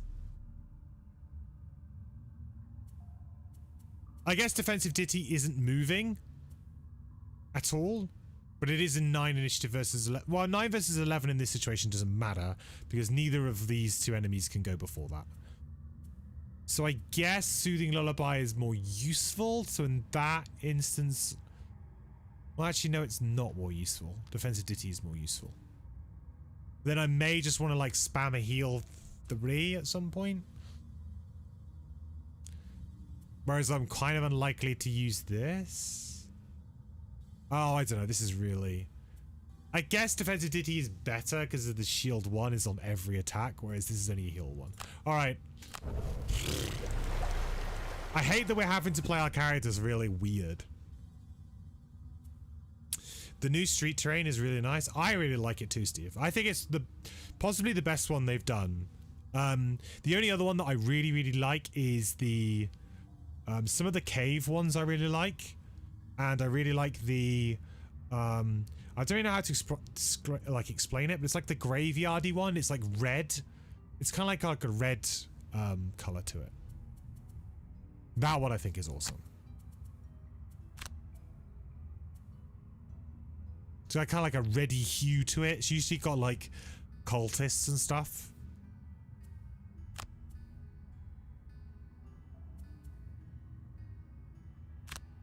In Dazzling Charge might be pretty decent. Beacon of Light, Dazzling Charge, let's go. Here comes the Song of Speed, right?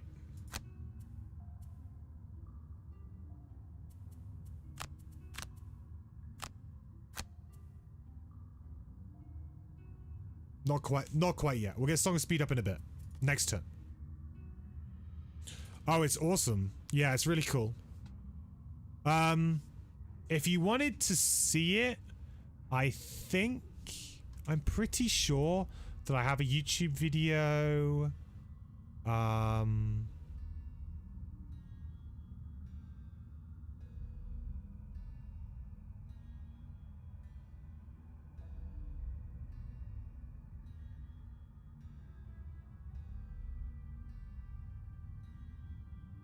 Yeah, the insane retaliate damage video that I did. I mean, you might want to save yourself for the surprise, but this video here, I believe, is where I do a scenario in that biome. You managed to get your wife to start playing the big box after you finished Jaws of the Lion, and then your brother got digital, so you started playing with him. Lots of Gloomhaven in your life, which I'm okay with. You can never have too much Gloomhaven in your life, Kyle. The most annoying thing for me right now is because lockdown has come into effect again. I've had to stop playing Jaws of the Lion with my girlfriend. So, well, that's the most annoying thing right now. I mean, aside from the other problems in the world that we have, but that's kind of frustrating.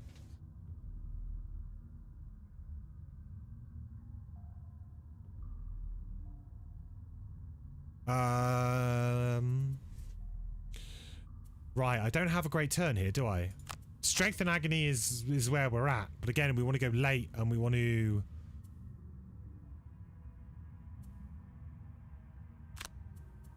maybe do Defiance of Death? This is like such a weird turn. I really need them to go early and walk through traps and things. Nope. I'm not gonna get that.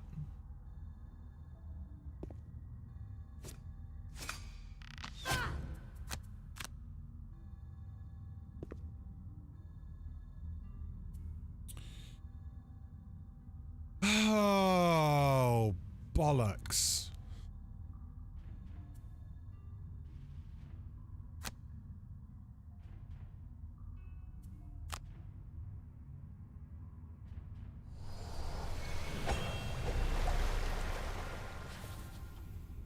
Just don't know what to do.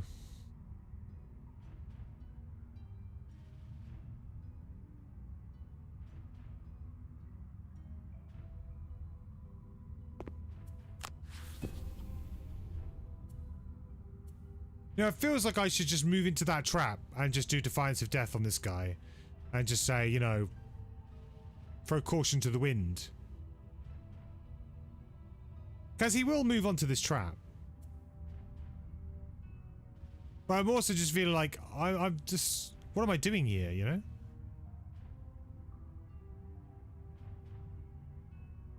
I'm basically taking 4 damage...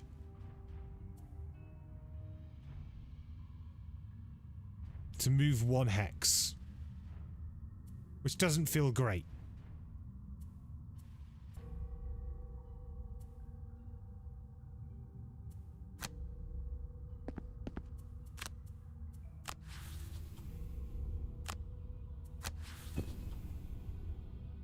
Ugh.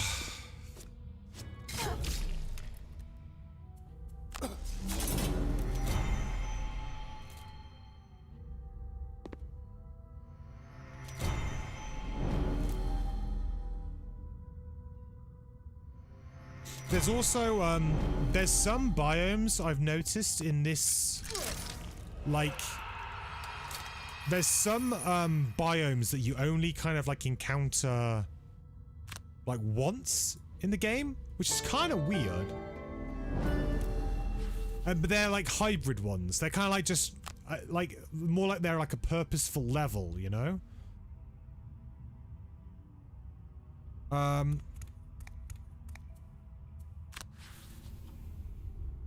I mean, I have stamina potions actually, so I can get that move back a lot. So, I mean, it'd be really interesting to see, like, them use it a little bit more. Because there's one in this patch, which is kind of like, it's like a temple. That's the only way that I can describe it. It's kind of like a temple. And it's really cool, but it's only used once for one level. And I think, like, elements of it might be used in another level, like another level kind of, like, turns into it. And there's another one in here where there's like a shack in the woods, which is nice. So you kind of like, you're in the woods and then you go through and then there's like a house that you go into, which is kind of like a lot of the scenarios in base game are like that, have that kind of feel to them. I would like to see more of this.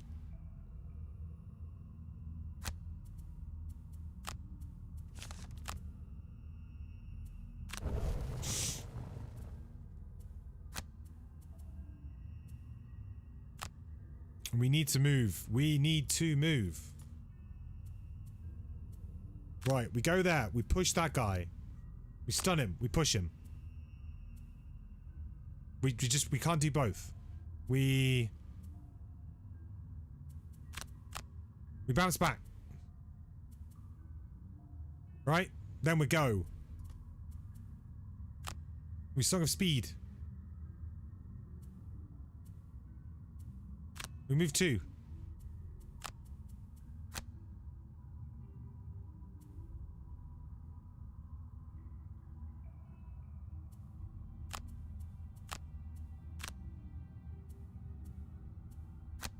Right. Get out of the way.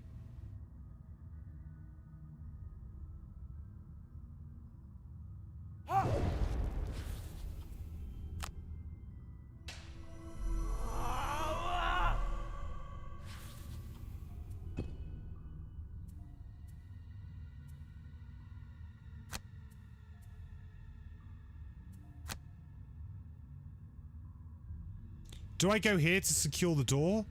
I think I probably do. Because this guy's going to try and move to that hex. Which then blocks the door again for everyone else behind. Alright, secure the door.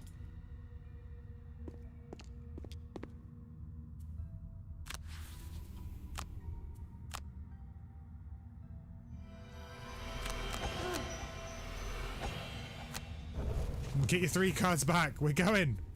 We're running.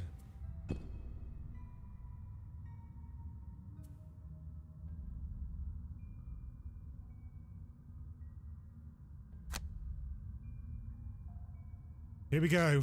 Here comes the all-in plays.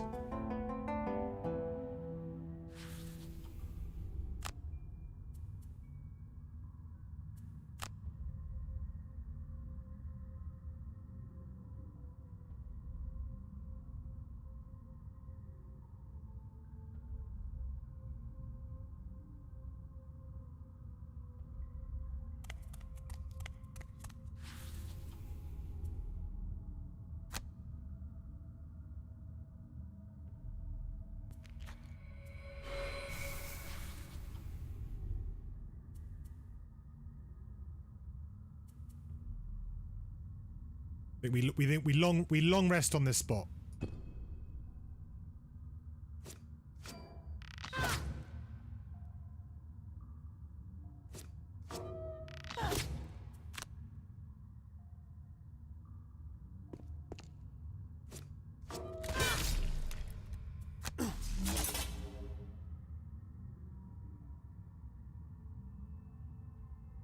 Oh, I think we have a fighting chance here.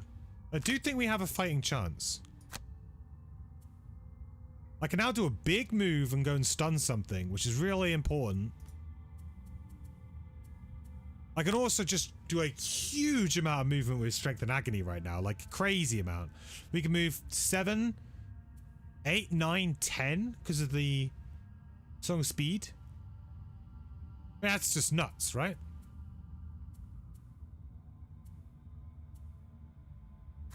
And to be honest, I could then stun like one of these. This could be huge. I mean, we do have the danger of leaving the Soothsinger behind, but the fact that we can then just like long rest, get our cards back, go early, run.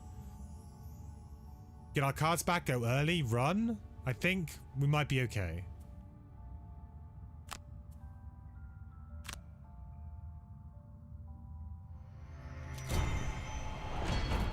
Kind of frustrating, but it's fine.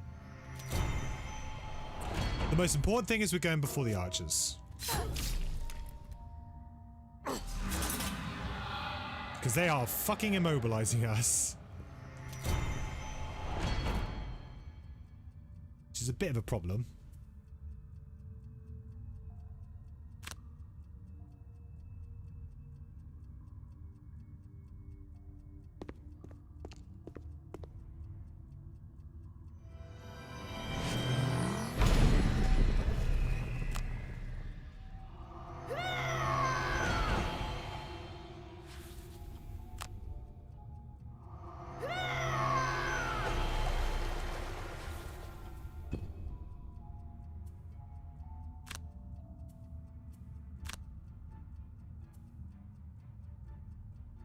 One, two, three, four, 5.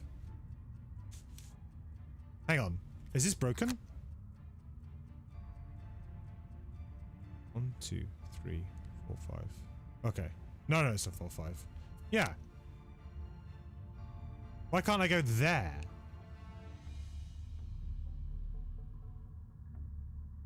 Uh-oh, found a bug. Strength and Agony plus Song of Speed is broken.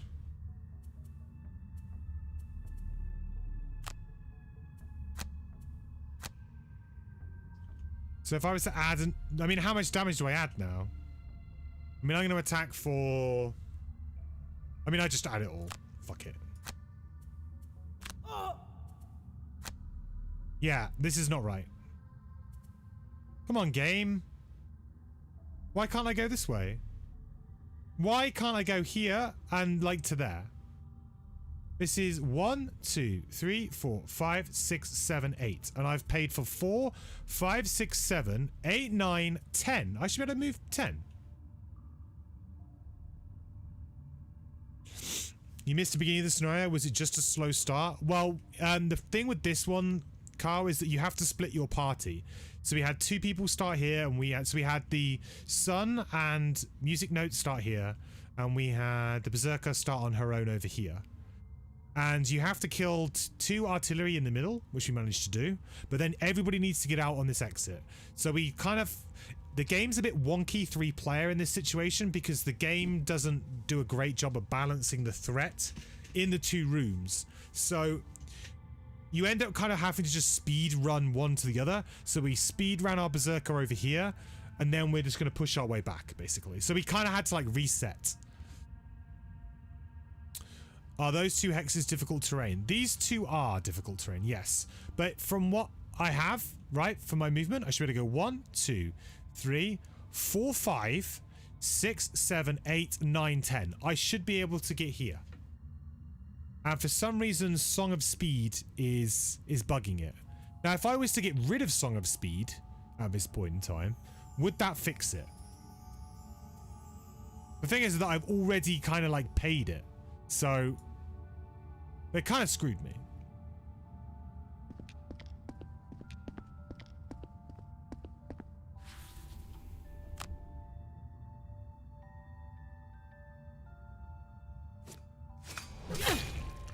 Because ideally I wanted to stun this, so then I only get attacked by these 2. Now I'm going to get attacked by 3 things. It's not that bad because of my shield 3, but it's just frustrating.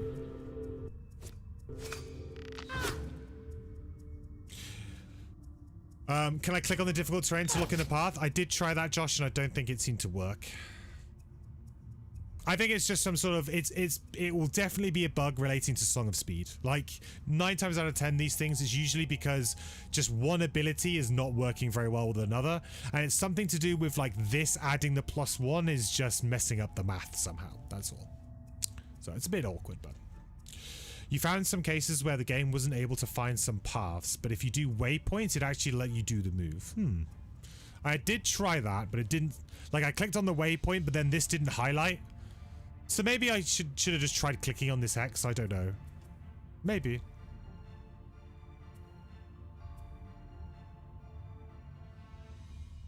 But I don't think I want to go late ever again.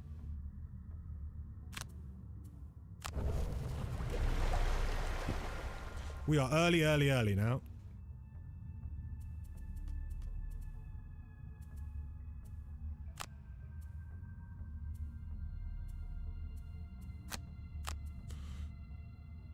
So 1, 2, 3, 4, 5, 6. I can get over here, which is pretty nice.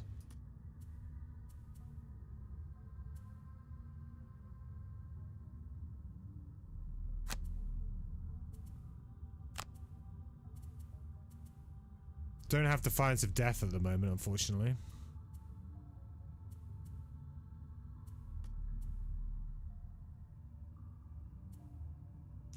I am immobilized here. I have to be very careful with what I do with my turn.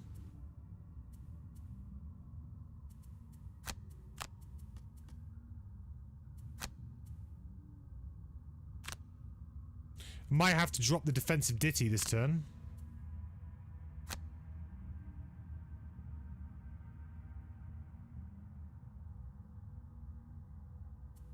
You see, because like sometimes it shows that pathing, but like obviously you would never choose that pathing.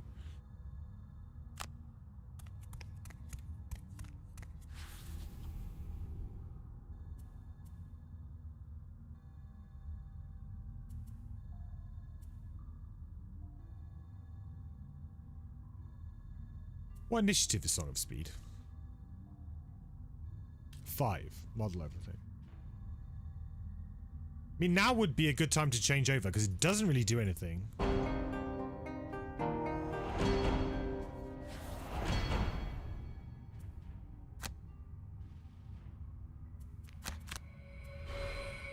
I'm a little bit nervous because if we get hurt a lot with our Sootsinger, we're in trouble.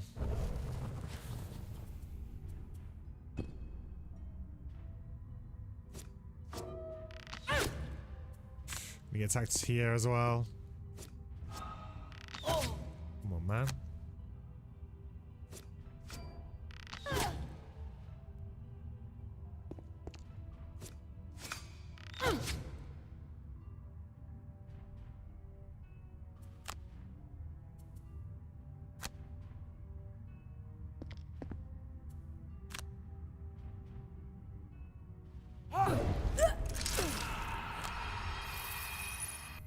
+1! No! We were doing it! We were doing it!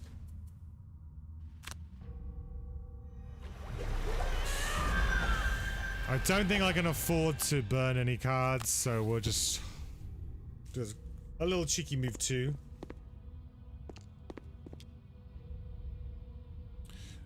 I mean, we're doing it. We can get this guy dead pretty simple, and then we're gone. What do we got? 1, 2, 3, 4. Yeah, I can get there with a Sootsinger. And also importantly, we can actually exhaust on this spot and it's fine. So as long as we get to that spot, it's absolutely fine. We can just exhaust. If I just go for Song of Speed, it's probably pretty good. We're probably getting out.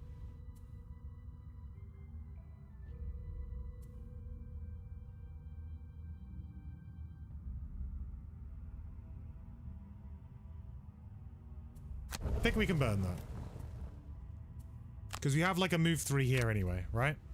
So we just attack, and it'll actually be a move 4. Redraw! We need the move 4! Go, go, go, go, go!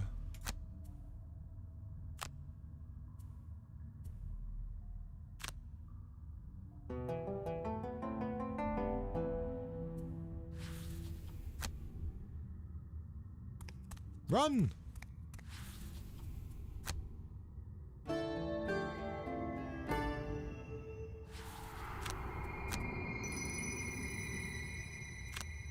shouldn't celebrate too early. But I think we've done it. Starting to hope, yeah.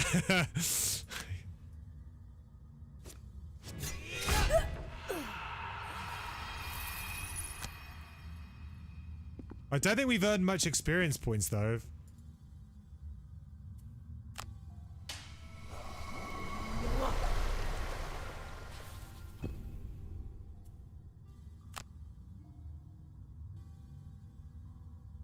Run!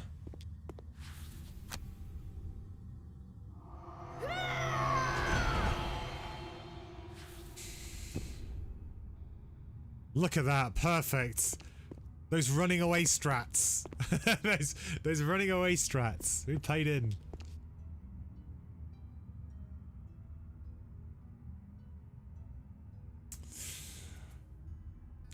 Brilliant. Okay. So we just need to, I guess, maximize some XP. We can play the top of Cautious Advance one more time, which would be nice. We'll do that.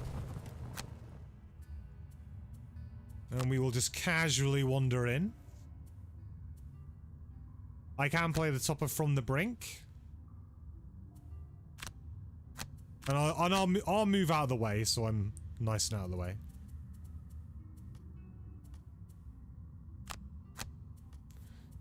And we can move to and strengthen. Defensive ditty, why not? Good game, good game.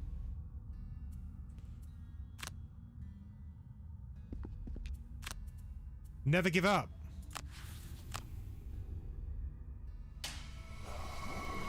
Never surrender.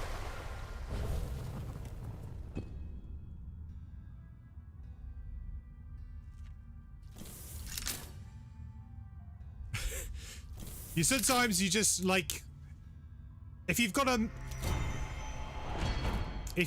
a major stamina potion and an empowering talisman left, you know, that's pretty big. That's a big deal, Steve. It's a big deal.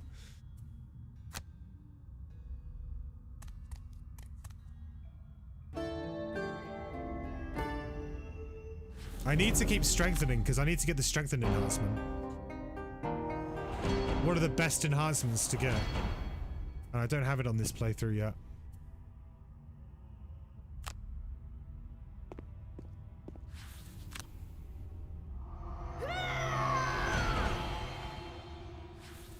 Oh, that was a good win.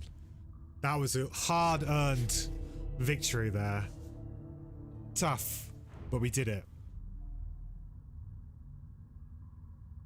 I still feel like those particular scenarios need to be rebalanced with 3 somehow. I don't really know how right now. Like we've talked about maybe them having one particular room be much easier than another, like actually a lot easy, but I don't know if that's because they're worried that, oh, in that instance then people will just put, you know, you could cheese it, but you're still having to cheese either way. You're either having to, you know, bolt through, like literally bolt with the bolt through to get, you know, to the next room to then like hook up with your teammates and be safe. So I don't see what the difference between that and maybe just using some like invisibility cheese on another character would be. It'd be exactly the same kind of situation. So I think they're just hard scenarios with 3 full stop. I'm glad that they don't do much of this in the new patch. I think there's only like 1 more mission like this, maybe 2 more missions like this. And this is the worst balanced one out of the lot. The other 2 are a bit better, I think. But then I did also go down to just playing two characters with my playthroughs, purely because the prevalence of this mission. This mission made me go down to 2 mercenaries, so.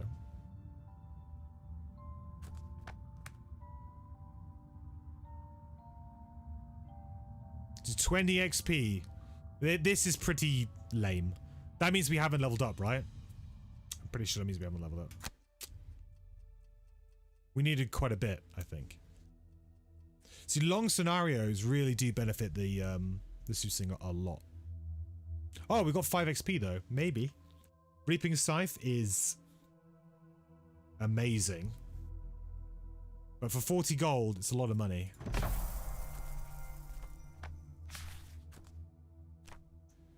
Alright, please say we've leveled up. Oh, we leveled up on the Sunkeeper. Oh, we're pretty close to Berserker. Okay. Alright, so what do we get at level 2? So we have Practical Plans, a first level 2 card, or we have Unwavering Mandate. So this is like... This is an interesting set of cards, and the first time I played through this, I went straight for Unwavering Mandate. See, the thing with Practical Plans is it's probably the most fair card I've ever seen in Gloomhaven. Attack 5, move 5, you know?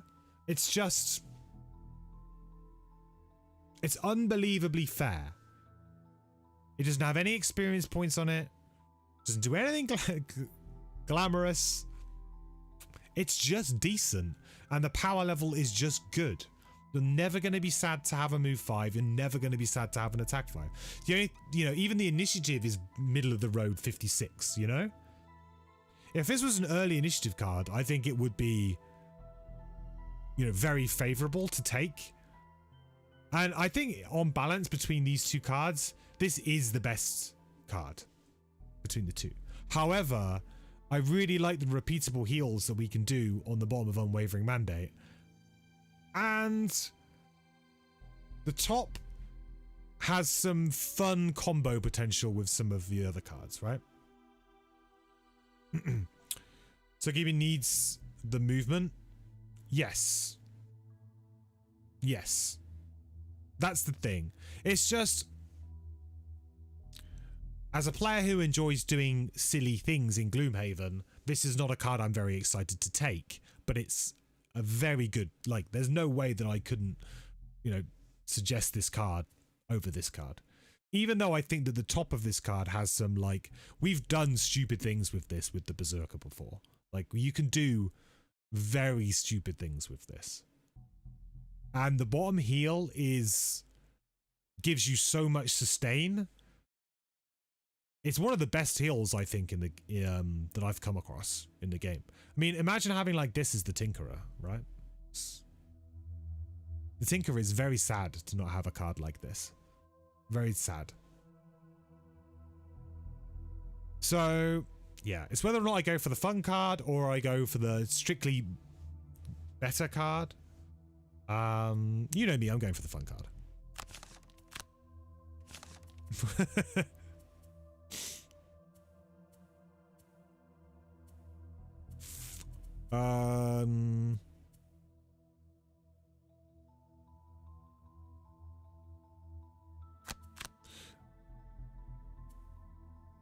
Also, the bottom heal on this is actually kind of like quite relevant too, because it means that you can essentially do a double heal turn if you wanted to, or you know, attack and a heal as well. Heal's great on the bottom of a card. Plus, we could strengthen with it. That's a good broken enhancement we can do. I think we get rid of Glorious Bolt because, I mean, the bottom has been an okay little attack, to be honest, especially considering that we have a Soothsinger in our eye, because this ends up being an attack 3, range 3, like muddle. It means that we can like pair it with a shield or something like that.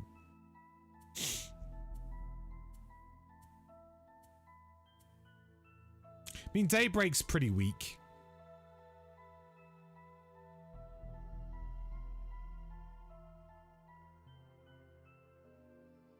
I would like to try and get more Blessing going on, though.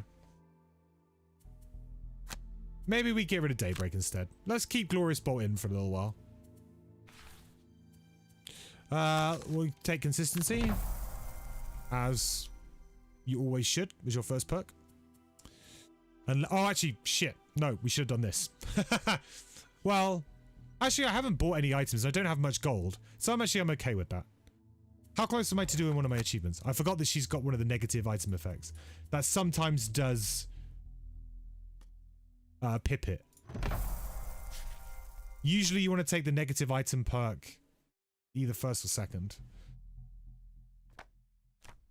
Okay. Yep.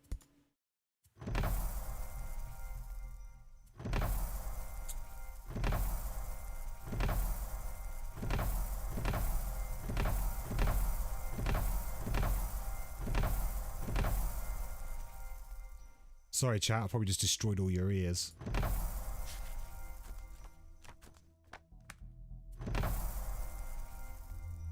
Ear destruction. How close am I to doing my first perk point?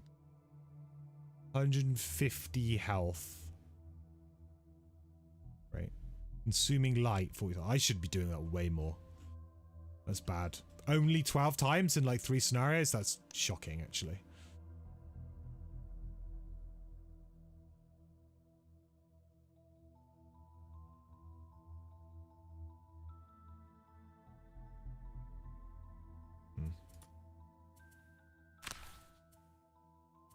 Cool.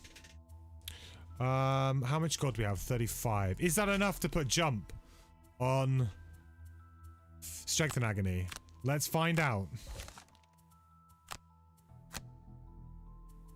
No. Okay.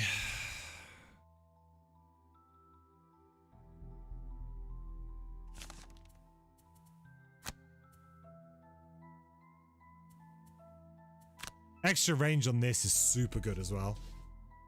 Range 2 is like the only downside to this card. I really like putting range on this. I like putting range on like heals in general if you can.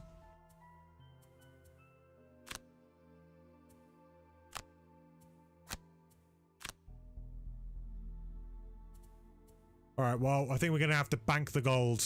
And we're gonna have to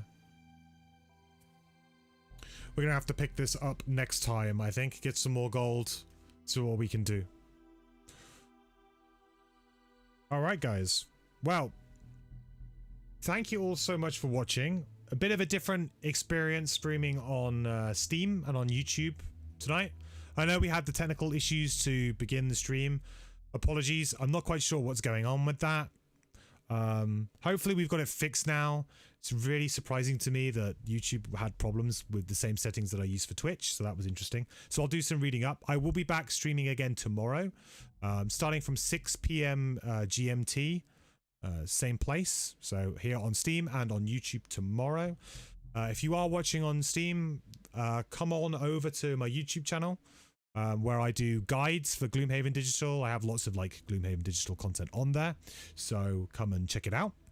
Also, if you do want to watch me stream regularly, then Twitch is like the best place to come follow me, because that's usually where I stream. We also have a community Discord server. I don't have a link to it now, but you can find it in most of... Let me see if I can get a link.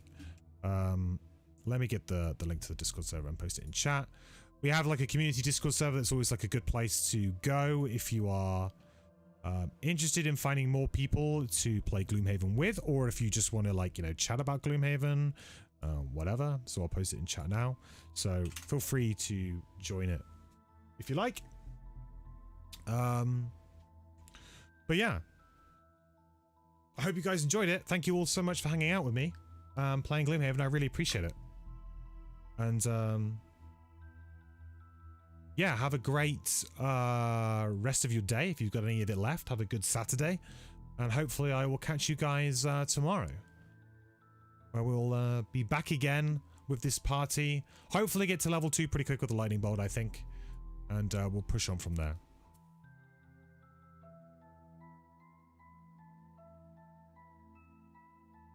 Cool.